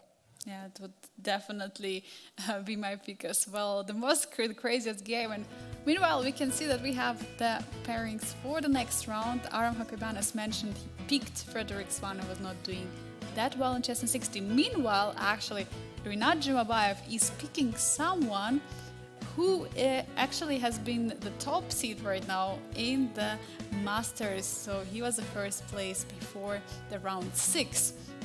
So there are different approaches to the pick of the opponent of the players. We see Makun facing Saleh Salem in the next round, as well as Daniel Darda chose to play against Volodar Murzin. David Navarra picked Vladimir Fedoseyev, and Niklas Theodorou was left no choice, but he had to go for Aravind.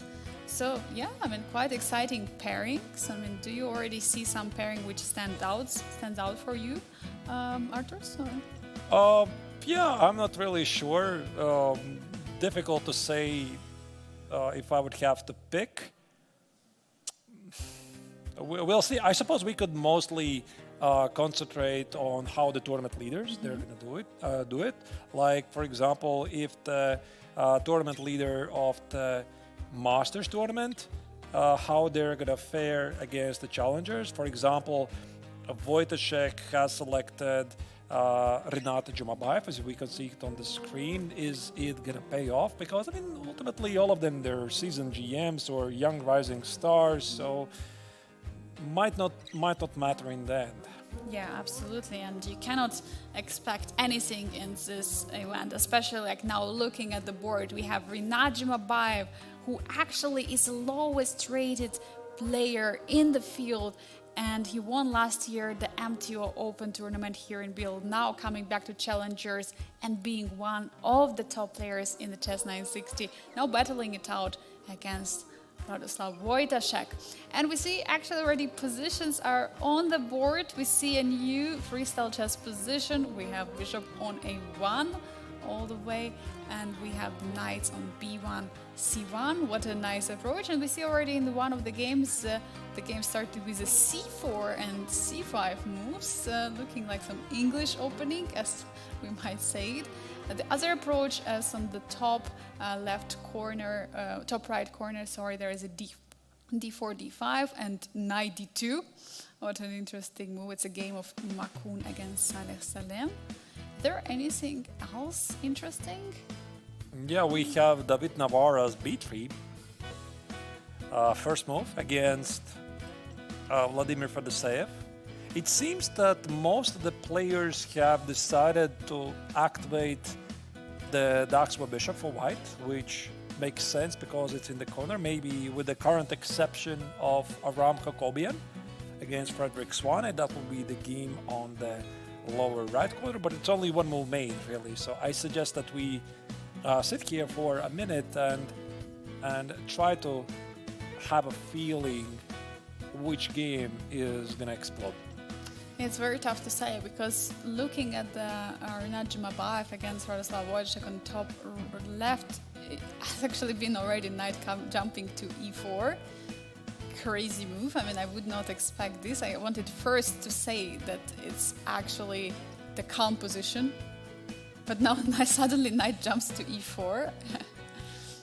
But this is something I've already seen Wojtaszek doing today, so maybe you can correct my memory, Angelika. So Radoslav already played an early knight jump against something, so I'm wondering if this is some kind of a pattern recognition. So some training he has done before. I think it was Wojtaszek, if I'm not terribly mistaken. It also featured this early, I think it was at the king side, some knight f6, knight g4 or something, or maybe it was not even Wojtaszek, to be honest, I don't remember, but it seems that the players definitely have done some prep, which is not really surprising. Yeah, for sure they did, and we see already there is a double pawn on the f5 right now, so there is still some issues with developing the queen from h1. Actually, we have seen already how many positions did we have queen on h1? I believe it's the third time. I mean, at least 2 times we had it.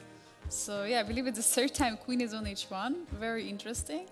And we see e6 probably supporting d5 push at some moment for black, and yeah, meanwhile for white, do you play queen g2? Do you play f4? Yeah, actually f4 looks reasonable because there might be some unexpected queen b7 opportunities to try to harass black's queen side. And also it enables the long diagonal. f4 is played, makes easy, and that's why Wojtaszek immediately shuts the door. He plays knight e6 and says, not going to happen under my watch. But now black might have some problems with the queen on h8. So even though white has doubled the pawns, there's pressure at the pawn on g7, at the g file here. Maybe black will have to play bishop f6, so this position has a very good chance to liquidate very quickly. Yeah, definitely h4, h5, grabbing more space, the moves to be expected. And yeah, the pawn structure makes it all much more interesting due to the open g file for white, and yeah, targeting this g7 square, which actually is now pretty problematic, as you're mentioning. How do you develop the queen from h8? What do you do? Do you play h5 yourself, bringing queen to h6, or how do you deal with it? I think that you play h5, queen h7 if you want to be ambitious. Like if you're saying that white's pawn structure to the king side is a weakness, I want to be ambitious, I want to put a queen on h7, queen, let's say on f5, and see what happens to keep the pawn structure healthy. But to be honest, I highly doubt it, because let's say I'm going to make some random move like whatever, bishop e2, you play h5, I simply could take away this opportunity. So you can no longer play queen h7, the white queen on e4 is very active, so that's why I think that here Wojciech will simply have to play bishop f6, and then I think this position is going to liquidate after the trades. The g file might be a place where the players are going to trade the pieces.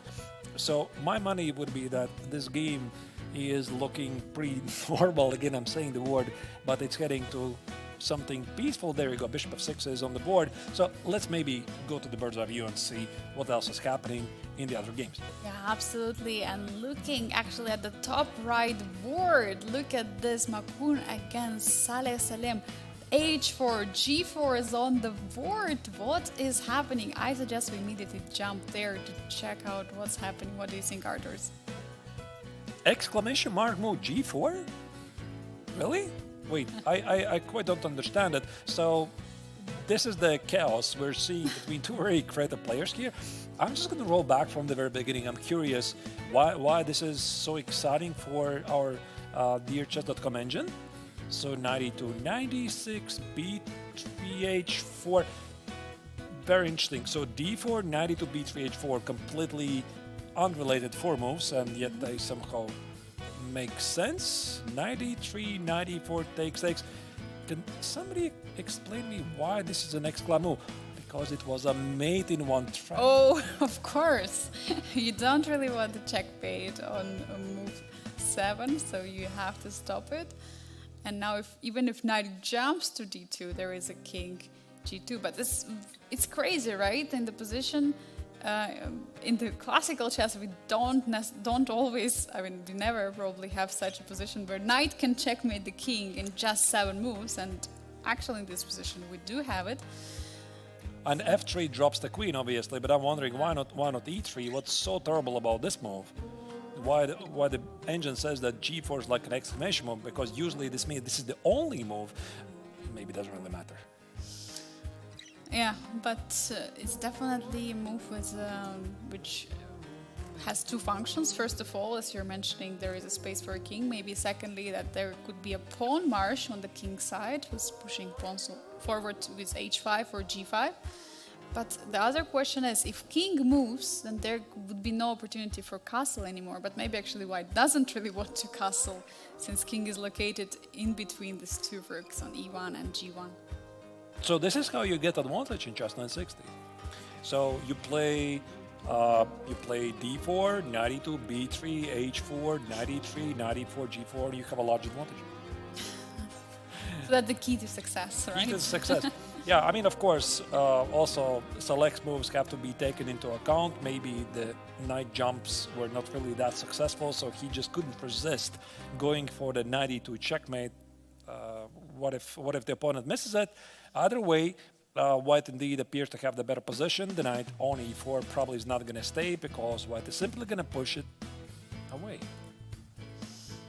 Yes, it looks like that. So Saleh is in his typical thinking process right now, trying to figure out what to do with this position. And as he already seen in his game, has had some very creative solutions to many positions. And in this case, we might see another one. Also, this 94 was pretty creative. But now the question, how do you stop those kingside expansion? Do you have actually to play h6 or h5 trying to stop it, or how do you bring the queen out from the h8 square? I don't really have a direct answer, because if you play h5, there would be g5 immediately. If you play h6, it still looks very passive. That is one problem. The second problem, which might be even more pressing, how do you stop white's counter checkmate threat?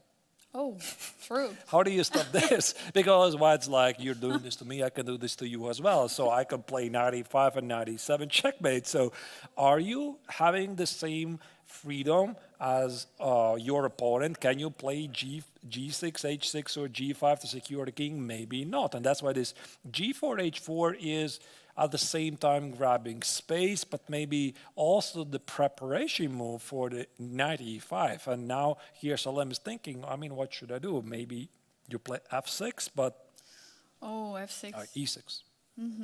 E6 is on the board, and basically knight e5 would come without any threat. So first, white goes for f3, kicking the knight, which is very logical. Now knight has to go back. I don't think knight would go to f6. d6 is the only square, and it happens. Another great move by white, by the way, f3. Another exclam move.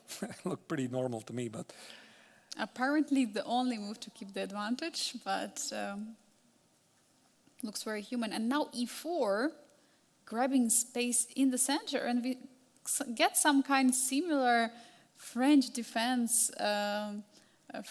pawn structure. Also looking at the pawns d4, e4, f3, g4, h4. It reminds me some seabird, don't you think, or some bird? Can we call this pawn structure like this? yeah, I think there was actually a different name for a pretty similar structure. I'm not going to mention it. Why not? I think it was like this.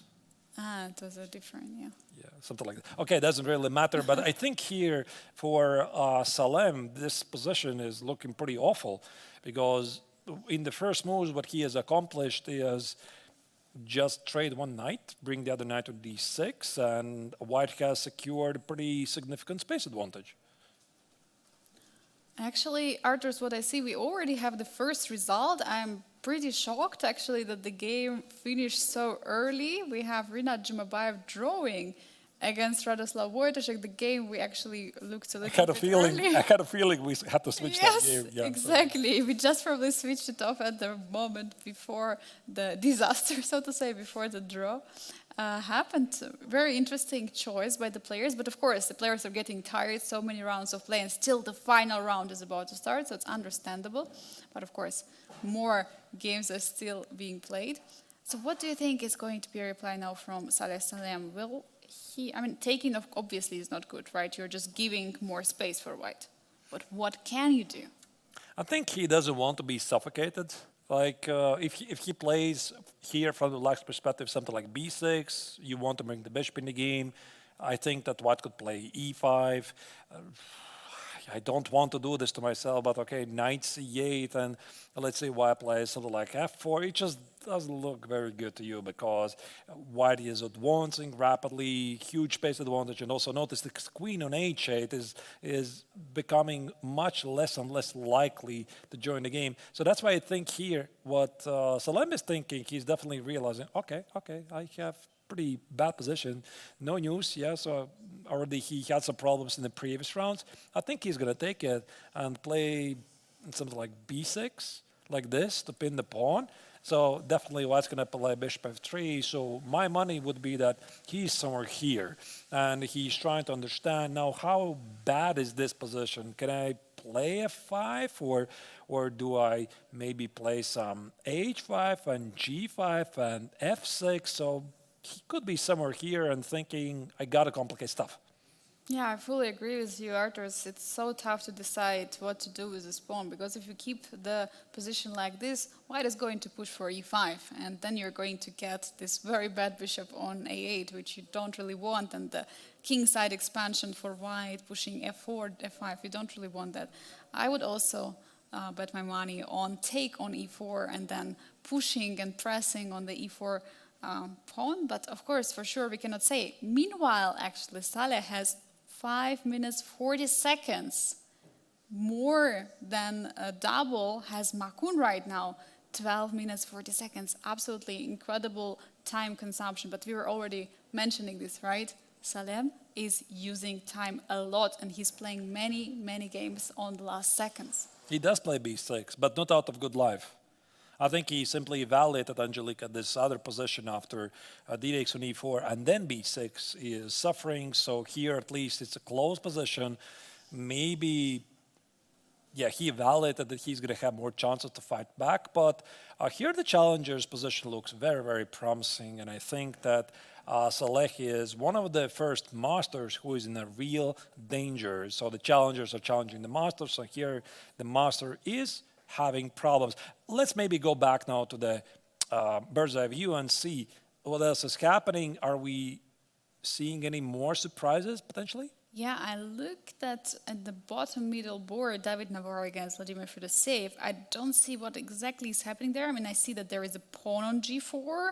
There are two knights in the center, while black's pieces look a little bit clumsy backwards. And evaluation bar says that it's slightly better for white. On the other hand, in the top middle board, Nicolas Theodore against Arvind. Oh my God, what is happening there? Actually, looks like it's also better for white. But I'm also looking at, by the way, a game of Daniel Darda against Volodar Murzin, where Darda apparently had issues with his queen. I'm talking about the lower left corner. So now he just played queen g3, and I really like Murzin's position. Maybe we could check that game. What do you think? Yes, of course. We can check that out and see what is actually happening. Visually, I like really black's position because it seems that black has positioned every single piece on the ideal squares. The king of the fate feels safe. The rook on g8 supports the pawn advancement. There's something like g4 to h4 happening. The king on f1 maybe doesn't really feel that good, and this knight on e5 cannot be challenged. And yet all of this supposedly doesn't matter because the bar says white is slightly better. Yeah, definitely is. But as always, as we're mentioning, even though the bar says one thing, to human eye it's completely different. Here we can feel that the position looks much more pleasant, considering all this pressure on the e4 pawn, the knight on e5. But yeah, definitely we're not going to argue much. But the bishop on c2, just look at this piece. It's just defending the pawn on e4 and not really doing much. I mean, it's not a happy bishop, right? Yeah, but maybe there's nothing black can really do about it. And also white has own ideas, like white could play knight e5 at the right moment. And after bishop takes on d5, play perhaps c takes on d5 to contain the knights. Another idea I'm thinking is could be knight e4, knight f5 idea, try to shut the queen on f6 from the game. And that's why I suppose the bar says it's pretty balanced, but looks exciting. Yeah, it looks indeed exciting. But Arturs, I want to bring your attention to still David Navarro's game. Just looked, he played h4 move. He has h4, g4, f4 pawns in the position. It's a bottom middle board. Maybe it's time for us to jump there and see what is happening, because it looks like Vladimir Fedoseev is not really happy here. Okay. That's a good choice. Yeah. So h4 has been played recently, so he's pushing all the way on the king's side. It does look quite a bit normal, so David decided not to experiment a lot in the opening phase, so he has made a long castle. The last move he played was king b1, which I suppose is a good move for the future. Maybe if Fedoseev with a king on c1 would have been playing c5, the king on c1 would be a target. Not really sure. And it seems that he has accomplished more. So if I'm playing from the black's perspective, what do? I want to play d5, but can I play d5 here? I don't think I can, because white has 1, 2, 3, and 4 pieces or pawns challenging the d5 square. So Fedoseev plays h6 instead. Yeah, and also one of the biggest issues of black's position is the bishop on a8. Just look at that piece, which is not doing that much at all. It just being stuck on a8 square. So I would say... To be honest, I didn't even notice it. You thought that's a rook, yeah? I thought it's a rook, yeah. I didn't even notice. You're right, Angelique. Yeah, this bishop on a8 is just... Yeah. So maybe at some moment some b6 could be moved, but also you have to be worried about the c6 pawn. It can be very weak one, but that's at least how you can try to push for the d5 break. Meanwhile, white is getting all the space on the king side, which looks absolutely great for David Navarre. Can he stabilize now after the previous upsets in the challengers final rounds and strike back against one of the against the top seed of the Masters? What do you think?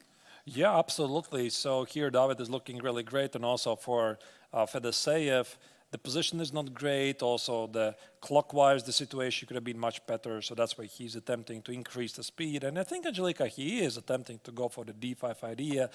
But of course, with the knight on b6, the prospects for this bishop on a8, they just look worse and worse. And also knight on b6, of course, it's preparing the d5 push, but of course it's not ideal square for the knight. It's being just limited by the b3 and c4 pawns. Of course, the idea is to push for the d5, but how much will it improve the position of black, even if black goes for it?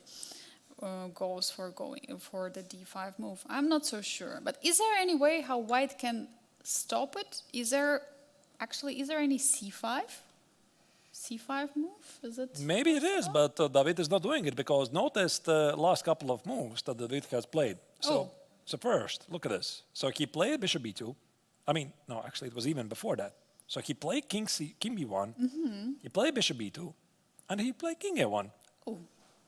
And only now he's playing g5. So there was a lot of cat and mouse action here. So first he secured the queen side, made sure that the king is safe, made sure he's not missing any diagonal checks, and only now he's playing g5.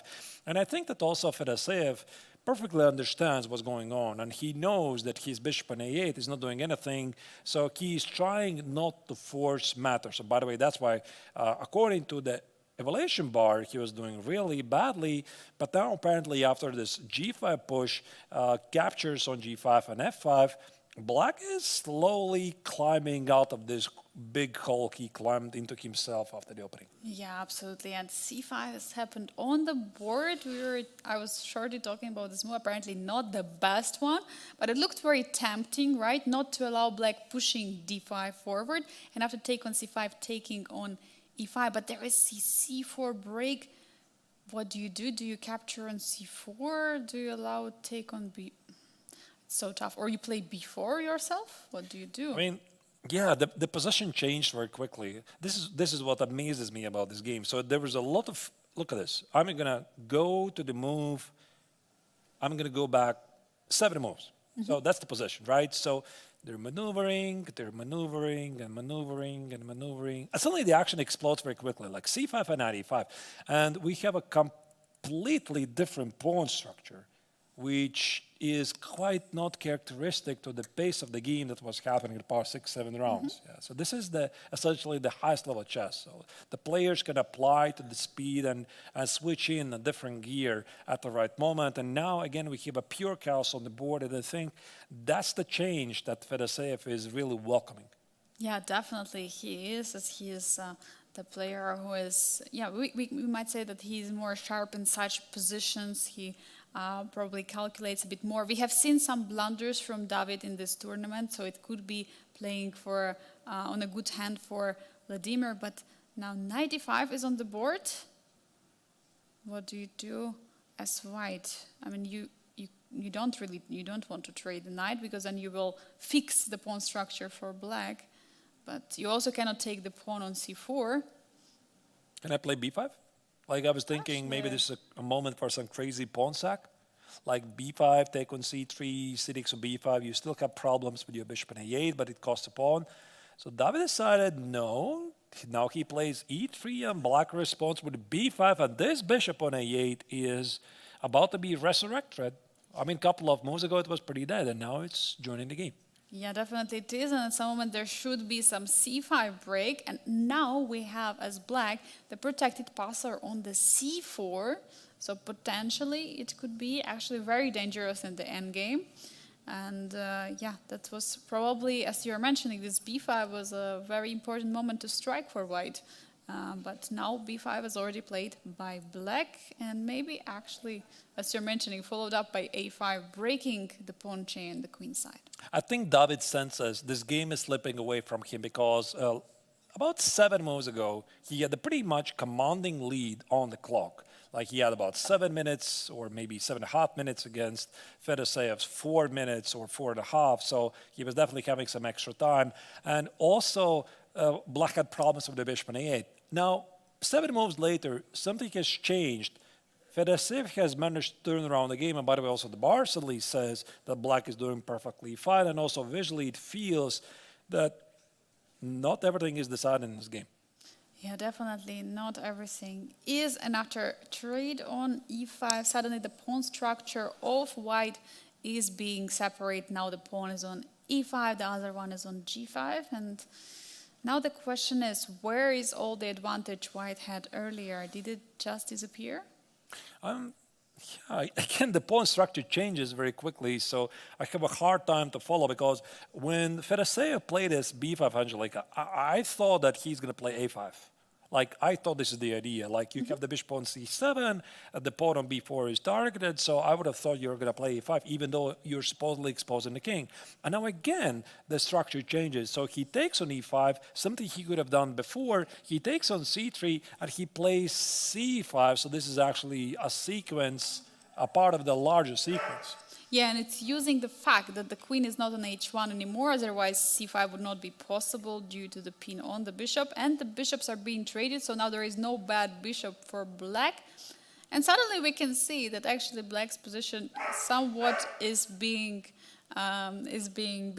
a bit better, although the pawn now on c5 and e5. So are those the weaknesses? That's a very good question, which also could be said. Which king is weaker? Is it the white king or the black king? I suppose it depends. But I'm not really sure that these pawns, they're going to hold on for too long.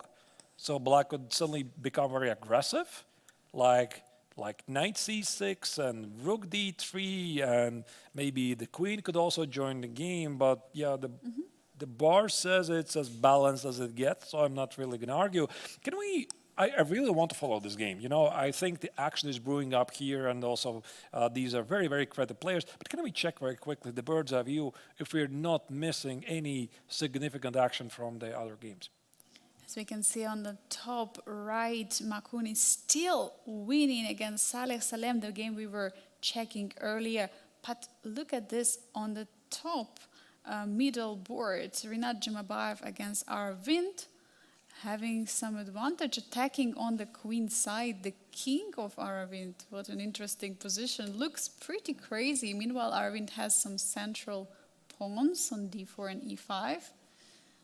Do you see anything else what catches your eye? Everything looks crazy.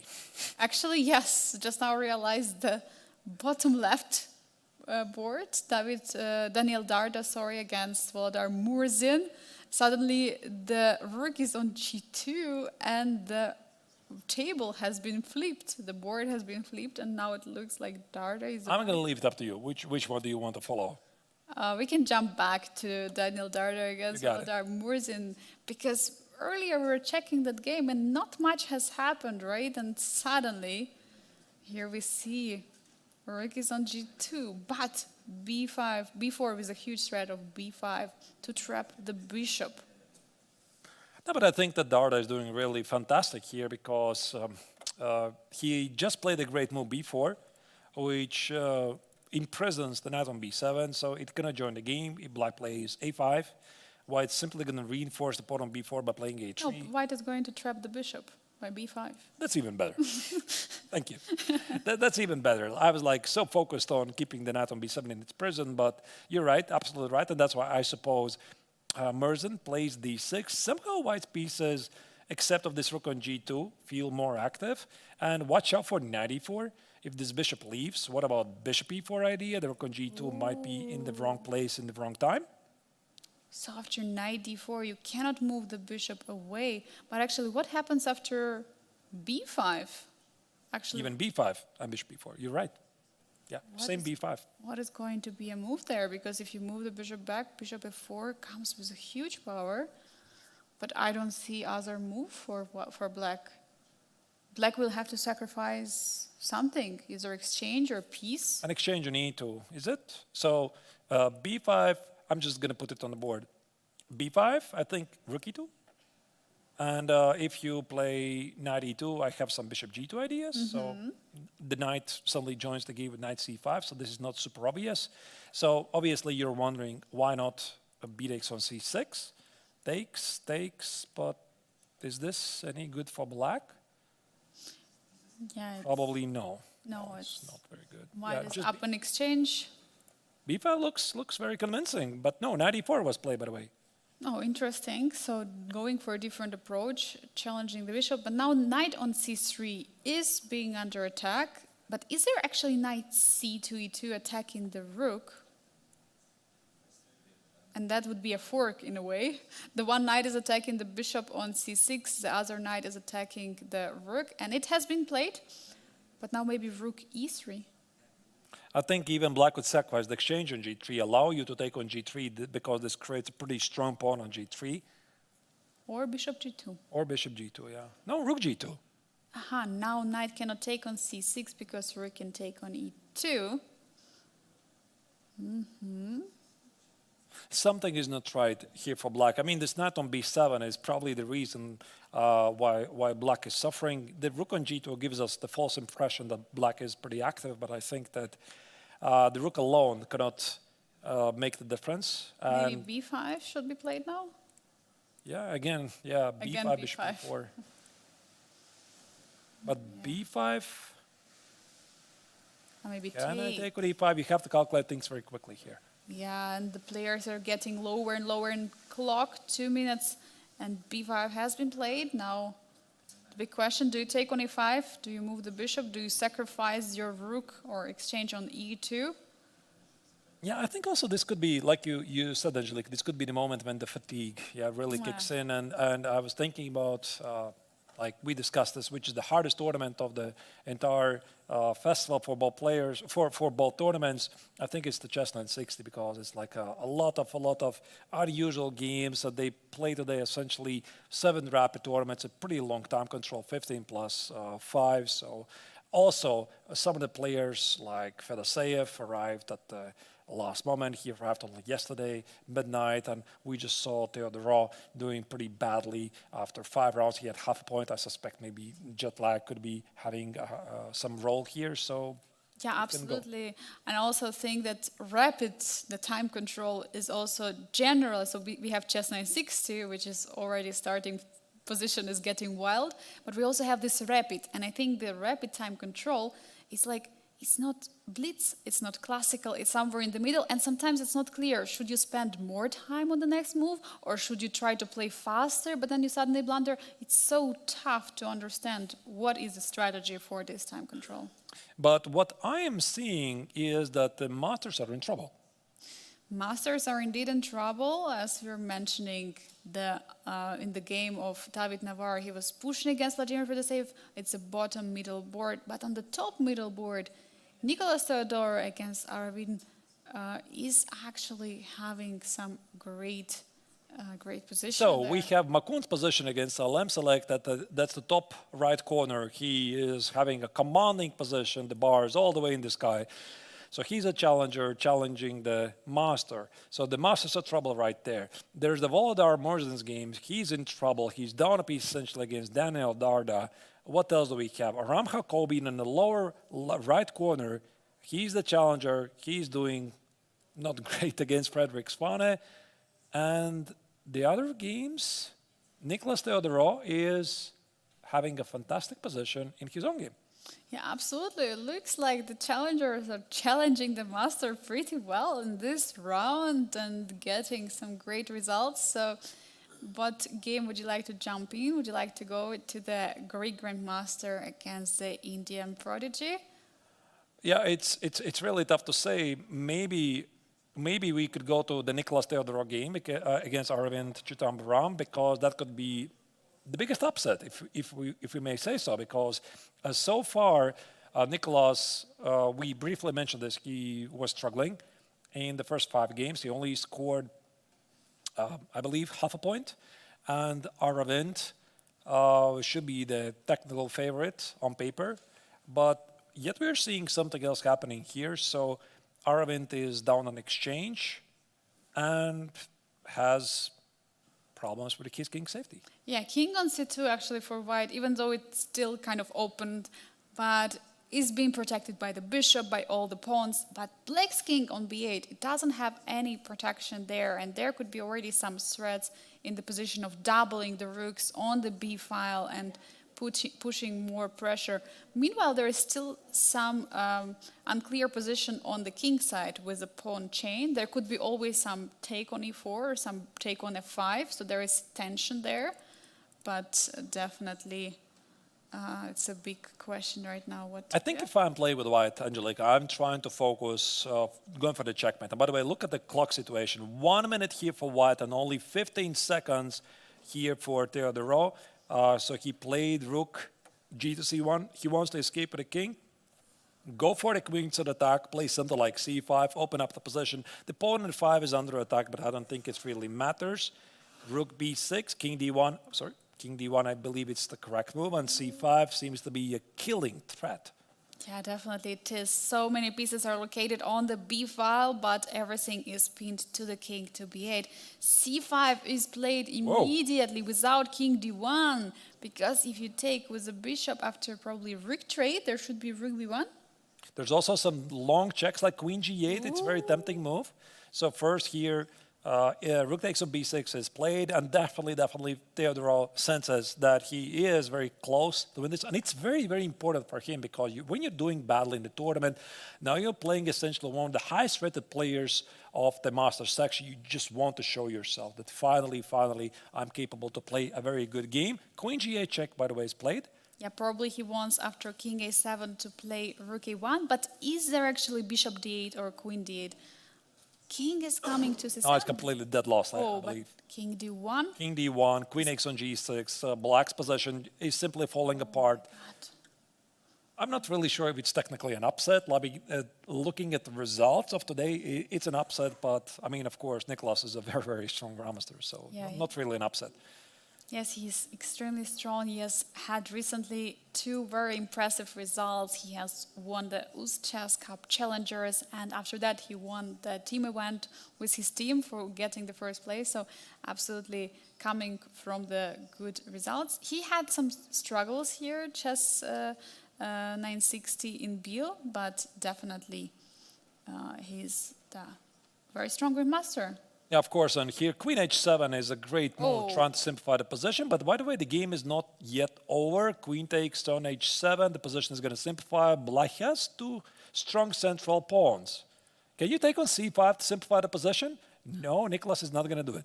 He is taking on h7. Now there are 2 bishops against rook and the bishop, and it looks like it is theoretically winning endgame. Will there be any practical difficulties here? I think d3 seals the deal. That's it. So after d3, king e2, bishop g6, g4, your game becomes very straightforward. So this last move, d3, was very important to stop any counterplay from the black pawns. Here, something like e4, but... We have actually a surprising result. Saleh Salem won against Makun. What has happened? Shocking. He managed to turn around this game, okay. That's pretty surprising. That's bad news for the challengers because it looked like the challengers are going to take down the Masters in the entirety of the matches, but now it's not really so clear. So here I think what we're seeing is the final moves of this game, so Theodoro is definitely going to win it. Maybe let's go to the bird's eye view and see if we're missing some other action because I'm pretty sure that Theodoro is going to win this. Yeah, absolutely. Let's do it. We have actually Vladimir Fedoseev winning against David Navarro on the bottom middle board. We can see in the end game there are too many pawns for black, but actually is it so clear what is happening there? Which game again? The bottom middle board, David Navarro against Vladimir Fedoseev. It's some sort of a rook-king game. Yeah, I don't think, again, visually it looks so clear, so we could jump to that game and follow. Yeah, and there is another result. As we can see, Aram Hakobian lost to Frederick Swane, so another master is winning the game. And now, yeah, the pawn is coming all the way to b2, ready to promote. I think that's it. Yeah, e7, rook e7. You can give away the rook, g3, g2, king b3, king c2. But okay, just in case, Fedoseev is going to chalk up an extra tempi like king f7, king b3, king c2, b1, queen. Even though white's going to promote first, it doesn't really matter in this situation. And unfortunately, it's going to be another loss for David Navarra. But he's going to fight it out until the very end. Yeah, maybe let's jump immediately to the game of Daniel Darda against Volodar Murzin, just checking what is happening in that position. How is Murzin winning this? He was down a piece. What is happening in all the games? There's some major turnarounds. I don't know what was happening because, like, essentially 5 minutes ago, challengers were doing really great. They were about to take down the masters, and yet at the time scramble, the masters are showing we have more experience. Yeah, definitely. But this is really insane that in all games we have watching Makun against Saleh Salem, we had David Navarra against Vladimir Fedoseev, and also here Daniel Darda against Volodar Murzin. All of the challengers were so much better, they were winning, and suddenly now we see that actually Master is turning around the tables. So you can see, I mean, Darda is definitely unhappy. He's like shaking his head. How did I get even here? This is crazy. But I believe all the games are officially finished. Yeah, the round 6 coming to its end, and here we are going to see the results of this round. What has happened. Check them. Let's check the results. So every single game is finished. So there you go. A lot of decisive games. Hakobian goes down against Frederick Swane. Jumabayev against Wojtaszek was a pretty quick draw. Makun lost his commanding positional lead against Salem Saleh. So then we saw Daniel Darda having an extra piece, and yet somehow things turned around for Murzin, who wins a very important game. David Navarra was doing really great in the opening phase, but he lost against Vladimir Fedoseev. And Nicolas Theodorou scored, if my calculations are correct, the only upset, if we may say so, against Master Aravind Chitramaram. Yeah, absolutely exciting game we had. And here we go for the standings in the Masters. Right now, we still have Radoslav Wojtaszek leading with 4 points, but Saleh Salem is joining him after this victory, so they're sharing the first place. Half a point behind is Vladimir Fedoseev, half a point behind him is Volodar Murzin. And in the challengers, Rinat Jumabayev is jumping forward with 4 points. Half a point behind is Aram Hakobian, and half a point behind him is Makun. So yeah, really exciting round number 6. We had so much action, Arturs. What an action really here, Angelika. But we have one more game, the round 7, when the challengers are going to take on the Masters for one more game in both tournaments. So the 58th International Biel Chess Festival, with the very first day of action of CHESS960, is about to continue in several minutes. In the meantime, we're going to make a small break and be back in several minutes.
We have one more game here to be played in the 58th International Biel Chess Festival. The day one is approaching the finish line. Today we have two CHESS960 tournaments, both in the GMT, Masters and Challengers. We saw a lot of action the first 6 rounds. Now, for the second time in a row, Challengers are challenging Masters, a very special event for the tournament. Angelika, your expectations?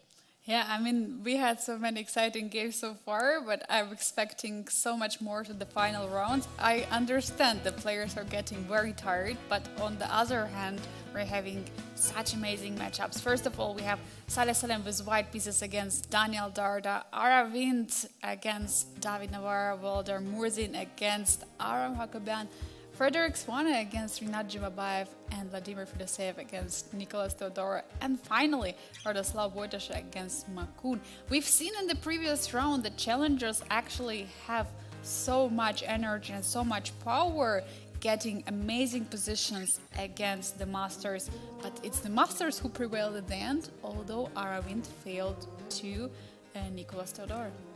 Yeah, indeed, that's what was happening, and let's see if this trend is also going to continue in this round as well. So, one more game to play, pretty long day for every single player.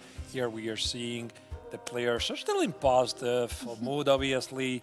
Also, I'm personally happy for Nicolas because, you know, I know how difficult it is when you're playing badly. You have half a point out of 5, and finally you manage to score a pretty important victory against one of the tournament favorites. You just feel better inside, really. And here we have Aravind playing against David Navarra.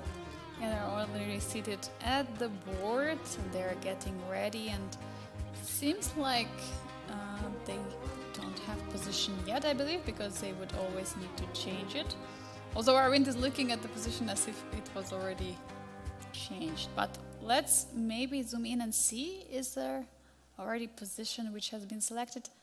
And it actually is. Wait a second. Okay, first it reminded me the standard position, but then I just realized, okay, we have king and the queen in the center, but the king is on d8, the queen is, or rather, king is on d1 and queen is on d1. At the same time, we have very strange happening on the both flanks. We have bishop on h1, knight suddenly on f1, and rook on g1, so pieces are being mixed. And on the queen side, it's differently. It's knight standing in the corner and rook on b1, while bishop actually is the only piece which is standing on its own square on c1 or c8. Okay, let's make a guess. What's going to be the first starting move? Oh, sorry, d4 is played. I was trying to predict, are we going to get some grab like g4 or with the bishop and h1? This is where you don't play g4. I'm not really sure. Yeah, definitely it could be, but okay, we see already one of the boards has the d4 move. I almost said e4 because I've seen that the pawn move was made from the king. And yeah, here we have Frederick Swane against Rinat Jumabayev, and we see actually that the players are not rushing with the first moves, and Rinat is still taking his time because every move counts, especially in such wild positions. Yeah, I really like this approach. I mean, you start with the things that you know that you need to do. So the bishop on h8 needs to join the game. So this is exactly what Jumabayev is doing. And also, by the way, in the contrary to the normal openings when black plays something as low as g6, white immediately grabs the center. Here, surprisingly, the pawn on d4 is left defenseless. So that's why here Swane immediately fixes the problem by defending the pawn here with knight b3, which of course immediately enables some possibilities for black. Oh, you could have played a5. Yeah, I was thinking a5, queen a5 doesn't really work. I suppose we're going to see. Yeah, we will definitely see, but it's, yeah, the position looks very, very interesting. It's tough to suggest the moves, but as we were mentioning, yeah, bishop on c8 or c1 is the only piece which is standing on its own square, so d6 looks very logical, developing the bishop in one of the next moves to f5. We're just having the bishop opened. Maybe bringing knight to d7, there could be an idea, and pushing for e5. Yeah, and then the position would resemble the king's in the defense. Yeah, so this is what it looks like. I wonder if Rinat plays any kings in defense himself? Maybe. I don't really know. Yeah, it's possible definitely that he's trying to get the the good similar position to which resembles the opening which he's playing. But yeah, we have still d6 on the board. No moves have been played yet, but as you're mentioning, e4 looks very tempting. Can you play e4? Do you play g3? I think these are the choices that here Svane is considering right now. Maybe there is an opportunity for some extravagant queen a5 idea, which normally is a move you probably don't want to play, but the pawn on a7 is a target, and then maybe after queen a5, a6, this is when you grab the center with e4. Once again, the opportunities are all but limitless here. Yeah, definitely. And actually, as I can see in one of the games, queen a5 was actually played. It was played by Vladimir Fedoseev. But yeah, definitely the crazy move, and targeting the pawn on a7 instantly is a different approach. And also it's pinning the c-pawn to the king, so c-pawn cannot actually move in that case. But yeah, definitely many approaches in this position. But first of all, I would say that in such position with pawn on g6, you usually try to push for h4, h5, which I don't think is a good idea in this case, because it would just open the rook file on g8. Yeah, you're right about that. So, yeah, I don't really think that h4 is going to happen here. Yes, Svane again is spending a bit some time here, so e4 looks good enough for me. G3 looks reasonable. Maybe there's some other opportunities, like what else could be here? I'm not really sure. I would probably be choosing between these two, like G3 or E4. And by the way, he is reaching for Queen A5, and we have the second game in a row when White plays Queen A5. I thought it's weird, but at least two strong grandmasters decided to continue it. Yeah, pushing for it. And of course, now there is a trick. You cannot take on a7 because your queen is going to be trapped after rook coming to a8. So it's interesting that you're, in a way, coming with a tempo, but after a simple developing move, knight b6, there is no queen takes on a7 due to this issue of the rook a8. But maybe there could be another idea, right? You're bringing the queen to a5 not only to target the pawn, but also to slide the queen somewhere on the fifth rank at some moment, or stopping some ideas from black. You know, I have a question. What do you think, Angelica? Do the players during their games, they have the time to familiarize with the other games? Like, you're playing CHESS960, you play a couple of moves, then you have a sneak peek what's happening in other games. You're like, oh, look at that, Queen A5. That's interesting. I wouldn't have thought of that, but if you say so, I mean, let me give it a try. Do you think they're following other games? Definitely. I think maybe in longer time controls. In Rabbit, it's a bit more tricky because they don't have so much time. But I think if the players, for example, made up their mind and they can actually stand up and look around and see and get some sneak peek in the other games and see what ideas have been used and maybe try to implement it there, or try to see which ideas were missed maybe for some players, what they have to watch out for from their opponents. I think it's actually possible, but maybe Rabbit is a bit too short to control to do this.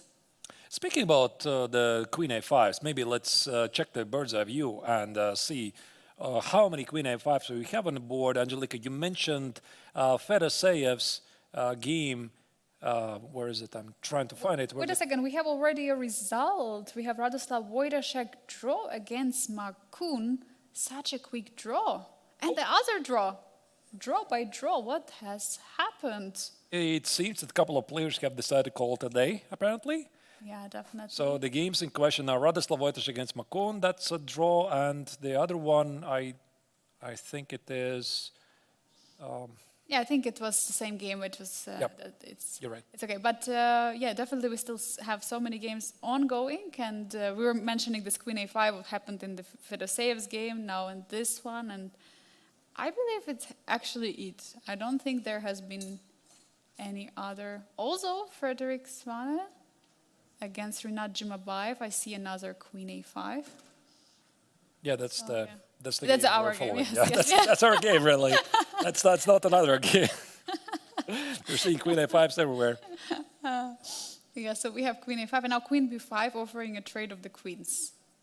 Yeah, Volder Morzen also has played a draw against Aram Jacobian and decided to call today. So here it is. 2 of the games out of 6 already are finished. And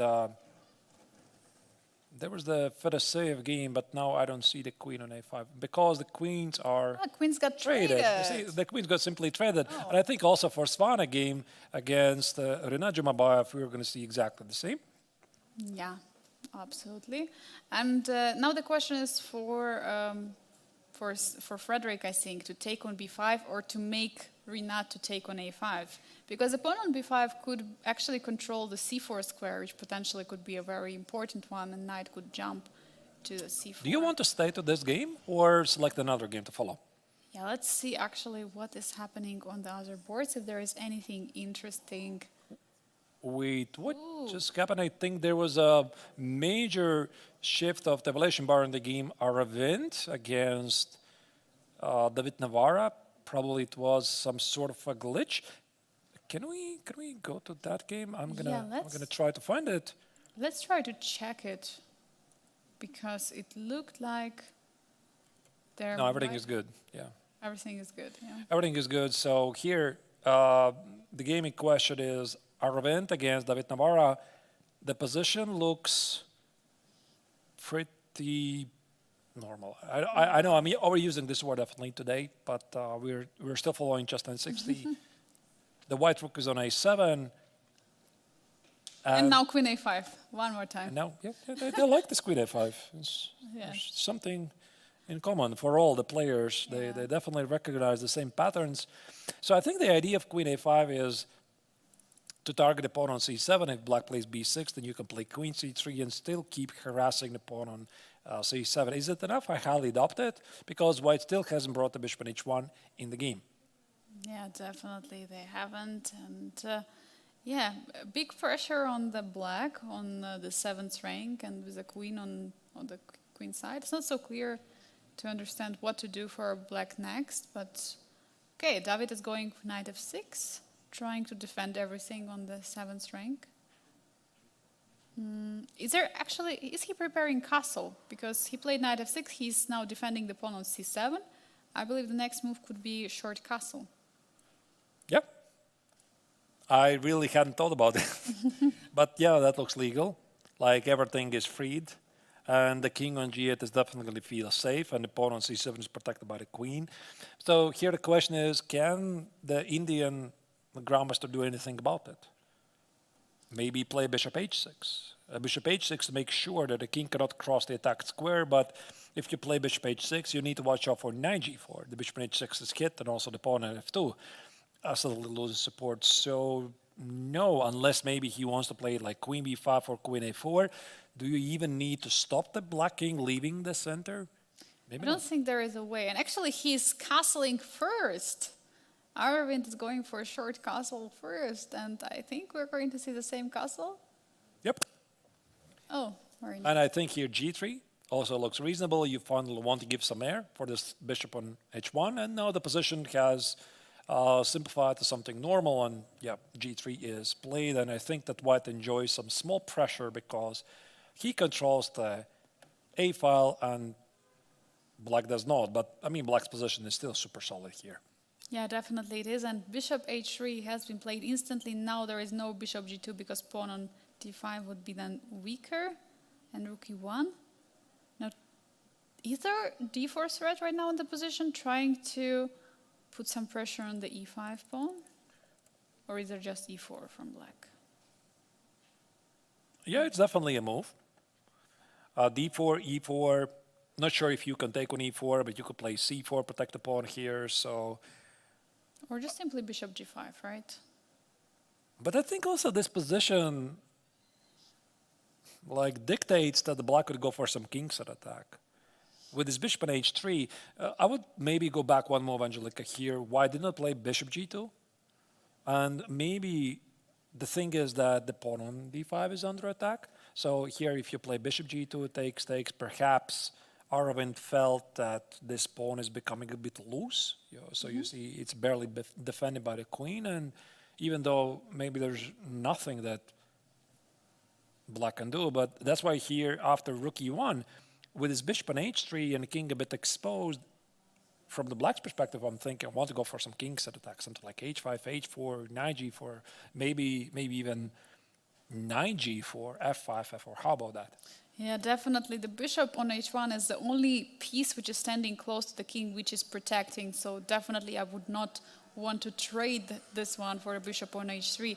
And as you're mentioning, it's in a style of a King's Indian in a way, this f5, f4 push, or in case of the h-pawn you would like, h5, h4 push are definitely possible, opening up the way of the attack. So Arvind has to watch out for these ideas because the rook on a7 stands very active, queen on a5 also targeting some squares, but it's standing very beautifully, but doesn't bring in too much in the position because king already is on the king's side, and actually it's the white's king which is weaker. Yeah, I definitely really like David's position here, and I think right now he's contemplating his chances where he's supposed to play. I would go for the king set attack. Let's maybe once again go back to the bird's eye view and try to evaluate the chances in the remaining 4 games, because what we saw about 5 minutes ago, that 2 games finished with a quick draw, which is again perfectly understandable because the players are tired. It's been a pretty long day, and this is only the very first day of a long distance. Yeah, and we see on the top left corner there has been where we already watched the game of Frederick Swan against Rinat Jumabayev. The queen went actually back from a5, not allowing the trade, or actually it was kicked by the knight, so that was an update on that game. But what is happening in the middle top board of Vladimir Fedoseev against Nicolas Theodorou? Some interesting endgame, definitely with a knight on a4, while white is pushing with the h4. And now e2 is hanging suddenly. Yeah, we could check that. And also I'm seeing there's some action happening in Salem Select's game in the lower left corner. Daniel Darda is his opponent. Actually, Let's go there. I like that position a bit more. That looks pretty spicy, and we have 2 very creative players. So Saleh is doing really great in his tournament. Darda missed a major opportunity in the previous round against Volodar Murzin. Here we have some sort of a Marazzi bind in the position, except it's not really the Marazzi bind. And Definitely. we'll see. Yeah, and we have so many exciting games. One more time, there has been already 2 games finished in a draw in this final round number 7. But yeah, we have exciting action. The challengers, one more time, the challengers are taking on the masters for the final round of the CHESS960, which is, of course, the last chance for all the players to get that extra points in their own standings, because it doesn't matter what the result is going to be, every player is bringing his points to his own tournament. And yeah, very exciting action definitely of Saleh Salem against Daniel Darda. Ooh. Yeah, G3, of course, makes sense. What I really also like about this position, that both players have decided to castle the king's opposite sides. So here, Saleh decided to castle long side, and Darda castle the short side. What does it usually mean? With queens on the board, it means action, a lot of action. And you want to attack the king on the other side of the board and be more flexible with the pawn movements. But I'm looking at the Emirati Grandmaster's position, and I'm not really sure how he's going to do it, because all of these pawns, they're well blocked. So here, the bishop on e6 and knight on f6, they're blocking the movement of these pawns. I mean, h3, I can just take on h3. And black presumably has a bit more freedom to what to do at the queen side. Like, I'm talking about probably the action starts with a5, a4. Anyway. Yeah, definitely. There could be this moves happening, and king b1. Computer is saying as a not a precise move. Now b6 is on the board. That's a great move. Limiting the knight. Now knight cannot jump to c5 any longer. And there could be this a5, a4 pushes you were mentioning on the board. That's really a great move. And also, Daniel, I don't know what happened in his previous round game because what we saw against Merzen, he was playing a great game. He had extra piece, something happened, and then Merzen took over the game. But he's in really great shape. Um, Getting his rhythm, very excited to play Biel Chess Festival for the very first time. And here I think Select simply hates his position because I don't know where's your plan because for Black suddenly the moves are incoming pretty easily, a5, a4, a3. So Select wants to go for this king set attack and everything seems so slow. I think he has to try bishop f3, g4, f5. I literally cannot see anything else. Yeah, absolutely. Do you think also some h4, h5 is possible? I mean, like the same idea, bishop f3, g4, h4, h5? Or would you rather bet on the f5 break? Yeah, maybe. Yeah, maybe. I And mean, as long as possibly. you open up the position. Yeah, it could be. But here instead he played bishop c1. So first what he wants to do is fix the placement of the knight. Is it something like knight e2? I don't know where this knight goes, knight e4 or knight f3. But ultimately you want to go against the black king. And a5 is played very quickly by Darda. He has nothing better to do anyway here. Yeah, I absolutely agree. Actually, the play for black is so much easier than for white, so that, of course, makes Daniel play the moves much faster, sparing more time. Of course, there is not much of a difference, but 1 minute is still a time, and at some moment in some critical positions, it will be very important. And as we know, Saleh Salem has spending a lot of time so far today. He has been always under a minute on the last seconds, and he was still swindling, actually bailing out of the position where he was completely lost. But yeah, we'll see if this one he will also manage to hold, because this looks like a great attack on the queen side. That's right. So here, again, Saleh is slightly lower on the clock. This is a trend we already have noticed throughout the entirety of today. He's suffering a bit lately in his last games in the opening phase, but he always fights back. Like I think I saw most of the recent games he was doing not that great in the opening phase, but then based on his creativity, he's always fighting back. Here the question is, how do you generate the action?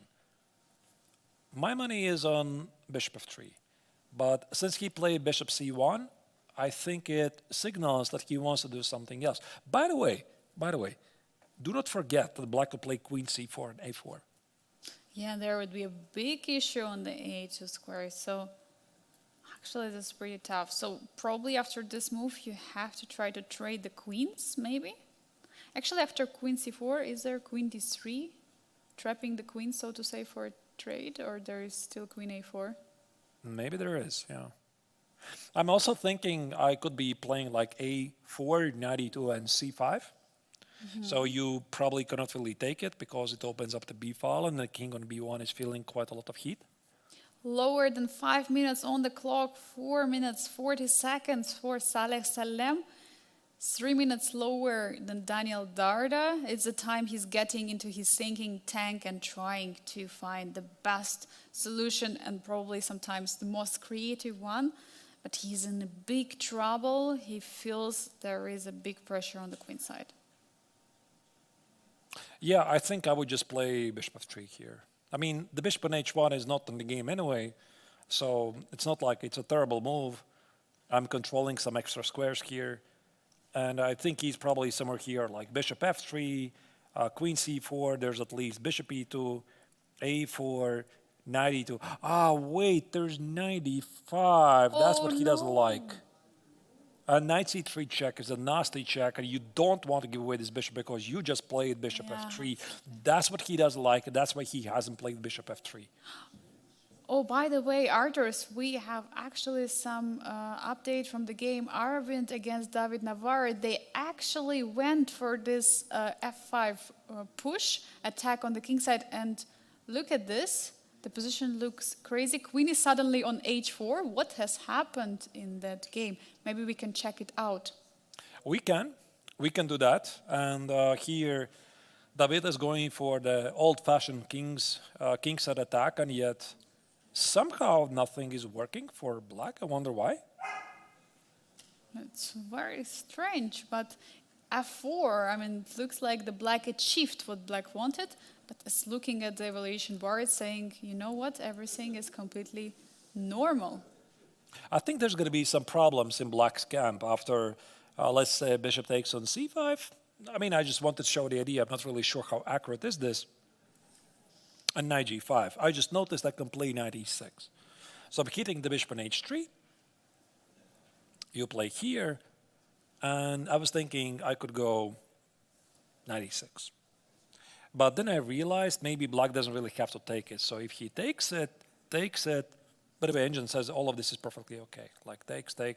I was thinking with such a strong light square bishop and a king exposed and some c4 and bishop Queen h7, checkmate. Yeah, queen h7, of course, checkmate in one thread. There must be something. And what did they play? Yeah, bishop c5 is played. And bishop f6. Ooh. Very important intermezzo move, by the way. Stopping knight g5. Wow. And Aravind is now stunned. He probably didn't see this move. Now he's trying to figure out, and it looks like David is back on the track. What's so bad about it? If I play queen h6, so now you can take on c5, or at least try to repeat the position. Can you repeat? I think you can. So now the problem is that the queen cannot get out. Yeah, I'm actually quite surprised how white is even slightly better here.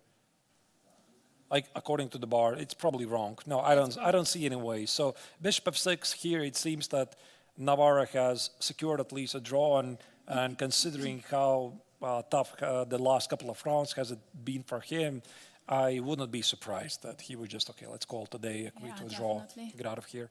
Definitely, let's just finish it on a kind of good note, playing a draw. But this begs the question, Angelica, what was it? I saw the bar, obviously. f4 is technically a mistake according to an engine. Here you see the bar like way high in the sky. So where was the move? Was it really knight g5 immediately? I can't believe it. This? No, it's wrong. Like takes and no, it doesn't look right. Something is off. Was there a take on f4? Just take the pawn. And then bishop d4? Bishop d4, even now you can play bishop c5, but now your king is quite weak. But interesting, what's the difference then? Because now again should be bishop f6, right? A bishop f6, queen I'm not f4. sure. Yeah, I'm not sure. Anyway. Oh my God. Okay. Anyway, the position remains very complex, and after bishop f6, it seems that Navarra has figured it out, that the position remains balanced. So I would not be surprised that here Aravind is simply not going to see anything else. Okay, maybe technically he can play knight g5, by the way.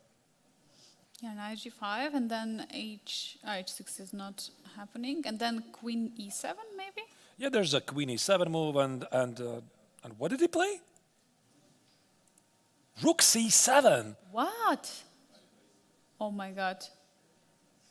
Just as I was about to say that there's nothing happening here and I wanted to switch to another game, there was a rook sacrifice. I think the idea is to play queen takes on h3 and play on the domination of the light squares. That's a brilliant concept. Oh my God. Takes. Is it? Takes? What's the idea?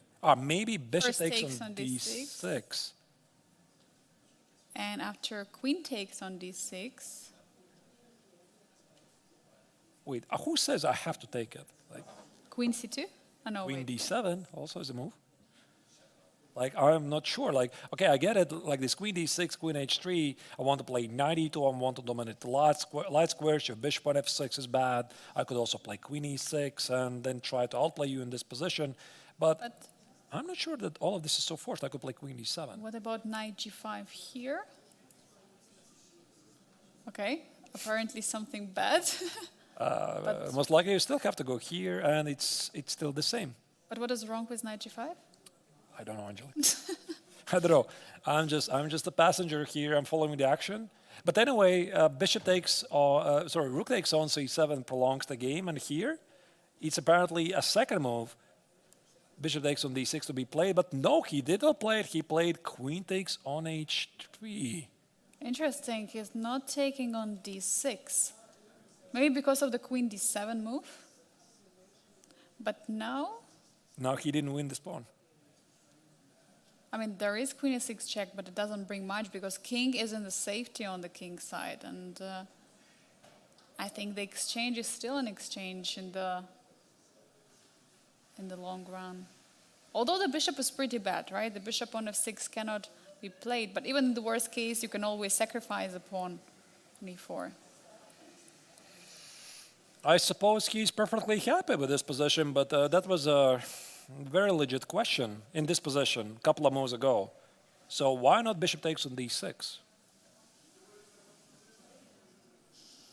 He definitely saw something.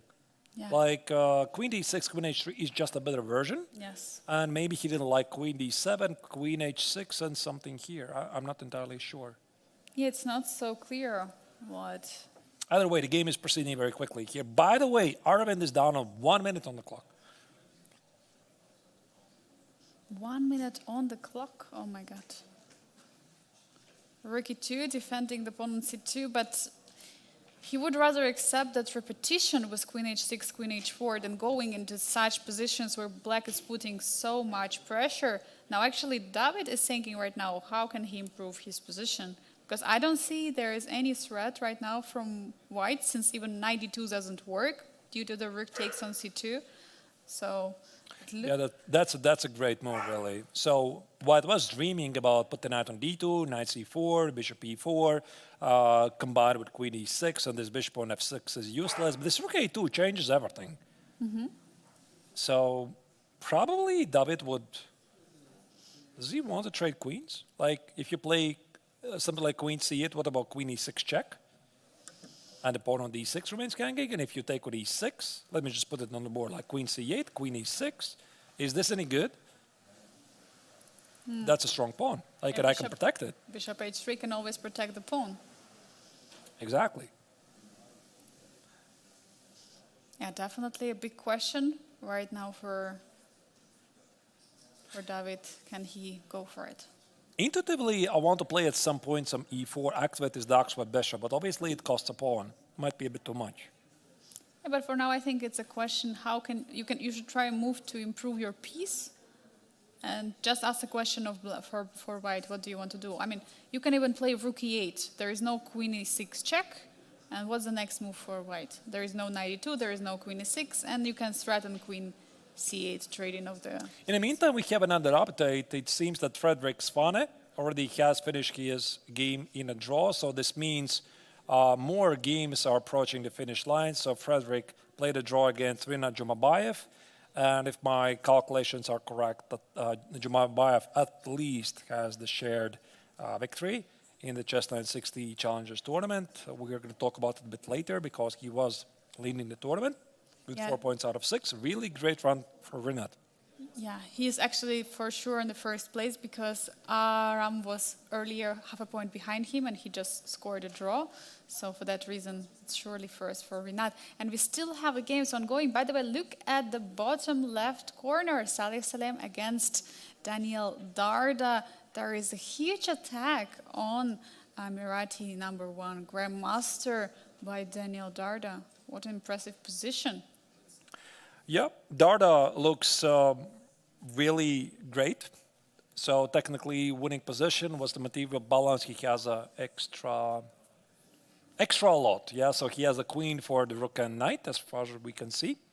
So pretty sure he's going to win it. And also, Aravind is struggling, and Vladimir Fedoseev has this pretty equalish endgame. But I think Nicolas Teodoro is pushing because he has up a pawn. So I think the black is the one who is still trying for the win. Yeah, maybe let's keep following this game.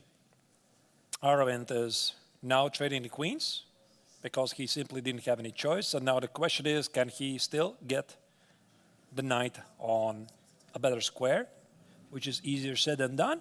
And also 35 seconds don't really help his cause at all. Yeah, definitely not. And yeah, too much pressure right now on white. There are many issues which white has to solve. And meanwhile, Black is having a great pawn structure, active rook on e2. The other rook also is ready to join the action. Rook on e2 is pretty passive. I mean, it's defending, but it's not the most active. Bishop h3, trying to bring the bishop all the way to e6. Doesn't really solve the problem of the knight on f3, but at least white activates his bishop. Probably this is somehow pretty close to, I want to say technically winning because black has an extra exchange, but still the bishop at f6 is feeling pretty useless. King g2, I think here what white wants to do, maybe activate the king, take care of the pawn, so that finally he gets to play knight e2 or knight c4. And with the knight on c4 or e4, things could look completely different.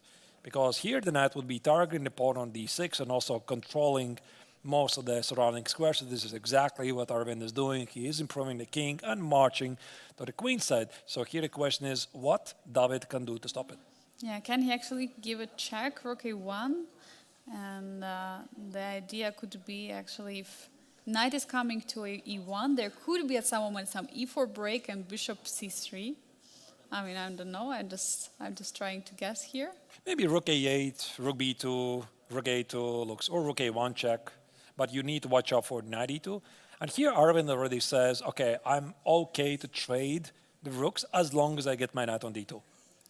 And then probably after rook trade, there could be bishop g5 stop. Bishop g5 is not possible, of course. That would just hang. I was just trying to find a way to stop that knight e2. Yeah, but by the way, here in this position, I'm not really sure if the knight is going to get to c4, even if that matters. Because, for example, you trade the rooks, you bring the king on e7, and the pawn on d6 is just protected. So that's it. You play knight e2, knight c4. I'm going to play h4 and trade off this pawn, and black is simply up an exchange. So here we are strictly talking about Arvind trying to survive. Yeah, knight e2 is on the board, trying to go for that d6 pawn, but again, can be easily protected by the bishop.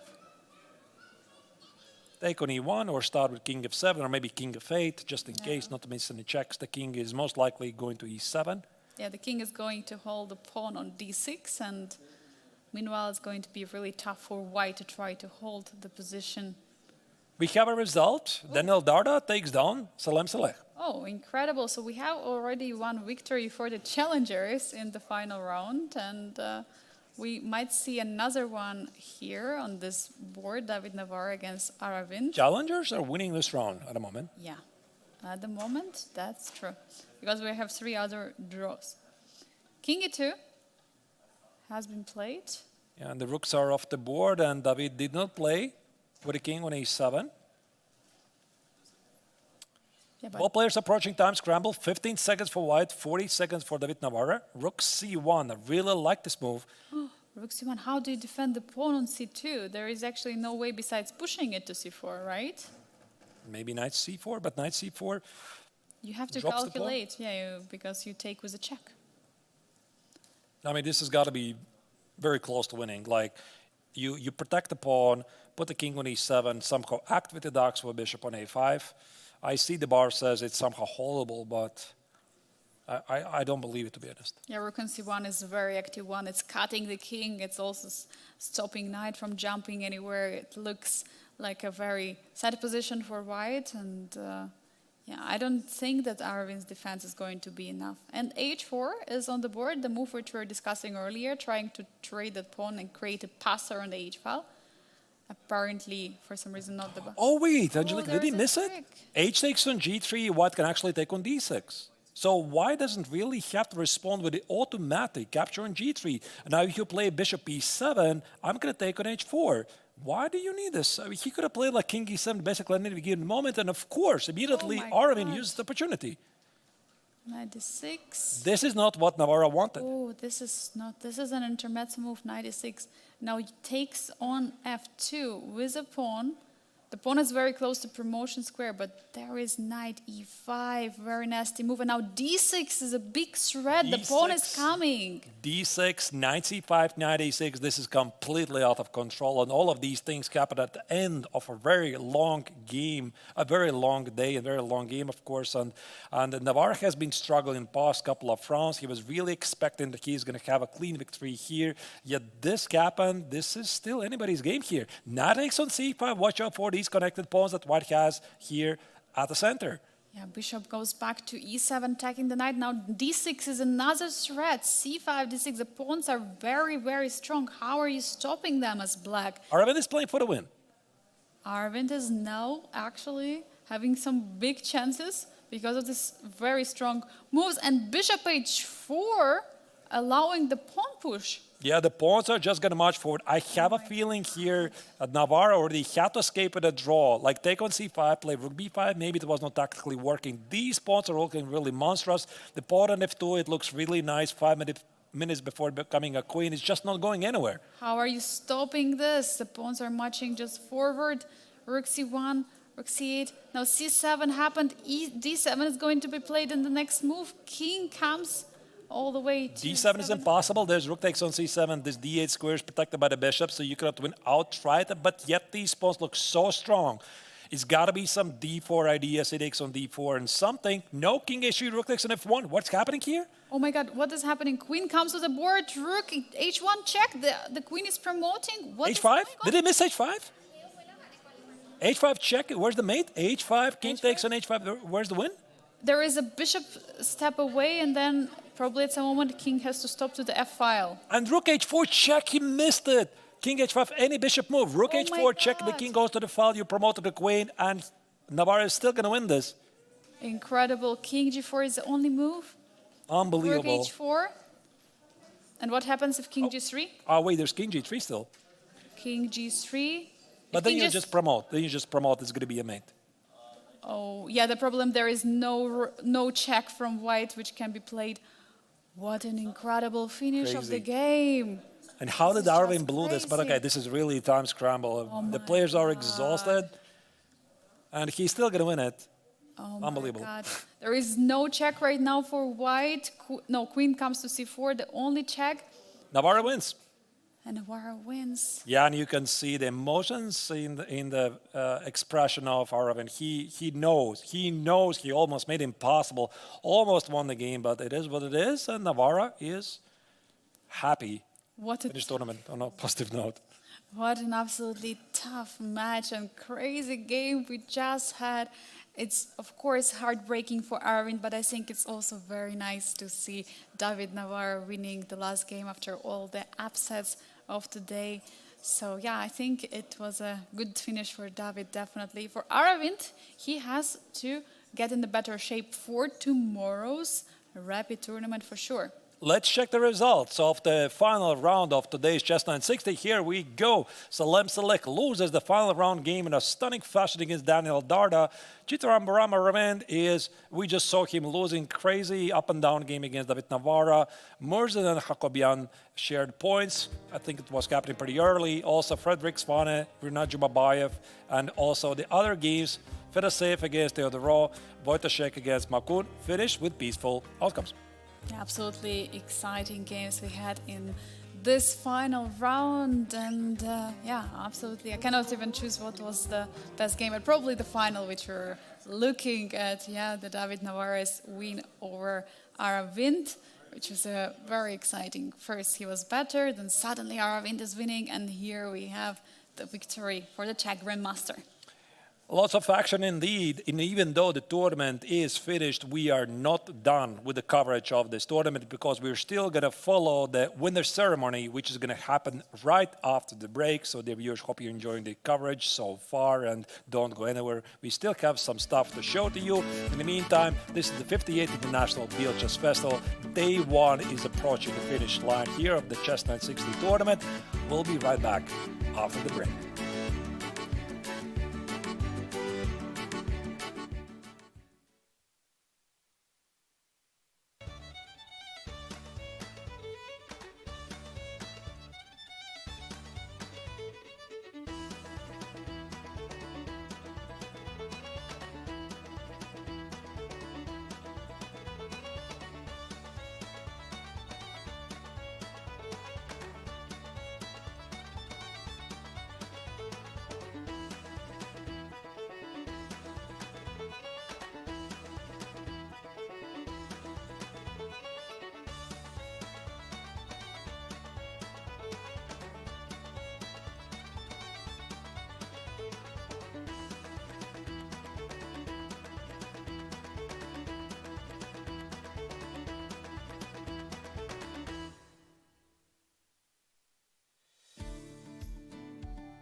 The first day of the 58th International Biel Chess Festival is approaching the very finish line here because the CHESS960 tournament of the GMT Masters and Challengers sections is officially over. And now we just saw in the background during the break, this is the award ceremony, also congratulating the winners of the Open CHESS960 tournament and also the round robin tournament players were invited on the stage. And I think, Angelica, it's time for us also to wrap up things and see what are the final results of this long but exciting day. Yeah, absolutely. We have such an incredible day today. We see in the Masters, Radoslav Wojtaszek is leading with 4.5 points, scoring the first place. On the second place, sharing Saleh Salem and Vladimir for the same with 4 points. 3.5 points for Voldar Murzin on the fourth place. We have Frederik Swan on the third place. And the final last place is for Ara Wind after that loss against David Navarre. In the challengers, we have Rinat Jumabayev leading with 4.5 points, the same as Aram Hakobian, just half a point behind with 4 points. Daniel Dardas 3.5 together with Makun and Daniel Navarre with 3 points, followed by Nicolas Teodorov with 2 points. We see actually in challengers, Rinat Jumabayev, who is the lowest rated player, is getting the first place in the CHESS960. How incredible is it? Very impressive indeed, the performance of the winner of the last year's MTO Open tournament winner.